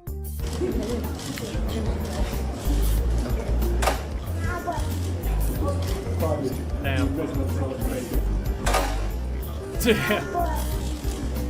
Sideswiped her ass. Funny, U.S. soldier falls off camel. Stand him up. He's gonna fall off. Bro, this is very interesting because to me this is like white dude activity, really, for the most part, hopping on the back of a fucking camel. But yeah, Karen Dinner YouTube. Is that a channel? I don't know what you're saying, Philip. Words. Go.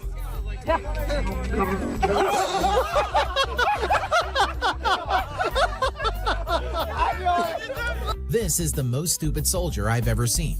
How stupid is he? Friedenstruppe werden. Right, this is pretty good Halloween next year.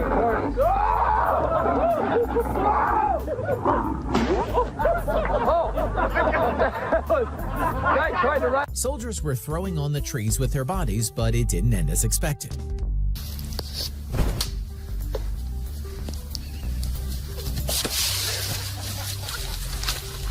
Mortar failure during military training. My fucking collarbone.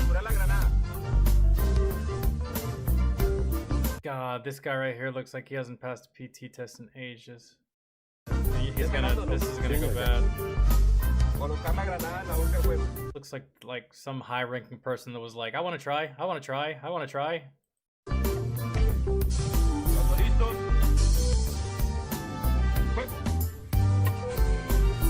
no. I like the way he looked at it. He looked at it for a second up because he thought it was going, and then immediately down. It's like, shit.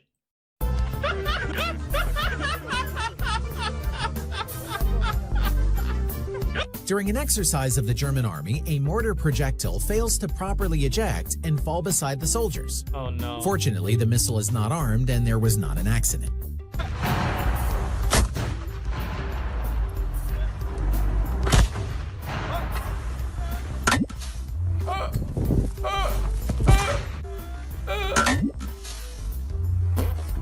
I done shit myself. Over. Two Spanish soldiers make shot mortar when a missile fails to launch. Luckily, the missile did not explode and the soldiers eschewed the risk.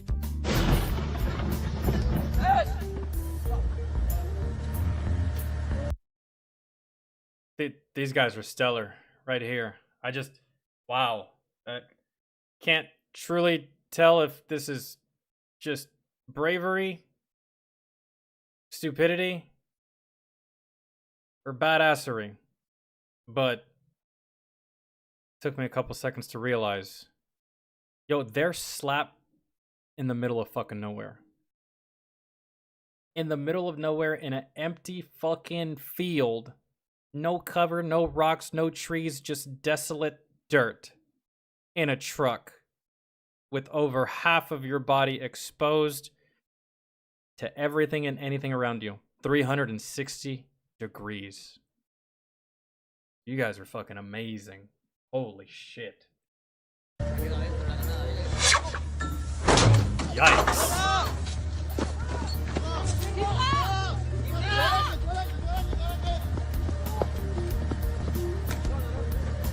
When the hammer fails. Hilarious moment during exercise in Lithuanian army.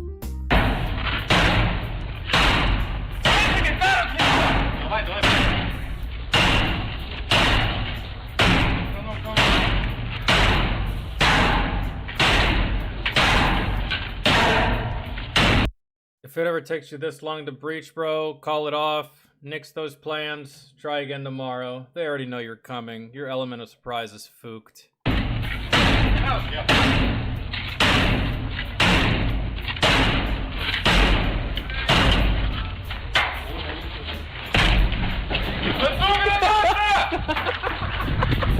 Mortar fail. 120 jump back after a dangerous close register round.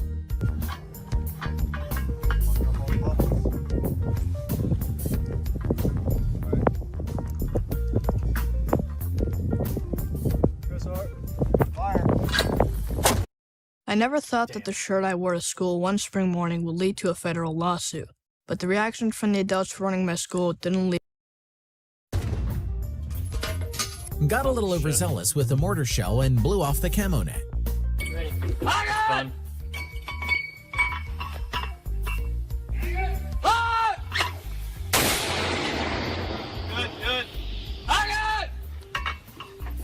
Damn. Oh! Don't throw it down. Crane lifting tank failed. Well, at least the Russian tank is completely fine. Но, видимо...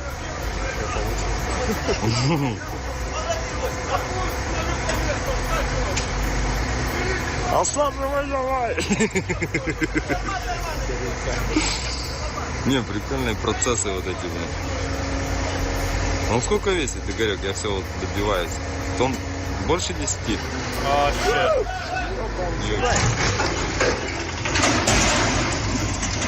Well, I mean, you did set out to do what you wanted to do. Снял.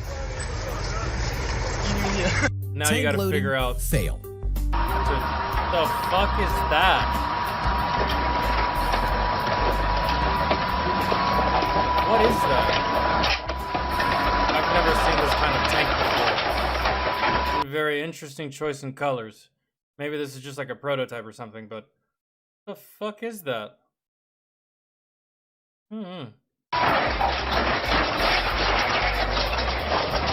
It's totaled now, but you know what I'm saying? Like, during the protests in Chile, a truck carrying soldiers accelerates sharply. Two soldiers sit in the back of the vehicle, fall on the road, causing laughter protests.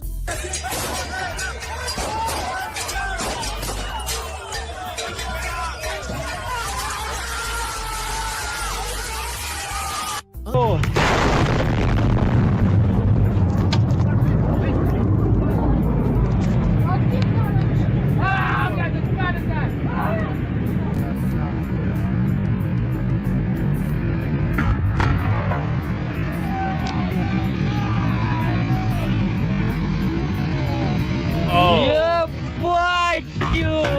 During the annual exercise and competition, Tank Biathlon 2015 in Russia, Armenia's team manages to subvert a T-72 tank. Damn.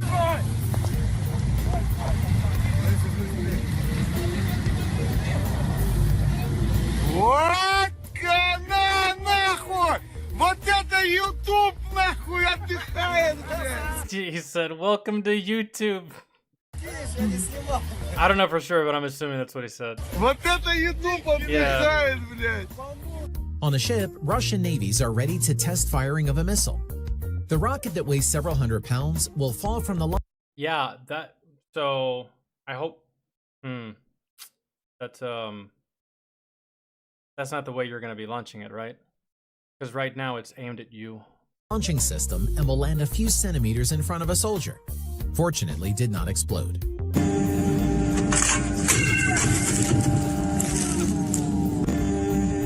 Okay, no, they were going to raise it. I thought they were just turning it and it was just going to stay in that position. Thank God.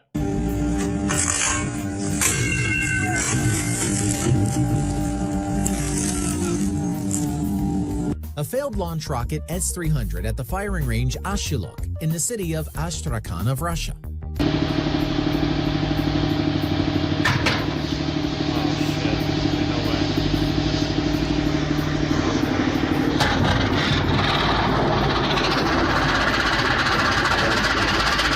Holy shit.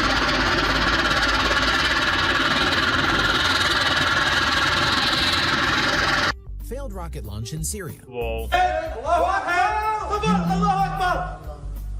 Oh, I think I've...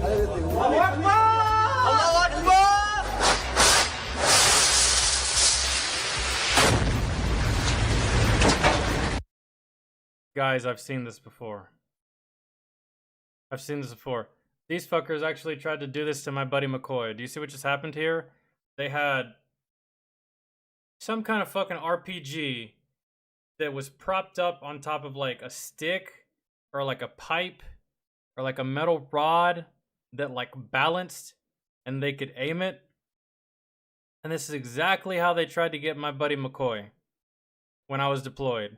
Except the rocket didn't hit his truck. It went in the air, it came back down, and hit the motherfucker that placed it there. And hilarity ensued. But, yeah, that's...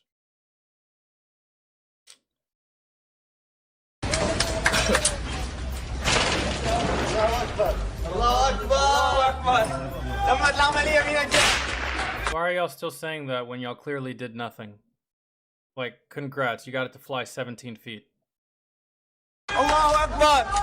Allah! When enemy acting like y'all just fucking accomplished something. Y'all accomplished literally jack fuck all. enemies are faced with this weapon, they are defeated because they cannot stop laughing.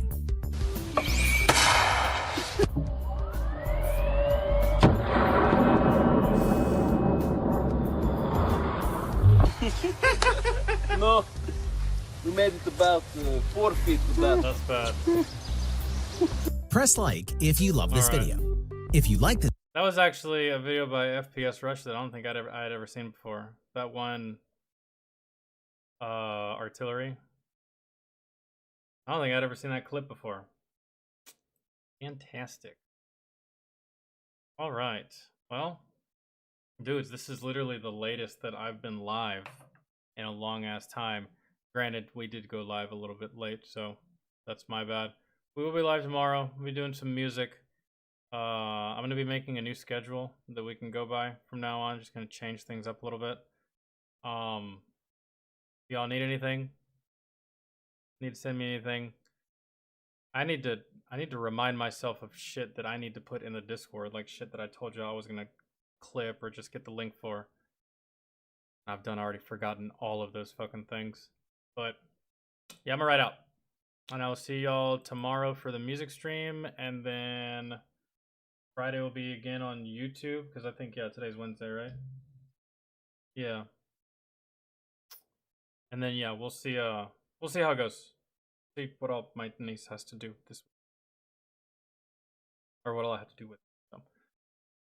So. Again, if y'all need anything, y'all can hit me up on Discord. You can either @ or DM me. It matters not to me, but preferably Discord. Thank you for hanging out. Thank you for chilling. I appreciate y'all hanging out with me this whole time. Love y'all, and I will see y'all tomorrow.